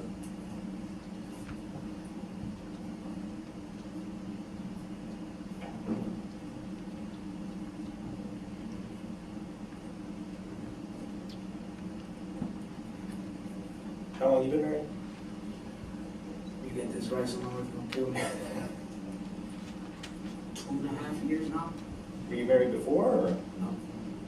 do you have a kid with anybody else? I have several kids. I got 4 boys. And 4 boys, what are the ages? What's Jose's name? I want to say 25. Okay. Jose's 25, Damien's 24, Joel's 17, and AJ's 9. That's a big spread, man. Yeah. Pretty well, a little bit. Almost stone, man. I started when I was young with the first 2. I was like 15. Different moms, or? Yeah. All 4? Huh? All 4 different moms? No, 3. 3? Which 2 have the same mom? Jose and Damien. First 25 and 24, Yeah. close to the house. Yep. That was my first set. Is everybody local here, or they live anywhere else? No, they're around. Just like I don't speak to them like, you know. You have a Facebook account? Yeah, I have a Facebook. What's your name on your Facebook? To be honest, I don't even know how I was on here. I don't even. My wife's the one that hooks all this shit up front. You want to look at it? I don't. Yeah, if you can show it. Uh-oh. When it comes to shit like that, I'm not a genius.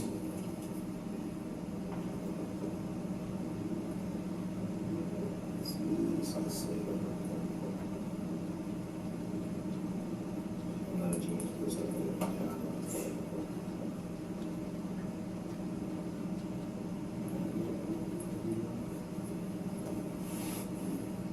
Jose Escalera. Something simple. I don't remember. I don't know.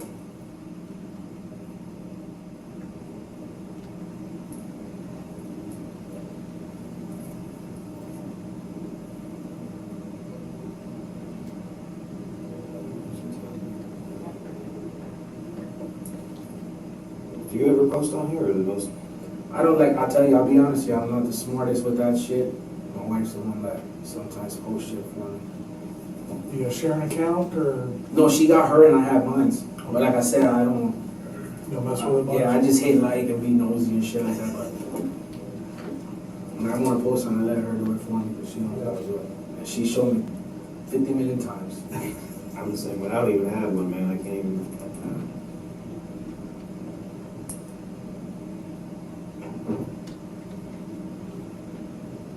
Are you friends with Tanya on here? No, sir. You're not? No.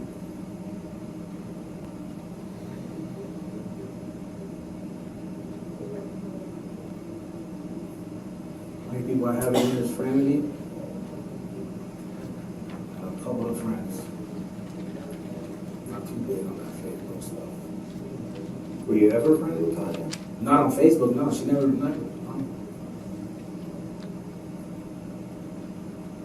When she would come over, excuse me, when she would come over, did she ever talk about, besides Mark, any other brother boyfriends besides her, Mark and Bradley?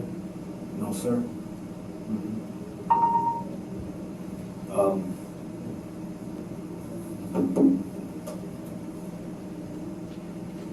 Do you know Giovanni or Gio? Gio. Got a brother named Javi or Javier.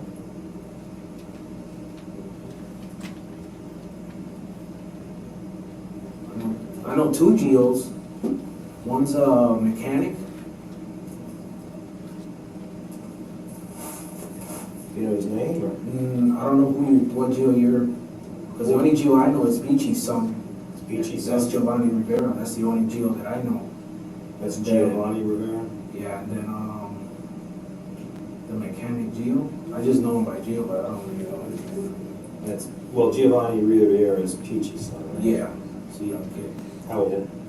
22, I think. Has he got a brother? Geo, yeah, Jacob. Jacob? That's Beachy's son too, yeah. Little guy. They live around here? Yeah, they live in the same house. Mechanic Geo. His son, he fixes Hondas and stuff like that, but I don't really know too much about him. You know, how old is he? It's an older guy. I say he's in his 30s, I think. 30s. Do you know where he's from? Like He lives here, I he lives guess. here, but did he live anywhere else before? I don't know. You don't know? I don't know him like They're that. from Puerto Rico. We all Hispanic. That's where we already come from. So I'm trying to be like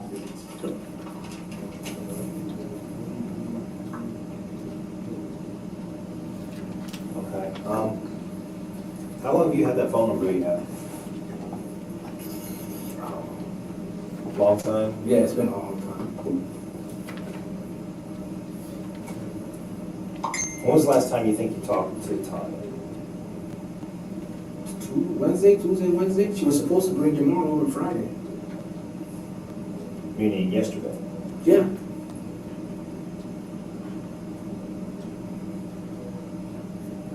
You talked to her on the phone or? Yeah, it was on the phone. I talked to her on the phone. She had what was it that she asked me? She was asking about Jamar. If he can come over. Tuesday? Wednesday? I think it was Wednesday. Would it be on a phone call? I always delete everything. So unless they want to look at my phone bill, that's fine. Yeah, it was Wednesday. Yeah, Wednesday. Cause it was Wednesday. I spoke to her Wednesday and Thursday. Matter of fact, cause I remember telling my wife when I got home, I said, hey, guess who found to bring Jamal over? He can come over. What time did you speak to her on Thursday? I want to say it was after 8. After 8? Yeah, cause I was home having dinner. Can I grab that? Yeah.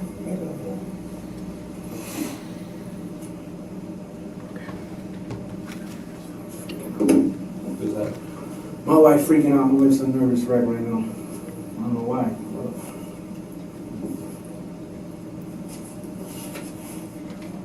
And when she called you Thursday, around 8 at home when you have dinner, what'd she say? No, she said you guys are gonna be home, so She texted? No, she called me. She said that Jamar wants to come over. I said, all right, cool, that's fine. And then, cause I'll pick up AJ, I'll have AJ, and that was it. It was fast. I wasn't even on the phone with her.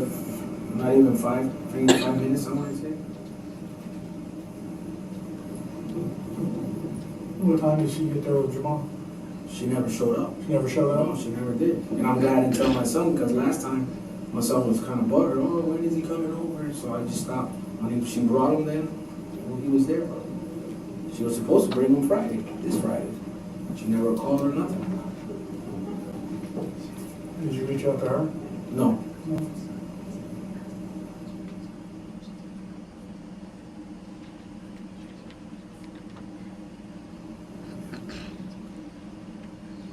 When was the last time you fixed someone's motorcycle? Shit. I was working on one of my buddy's Pete's bike. Pete? Yeah, but that shit. Matter of fact, they stole his bike. And then they recovered it, brought it over to my house. Then he took it back because it was too much. I guess he salvaged it, so I don't know what happened after that. How long ago was that? About 2 months ago, I want to say.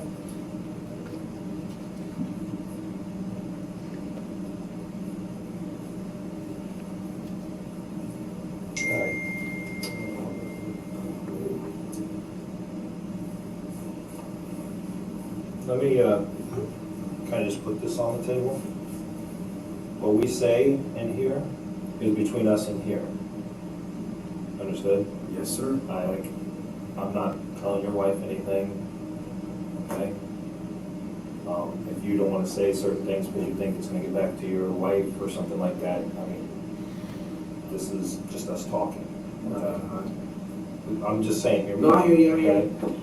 Because a lot of guys maybe sometimes with contact with other females, whether there's something there or not, their old lady may get a little jealous, so they may not tell the exact whole truth because they're trying to, so when they go home, they gotta sleep with that other girl that night and nobody wants drama. Trust me, I hear you.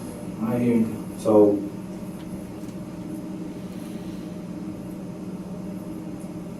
did you have any other involvement with Tanya? No, sir. None? No. Other than just watching her kid? No. I was just bring Jamal over. She hung out with us. Randy would come over, and then they eat. Those houses and fixed their With bikes? me? Yeah, have you ever gone to anybody's house and fixed their bike?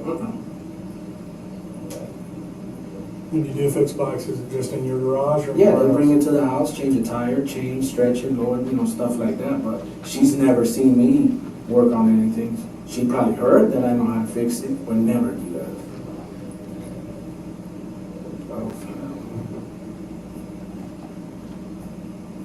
Although she used to dance, right? Yeah, she was a stripper, that's what I'm saying. Then maybe you were the father of the child. There's no chance. No, nothing to do with that. Absolutely positive. No way. No way.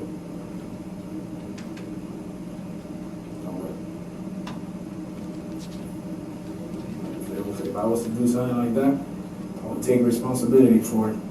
Like what happened with my first two. Let's say you've done it before, right? What? Taking responsibility. Yeah, I got 4 kids from 3 different chicks, so if that was the case, but. Would you have a problem giving a DNA sample to rule you out as the father of that child? I don't care. Would be an issue? So what were you doing Thursday night? I was home. I went to fix a friend's battery was loose or something like that on his car, and I fixed it. Who's the friend? Andre. Andre? Yeah. Figueroa. Figueroa, that used to work with? Yeah. It was it's a gray Galant. That's what it is. Mitsubishi? Yes, sir. Where'd you do that at? At his house. Where's that? Right there. I just know how to get that. I don't even know the name of the street. Is it in Fort Pierce or Fort No, it's St. Fort St. Lucie. It's actually down the street from here. It's on Selvitz. On Selvitz? Yeah.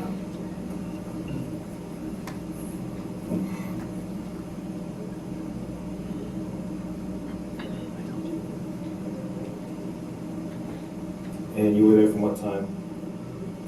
I want to say 8 something. Almost 9. Maybe I was there for like an hour and 20 minutes, because I remember I was getting fucking bit by mosquitoes. So what time was it when you got home? Like 9, almost 10 o'clock. 10? Yeah. I don't know exactly. I wasn't really keeping track of times. In that time, did you call anybody or No. use your phone or anything like that?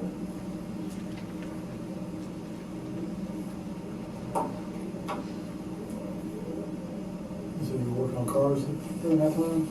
Yeah, I was fixing the battery was loose or something. Something was wrong with it. You get around? Oh, yeah, it's running. The terminal was loose. Okay.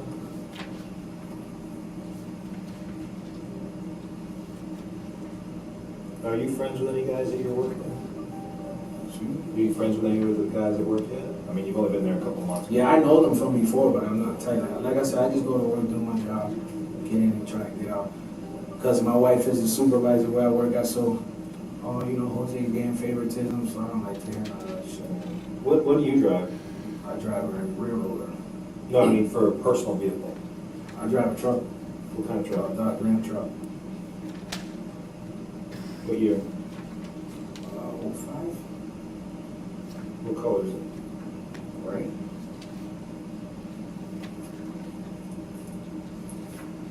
Did you ever lend your truck out to anybody? Mm-hmm. You never lend it out? No, I haven't. I don't.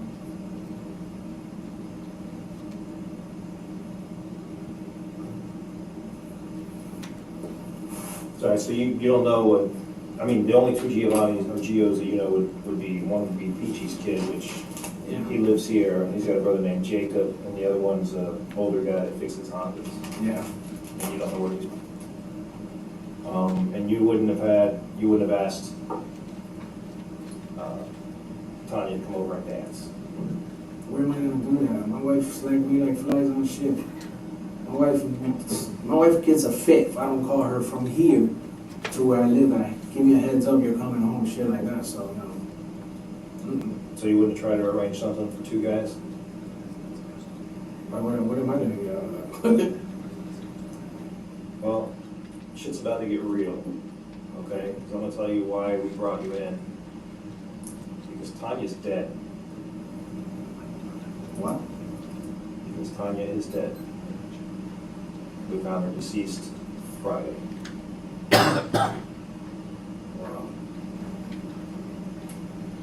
And we've been interviewing everybody that has contact with her, and so we're trying to iron out everybody's stories. Because there are a lot of things flying around, people saying stuff about other people, and It's always like that. That's crazy. That's fucking crazy. Wow. so that's why I'm saying, That's crazy. right now, we need to be, I mean. I don't got nothing. I'm doing whatever you want. Like I'm saying, just telling you. Yeah, it's kind of critical. if anything between, even if there was, like I said, if there was nothing that you think is gonna get you and your old lady in trouble, we're not saying nothing, okay? Because we want everything to come out now and be open. I know what you're That- getting at. I That know we what don't you're- care about petty stuff like that. No, she's the one that's how we know about her. Listen, I'm trying to keep my life straight. I've been through some shit, and the last thing I need is any shit like this or whatever. What kind of shit you been through? Just shit in general. Just with my kids and, trying to get, I started going to church, so, So you're trying to turn your life, do the Yeah, right yeah, thing? do the right thing, and so far everything's been good, so. Did you know she was pregnant? Yeah, Bradley. Did you ever know her to lie? Make stories up? She make up some shit. She like using guys that I know, because she uses shit out of my helper. Just manipulate them, You try to tell them, don't be falling in love with no stripper. You know what that shit is all about. Oh, you don't know what you're talking about. All right, fuck it, learn the hard way. So, little stupid shit like that, they used to get in little arguments, but can't get in that shit, man. And who's that with Bradley? Do you think she was manipulating Brad? Always asking him for money and shit like that, using his car. Did you ever see them get into a fight? I seen them argue before, over the phone. Anybody get into a physical fight? You ever seen? No, I've never seen none of that. But she said one time, she did say he hit her. Yeah, that he hit her. I remember that. Broke her nail or some shit. She was all dramatic. My wife was with me. Because this was in front of her house. Was this separate from the time that the police were called? No, this was after. That's what I'm saying, there was a different incident, Yeah, right? this was a whole different incident. Yes, sir. Okay. So they got into it, she broke her nail? Yeah, she said that he hit her and broke her nail. Yeah, my wife was with me. I remember that.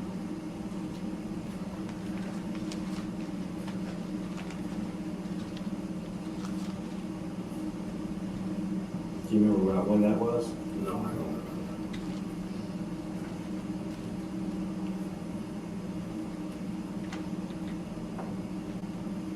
That's crazy, wow. Whew. That was a fight with Bradley. Mm-hmm. With Bradley that time? Yeah. The other time you were talking, that was with. That was with the black dude, Mark. Yeah. Listen, she fucking, so many dudes that she talked to, and God knows what she did. What do you mean? No, I'm saying, because she knows a lot of guys, so I don't know. Like, God knows what she's done. I don't know. I'm just saying. You ever been with her? Ever had sex with her? Hand to God. And God. I'm good. Y'all can ask me, like I said, y'all can ask me whatever y'all need, I'm here. You ever loaned your truck to her? No. You never been inside your truck? A long time ago, when me and my wife went to Cheddar's, that was the day that the guy beat the shit out of her. The first one? Yeah, the black dude. So We went to Cheddar's, me, my wife, and her. So she hadn't been in your truck since March? No, she's never, that was the only time she was on the truck. Okay, so I'm sure you watch TV and you understand about DNA, right? When was the last time you saw Tanya? I haven't seen her.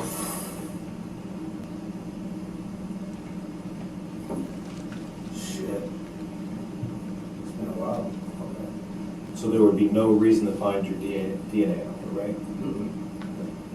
And you said you were willing to give a sample of your DNA? Yeah.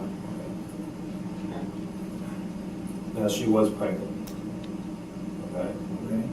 And we're gonna take DNA from the child who's also deceased. Okay. Right? So there's not gonna be any surprises. We're gonna have to contact you in a little bit and be like, hey, why is he coming You back? guys do whatever you gotta do. But, I mean, I'm not gonna be coming back to you in 6 weeks when I get the results back saying, hey, what's up with the... I'm good. You've never had sex with her? I'm straight. Did you ever have sex with her? No. Did you have any kind of dealings with her outside of just friendship? No.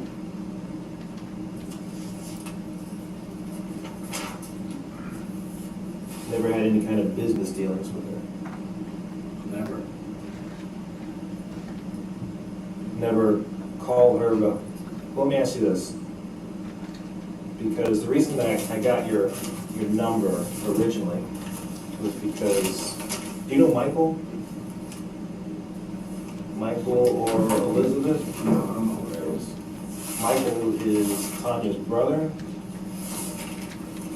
Did you ever go by Tanya's mom's house? Yeah. The day that I went to bring Bradley, matter of fact, yeah, I remember. I brought Bradley there because Bradley was calling her for the car. They got into a little scuffle. She slung her clothes or some shit. Took her phone. And I brought her to her brother to the store right there on Lucie Boulevard. I guess he works at the cricket place or some shit like that. Yeah, I remember that. Her mom was outside, matter of fact. Did you ever tell anybody in in Tanya's family that Bradley was stalking her from down the road? You'd seen his car on her street? How do I know that?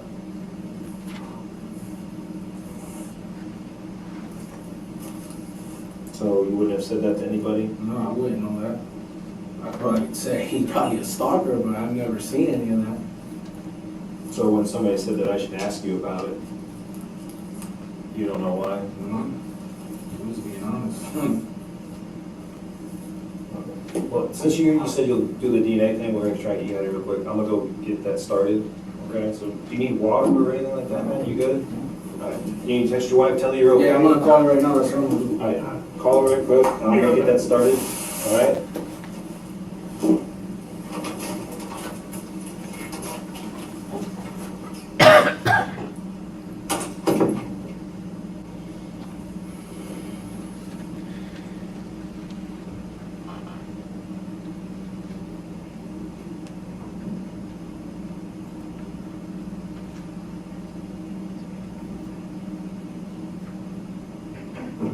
Hey, I should be out of here shortly. No, they're asking me some questions about Tanya fucking being dead. So, whatever they ask me, I just answer the truth with them. They got me in some little interrogation room here. Yeah, that's what I'm at. I guess they want to get a DNA test or something. I don't know. Yeah. No. I don't know, swab or something. I don't know. Yeah, I don't know.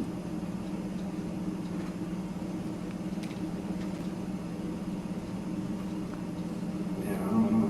I just told them what they you need to know. You guys are still there? Where's my truck? Okay. You know, I'm here. They still didn't tell me what the fuck's going on, though. They said she's dead, so I don't even know what the fuck's going on. Man. Yeah, I told them everything.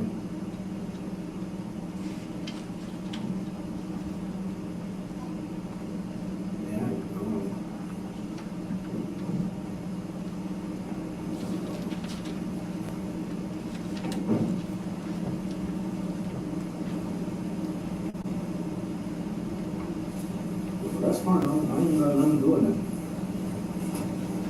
I ain't got nothing to do with this.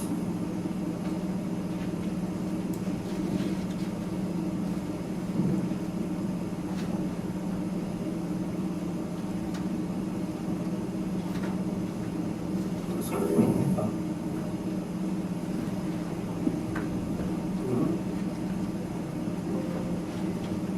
I don't know. The detective said there's a lot of people talking. He said, she said they're just trying to get shit on.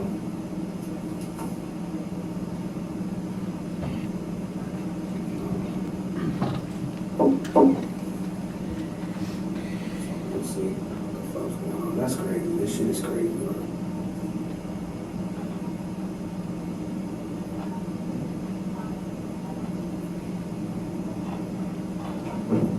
For what? About what?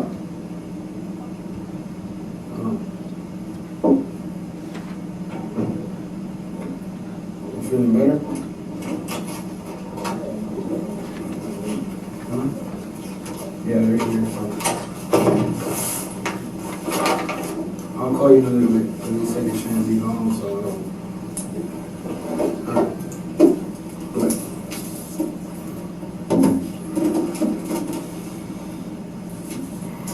You have to spell your name for me again. My last name, First name first. Jose J-O-S-E.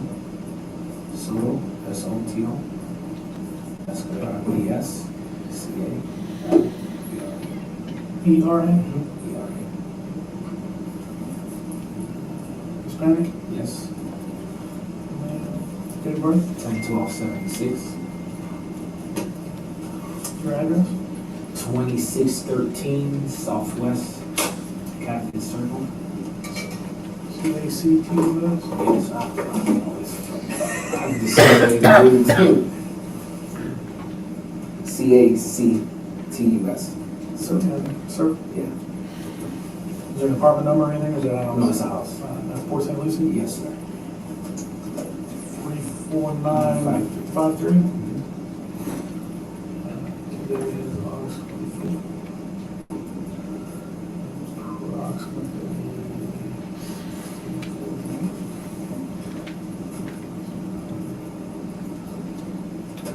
You got the cool job? Yes. Two? Two, yes, two.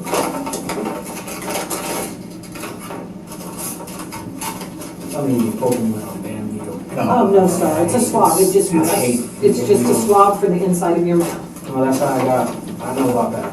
That's how I found out my son was mine. Yeah, it's the exact same process.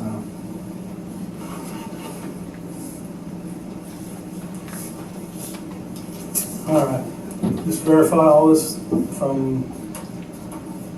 Can I take a picture of this if you guys don't mind? Or I'm not? No, you're fine, No, that's fine. We're gonna finish yours. Just verify your information is correct as I wrote it. That's an E. 10/12/76, 2613 Southwest Cactus Circle, 34953. Today's August 25th. It's a little after 1641, which is 441. Down here it says, I, Jose Escalera, hereby voluntarily consent to the collection of buccal swabs of the inside of my mouth by members of the St. Lucie County Sheriff's Office for DNA testing. You agree with that? Just a signature right there. And the date right here is 8/25. Well, there was something that I had to tell you guys too. His mom, Bradley's mom, called me this morning to tell me that he had gotten arrested and all that shit too. So Okay. I just want to make sure you guys know that's the issue. Just need a couple of thumbprints.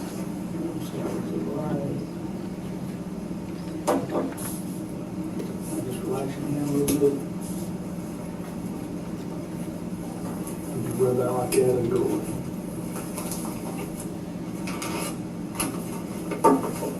Just want to slide it out a little bit.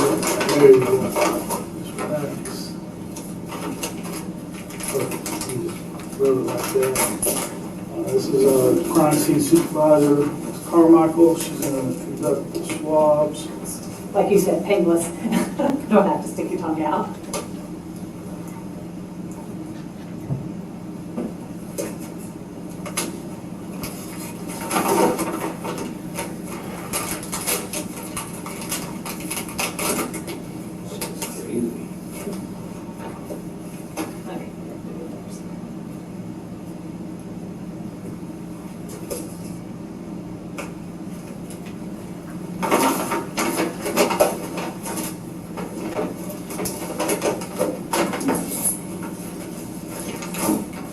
You guys tried reaching me? I'm not sure. We may have. I've never even seen the reason why, because they did something stupid. If I was going to the gym and they were looking for me, they just call me directly and tell me what it was for. I don't know. Yeah, I'm not, I don't remember if we did or not. It's been a long couple of days.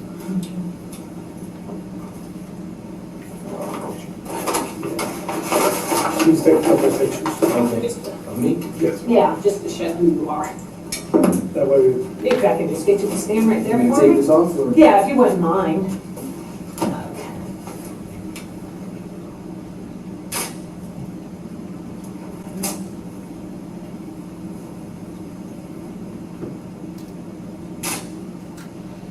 And if I can get you just put your arms out like that for me, show you not. Put your hands out like that, just show you not any injuries or anything. Okay. Here, bring your arms closer to me. This way, whatever. Yeah, that's fine. Okay, none on your legs or anything, right?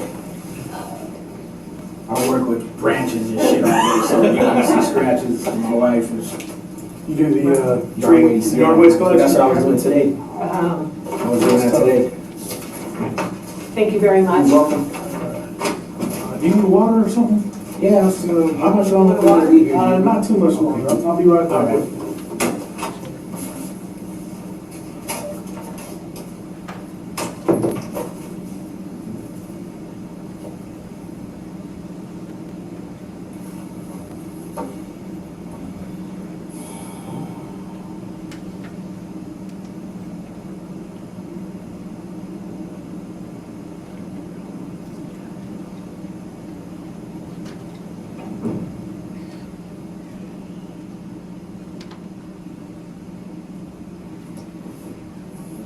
This.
Bro said she was found dead.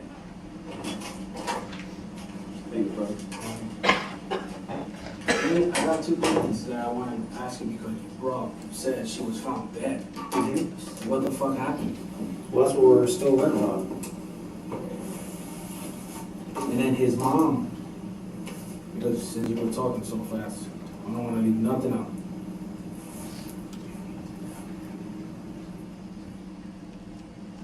His mom called me at 1:25 a.m. this morning. Whose mom? His mom. To tell me he got arrested.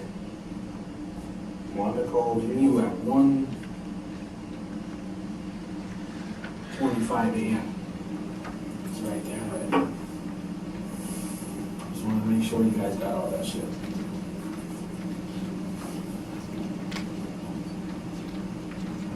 This morning? But I didn't get to it until I got to work. That's when I called her. You called her at 6:31? Yeah, I believe so. I know I called her back, but I was already at work. She was telling me he got arrested for some shit with Tanya or some shit. I don't know. Oh, this is fucking crazy. What did she say she get arrested for? I guess for drugs and some shit that they found Tanya or something. I don't fucking know. That's what I'm saying. I'm trying to piece stuff right now because you telling me she's dead. Well, that's a fact.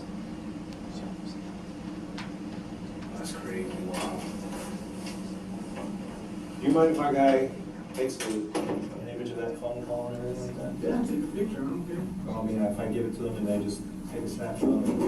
I would like to see it. If that's what you're saying. What do you mean?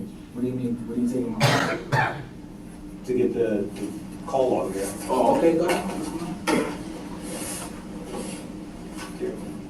Can you get him to sign something? Yeah, that's what I'm doing. We'll take it to him so you can get it back, so. Yeah, that's Takes fine. us just a minute, okay? This is crazy. So it's Soto-E. S-C-A-L-E-R-A.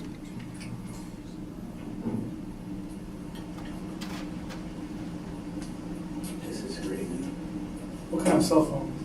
That's iPhone 7 something. Is it a 7 or 7 Plus? The big one or the regular one? It's the bigger one. Big one? Yeah. You know what color it is? My phone is black. Black.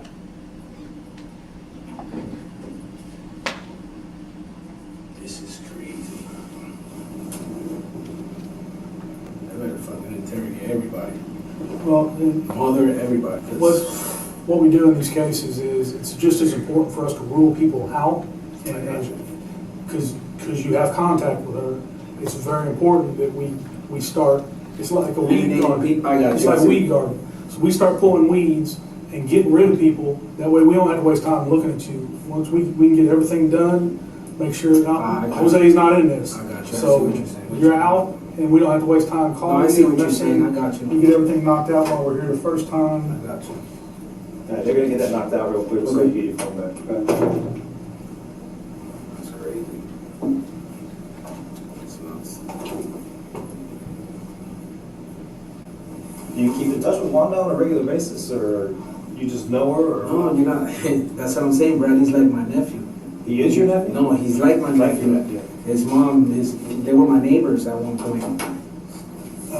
They were in your apartment or something? Oh, no, old house. Oh, okay.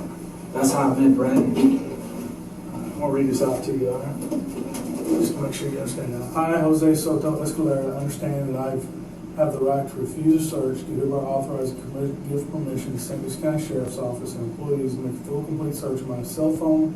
It's the iPhone 7 Plus Black that we just collected, located here at 4700 West Midway Road, St. Lucie County, Florida. I understand that by giving my consent for the above described cell phone and digital data within to be searched, I'm giving up the right for privacy for these areas. I also understand if items are located in the area my consent is given for, then these items can be used against me in court of law.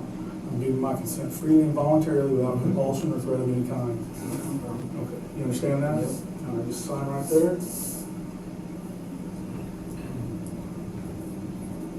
And print underneath, and the date is August 28th. I'm sorry, August 25th. I'm like, hold on, man. Let's slow down.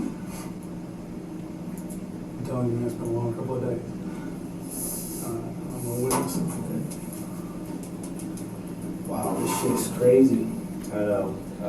But what happened? Like, what was? She was just found. You guys not even telling me now. I don't even know what. Well, we're not releasing a lot of the details of it's still an ongoing investigation, Oh, but she was found deceased and is suspicious. So that's where we're standing right now. And what we're doing now is there's so many names and so many people and so many families and boyfriends that right now we are doing the process of elimination. I got you. Okay, but which is why we brought you in here to talk to you on your own free will. No, like I said, Because, you know, the further we can basically, I don't mean to be mean, but the further we can kick you to the curb. Let me ask you that's what we something. Since we're in here, what did Bradley get arrested for? What is he being charged with? Bradley got arrested for marijuana. Had nothing to do with us. He got arrested for marijuana. You know, he smokes weed like a fiend. Yeah, we know that. That's what he's arrested for. That's what him his dad got arrested for. They're in jail for weed. That's it. So how the fuck does his mom know? We talked to Bradley about Tania. But did you talk to her mom today? We haven't talked to Bradley's mom at all. So how the hell did he get mom? He probably called her to get bail. Probably called her from jail. Yeah, because how did she know? He probably called her trying to make bail. Oh, okay. I got you. Because he did say she's supposed to be coming down. So. Yeah. Yeah. Okay. So We should be staying in my fucking house. Thanks. But in big cases like this, if we can knock out. No, I see you try to eliminate as much. Exactly. I see what you're saying. We got all these people giving different stories. And Jose lent the truck. Lent her the truck. But we say she ain't been in the truck. Shit. Well, if you let me look in the truck, take swabs in the truck, I'll roll your truck out. That means you're telling the truth and they're lying. Yeah. So you get plucked out. No, I hear what you're saying. Yeah, that's crazy. This shit is crazy, man. Speaking of, would you have a problem with that?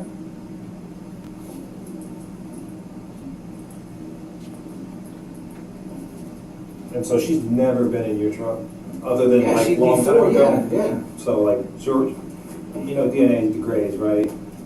So if it's like 6 months ago, when you're gonna find the DNA and you're not gonna have hearing from us. So Plus, said a Dodge pickup. Yeah. 05? Yeah.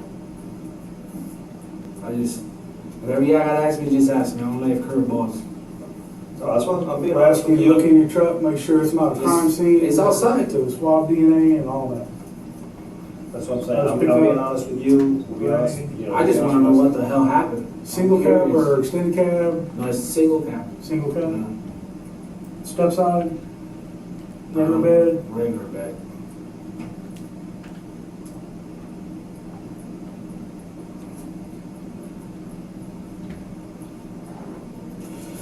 That's crazy, man. How long you lived down here in St. Lucie County? I came in here in 93. 93. Where do you mostly, when you lived down here, has it all been down in Port St. Lucie? Yeah, I've just been all over the place. You ever live up in Fort Pierce? Never. Oh, man. Jose, this is the exact same form we just did. What I changed was I put, instead of your phone, this is for an 05 Dodge pickup truck, gray in color, with a single cab and regular bed. It's located here at the sheriff's office, parked out back. And you understand that we are looking for a search of your vehicle for DNA trace evidence of the crime, and the protections at the bottom are the same. It says I'm giving up the right to privacy for these areas. I also understand that items located in the area of my consent is given. And these items can be used against me in court of law. I'm giving my consent freely and voluntarily without compulsion or threat of any kind. Signature. Same signature, print, and date.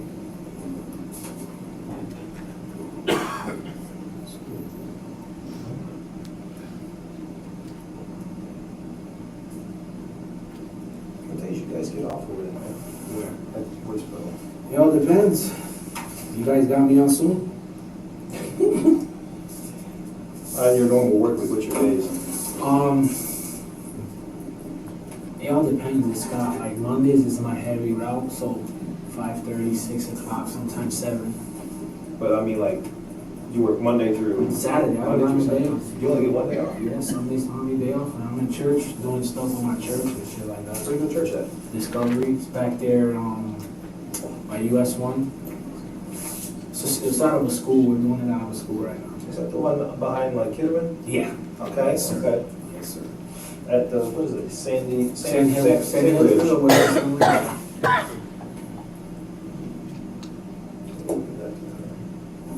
So she can get that done so we can come out here.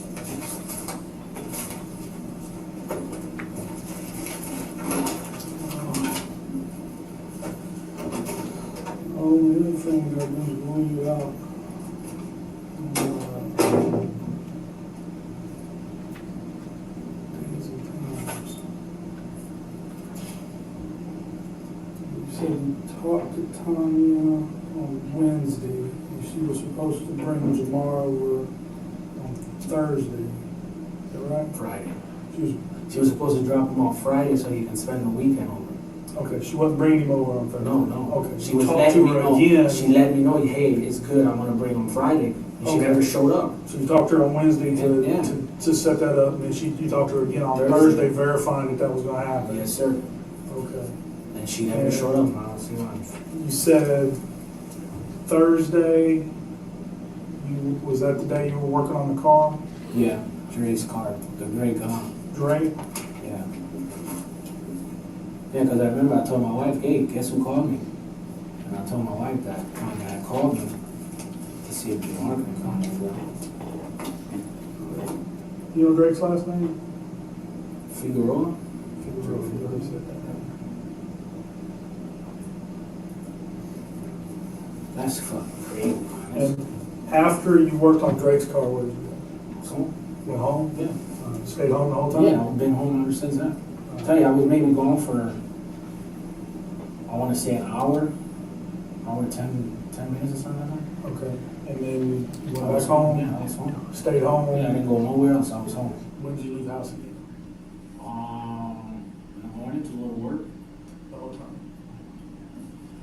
5 something, I can't remember. Because my wife leaves before me. About what time you wake up? It's 4.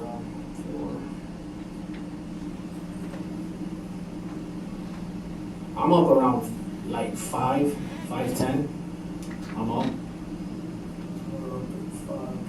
5:10, and then my wife leaves because she makes my lunch and all that. Right. And then I go straight to work. I'm good. And you worked Friday? Yeah, I work every day. What was your scheduled work time Friday? What do you mean, like start? Yeah, you start time on Friday.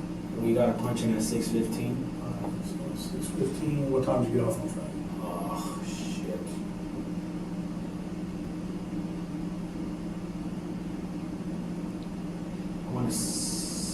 Shit, I can't even remember. I know it was 5, almost 6 o'clock. 5, 6 o'clock? I'm not sure.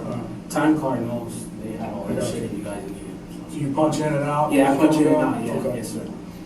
Yeah, I can verify that if y'all want to do that too. I just can't remember. I know I got home late.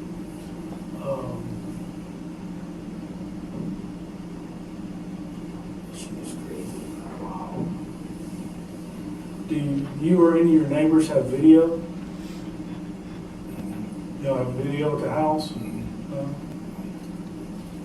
That'd be easy for us.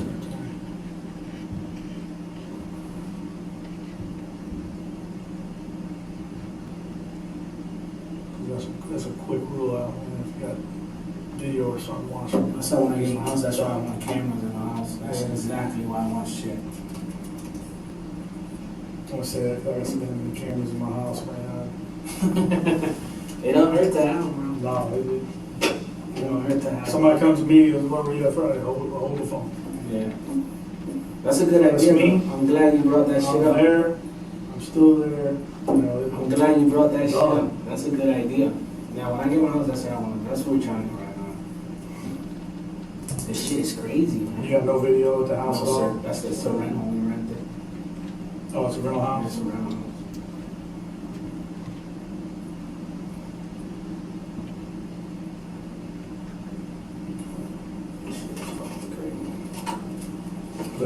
if we needed to, the Wave Pro has you punching it Yeah. out. Yeah.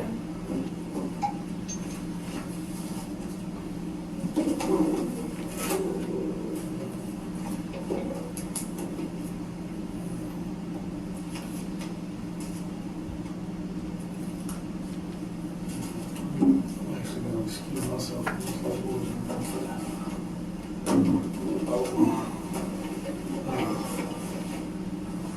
Trying to change. Right, I guess I appreciate it. No, this shit's aggravating, man. Like, embarrassing. What do you mean? No, just getting dragged here for shit that I don't got nothing to do with. Were you close with Tanya or just not really? We're not tight like that, that's what I'm saying. We're not. I just see her, hey, hi, what's up? I know that's Bradley's girl, you know, shit like that, but we're not tight like that. But you have her kid over, right? Yeah, her son comes over and stays over.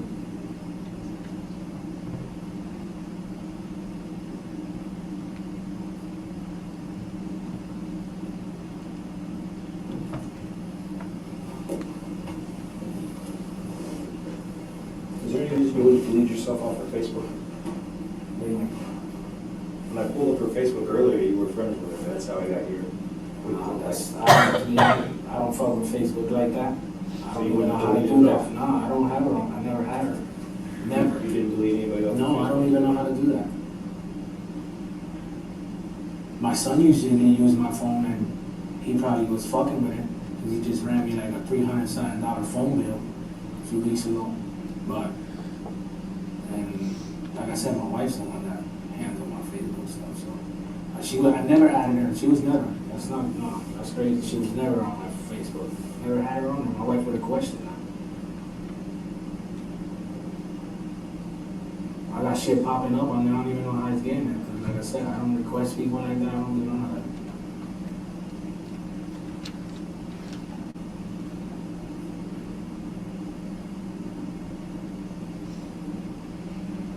So you've never had any kind of sexual relation with her?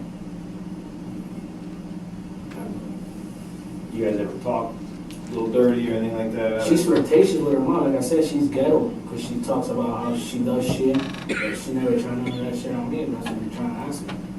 Well, I'm not saying that you guys actually did anything. Did she ever flirt with you like that? And say you No, guys she never tried me like that. Never. How'd she get along with your wife? They're pretty cool.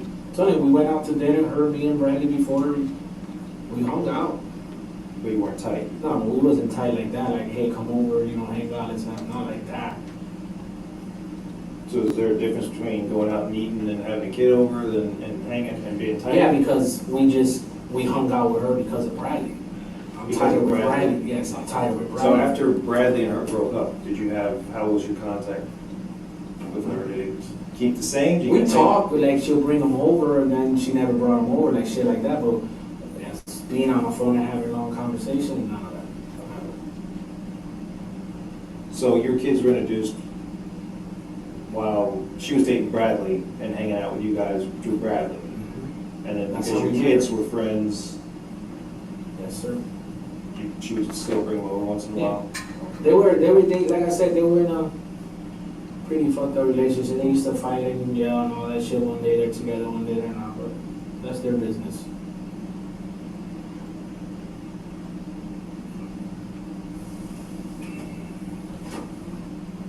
Did Bradley's mom and dad come into mind just lately? Or do you know anything about that? Mom got no money. She probably got to get it Bradley's from dad. the. I don't know.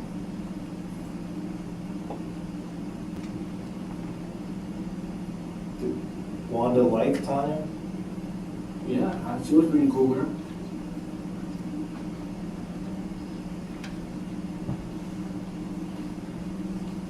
You never heard Wanda or anybody bitching about Tanya?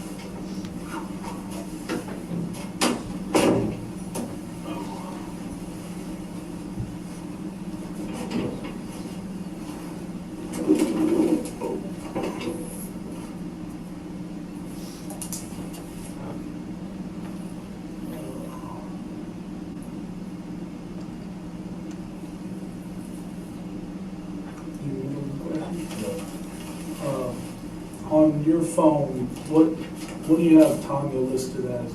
You have her in your contacts? Yeah, she's in the contacts. She's under Loca. Loca? Yeah, crazy. L-O-C-A. And then her old number, like I said, I had an old number that she had before, is under Tanya. The new number that I spoke to her is under Loca. Do you remember what the old number was? No, it's still in the phone if I'm not mistaken. You So guys look you at have it. a Tanya contact, that's an old number. Yeah, that was her old number. What says Tanya, that's the old number.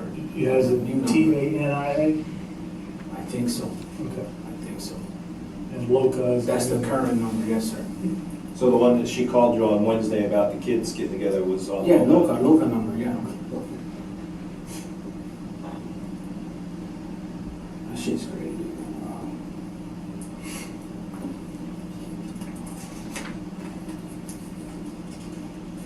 I appreciate you cooperating on this. This gets us out of your area and you out of ours. No, we move on. My wife is the one that's freaking out. We'll try to, however you want to spend it to her, you can spend it to her, okay? No, I Not that we say listen, I here, don't gotta so- lie to my wife. If there's one thing I learned, bro, let me tell you something. I've been through some shit. Telling the truth is the most easiest shit to do. Nah, I'm not gonna sit here and tell you the story over. I'm giving it to you all the first time. I don't gotta sit here and try to keep lying. No, fuck that. It's the easiest way, because every time you tell a story, it's the same story. Exactly. I'm good, so. Where's your wife at now? Probably out there waiting for me.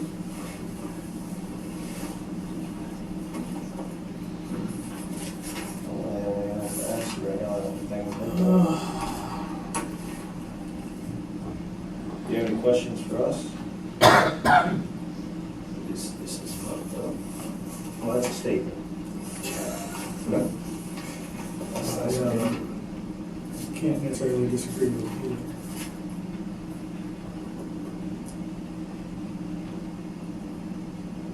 My wife said they came to the house. I guess you guys went to the house or something? Somebody from the sheriff's office. Like 16 deep or something like that? I have no idea. I just have what other stuff. We got teams running around doing different things, and, you know, some of them got 2 guys, some of them got 20, it just depends on. Oh, yeah, let me ask you about, her old boyfriend, Mark. You said that you know, he beat the crap out of her. Yeah, I know of him because of the shit she said when she was with Bradley, when she used to, we used to talk and hang out, and that's not a good guy. Do you know if she was still in contact with him any or no? Knowing her, yeah. Knowing her, yeah. You think so? Like I said, when she talked to me like I'm a brother or uncle. Tell you, the way she talks, that ghetto talk, she just don't care. It's just the way she was. So it wouldn't surprise you if she was still in contact with him or anything like that? Or? I wouldn't doubt it, because she said she loved him, and for God's sake, she still got him on Facebook. So. How do you know if you weren't friends with him? Because the picture that your buddies picked me up over here at the sheriff, at the job, he showed me a picture of it. So that's how I know. I know who he is because I've seen him. You actually met Mark? Not like this, but I've seen him in pictures. I know who he is by pictures. Oh, so she showed you a picture. You didn't meet face to face? No, never. Just through photos? I never saw him.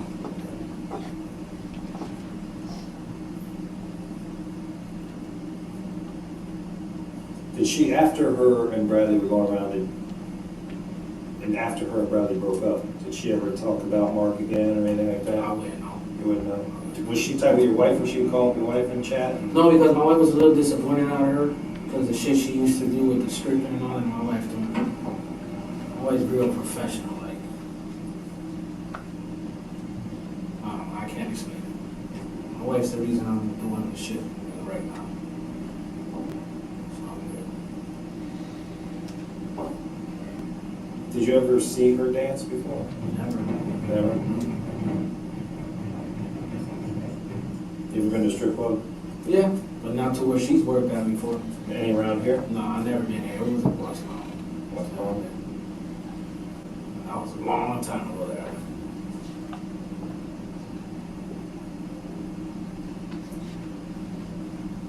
You already get that money to make rain on stage. I'm not getting my fucking money on. That's the way I look at it. I got a wife at home. I don't need a fucking baby shit.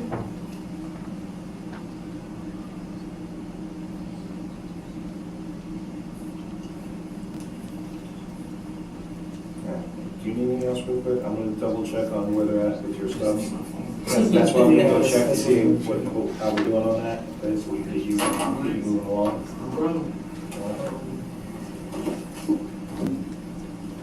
What's the youngest you guys hire officers? How does that work?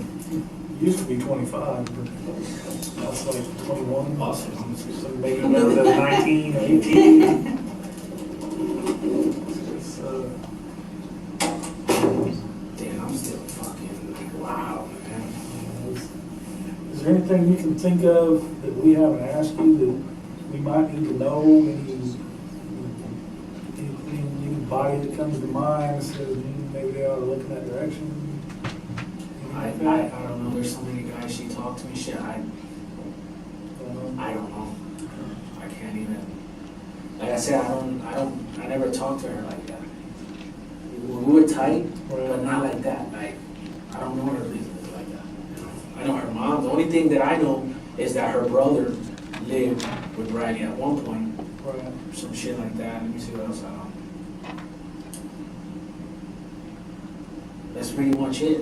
And her mom's sick, you know. But that's about it. It wasn't an everyday thing. It was like, but hey, what's up? What's good? How you doing? How everything? But to be every day like that, no, it wasn't. When was the last time Jamar came over to the house? Shit, I can't even remember. I know we took him to church.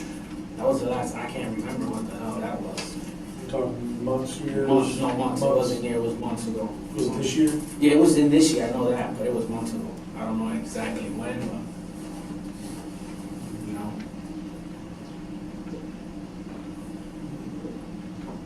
Shit is crazy. Because the way she told this morning was like they arrested him. Oh, he got arrested. I just didn't, like I said, I didn't know. And then my wife was telling me this was going on. This, and I'm like, nah, this is a prank. There's no way. That's why I was waiting for your partner there to tell me what he was talking about.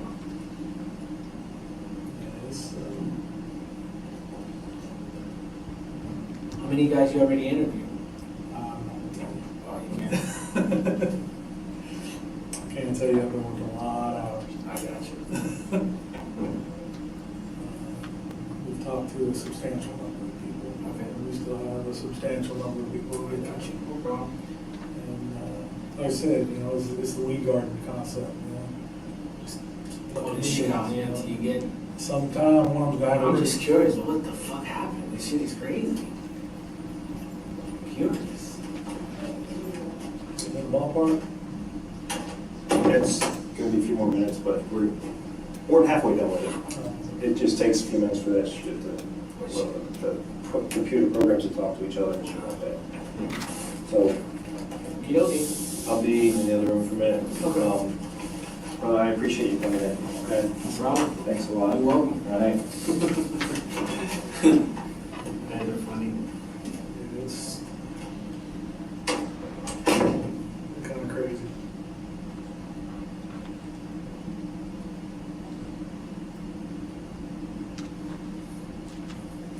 Damn. That's crazy. Whew. I feel bad for him, man. For Jamar. Oh, yeah. That's his mom. At least he still got a grandma. Yeah, but it's not the same, man. It's not the same. It's crazy. It's crazy because it's just crazy.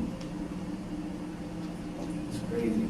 Hopefully they'll give him some support, and some counseling or something to Yeah. make sure he's good. Just like we explained, when names come up, we gotta, No, I understand. you know, I understand. as sure as we don't, Yeah. you know, if we just, Jose did it. Get all the way to the end, I mean, yeah, Jose did it.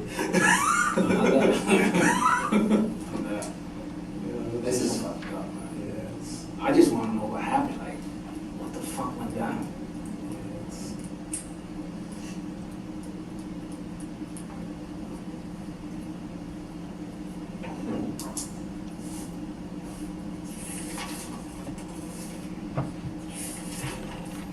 I just know that chick know a lot of guys, man.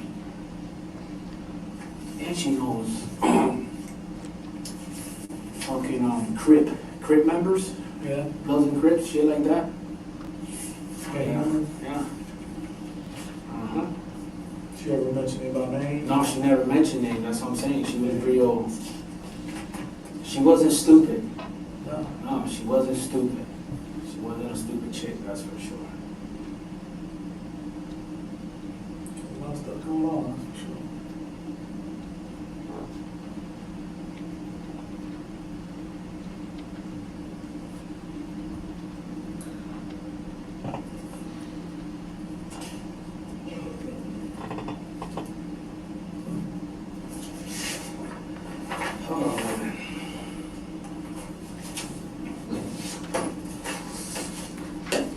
When you gonna come? Sure. Been here for 13 years. You guys have dispatchers here, right? Not in this building, but You know what they said about the loud? yeah. My kids, mom, it's related to her, sir. Okay. Georgia. You see her very much?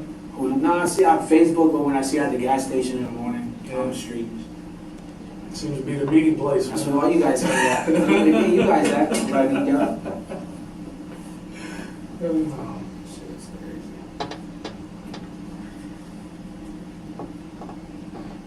Everybody drives their truck, one's up there at one point or another. I like what I do. Yeah. Cool job, pays the bills.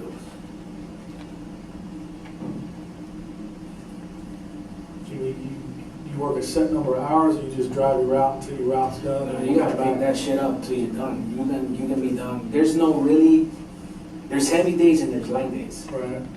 Like my Monday route, I can get done between, it's a heavy, so 5:30, 6 o'clock. Tuesdays, fucking 1:30, 2 o'clock. Wednesday is a bad day because I'm fucking getting there till like 7. My only early day that I know is Saturday. Like today, I would've known. I would've been off like 2:30, but it was a little extra shit out there. And Sunday we don't work, we're off Sunday.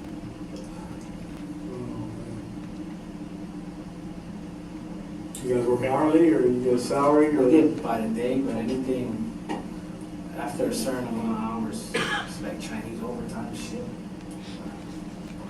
So if you can knock your route out by 1 o'clock, you're still getting your till 5 pay? Yeah, you get your flat rate, you make money, but the longer you're out there, the less. That's the way I look at it.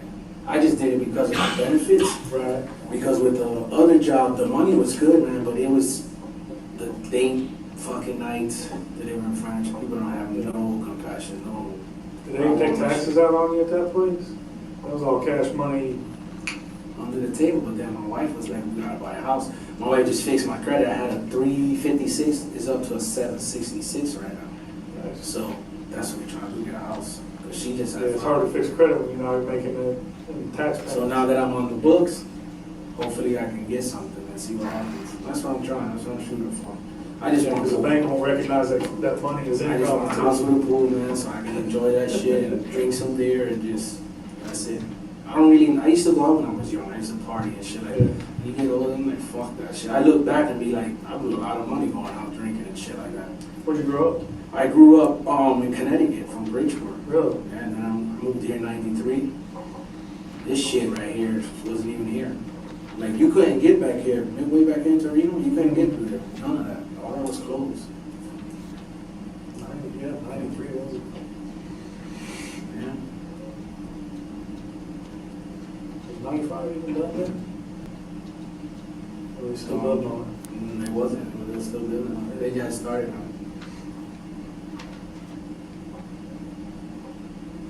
So change around here a little bit, eh?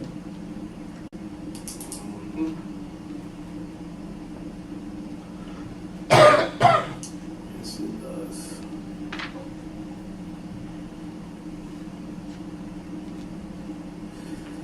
Yeah, I'm still mind blown. Like, fuck. Wow. Did he give you a debit card? No, nobody gave me nothing.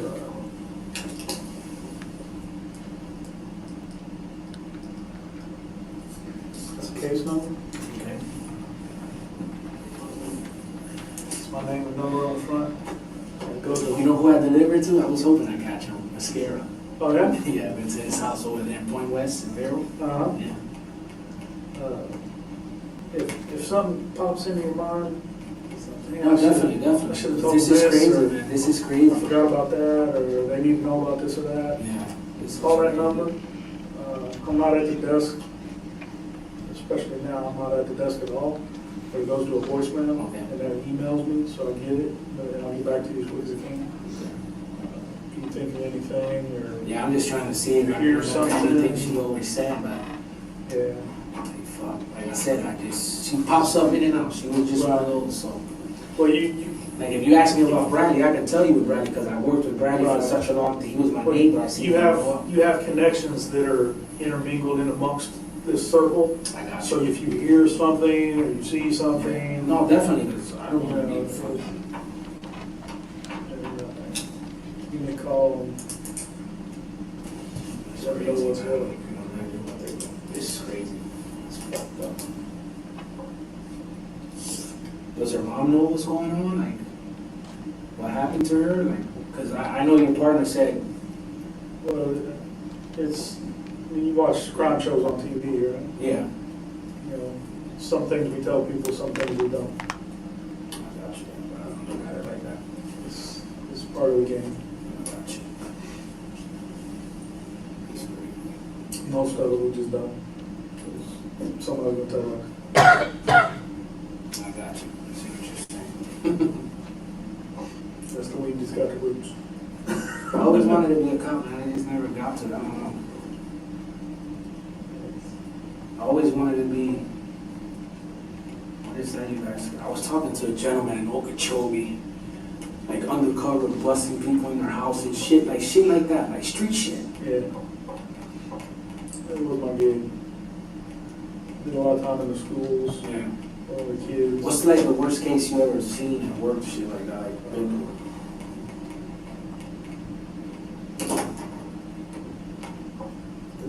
This one's up there.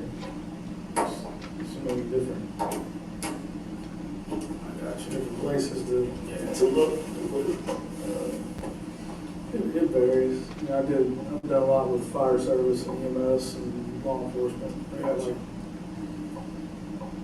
26 years in now in public service, so it's pretty much That's cool then. been to the race. That's cool. That's cool. It's my time with that retirement check. Henry Cumberland.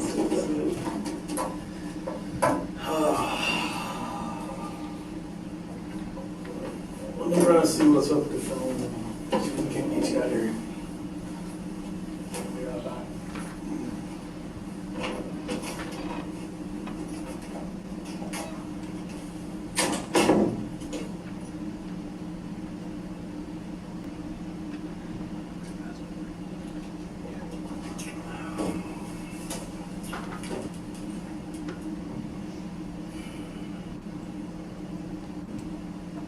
Did you do any texting?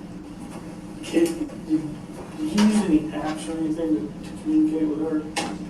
Snapchats? Listen, I don't even know how to use Facebook that. Messengers, any kicks, any of that? EMS? Just Like I said, I don't fuck with my phone like that. I don't know. just text and phone calls. phone calls. Did you do any texting? Yeah, I text. Text people. and phone calls? And that's it, but I don't use my phone for nothing else. My wife will be the first one to tell you I'm not that great when it comes to that. I feel you, man. Some of that stuff. Like like shit pops up on the phone. Like message, like what you said, message the wave. There's a wave shit on there or something. You wave. I get people. I don't even request these people. I don't even know how the fuck it even gets there. So I just, I don't know you.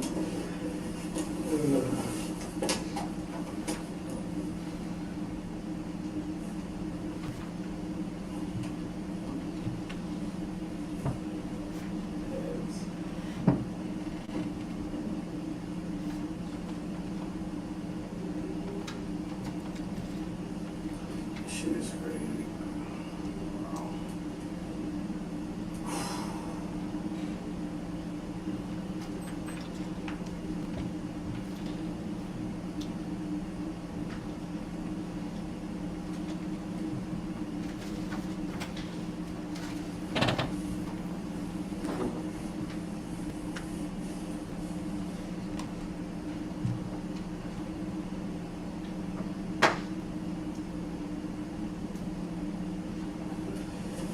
Oh, shit.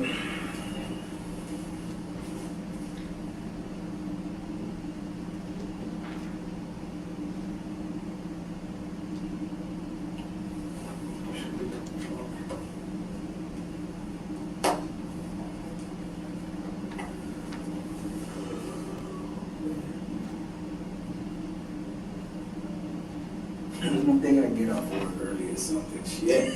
You can't catch a break, man.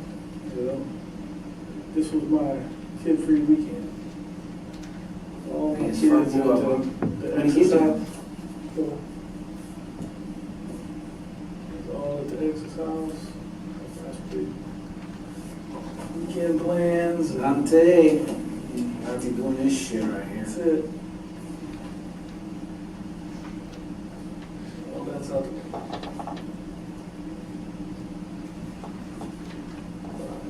More weekends. Yeah, let's go.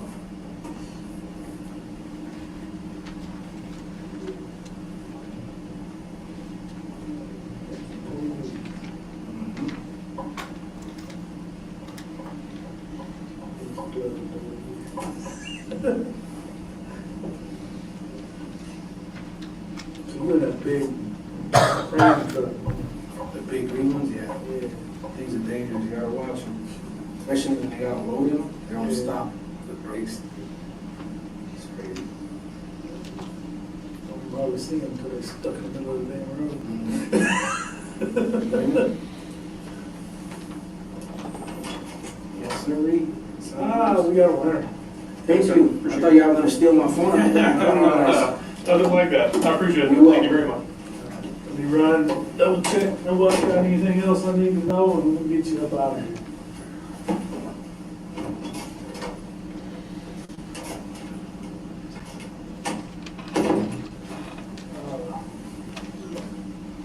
You got a business card? Yeah, I should fuck that. I should tell you, you're doing shackles, platoon dog, power.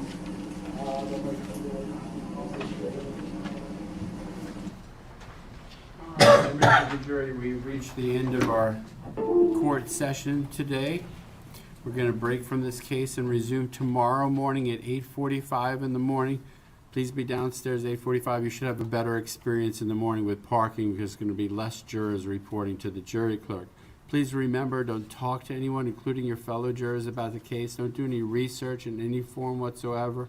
Avoid all of the media coverage of this case. Enjoy your evening. We'll see you tomorrow. Please leave your notes on your chairs. See you tomorrow morning, 8:45.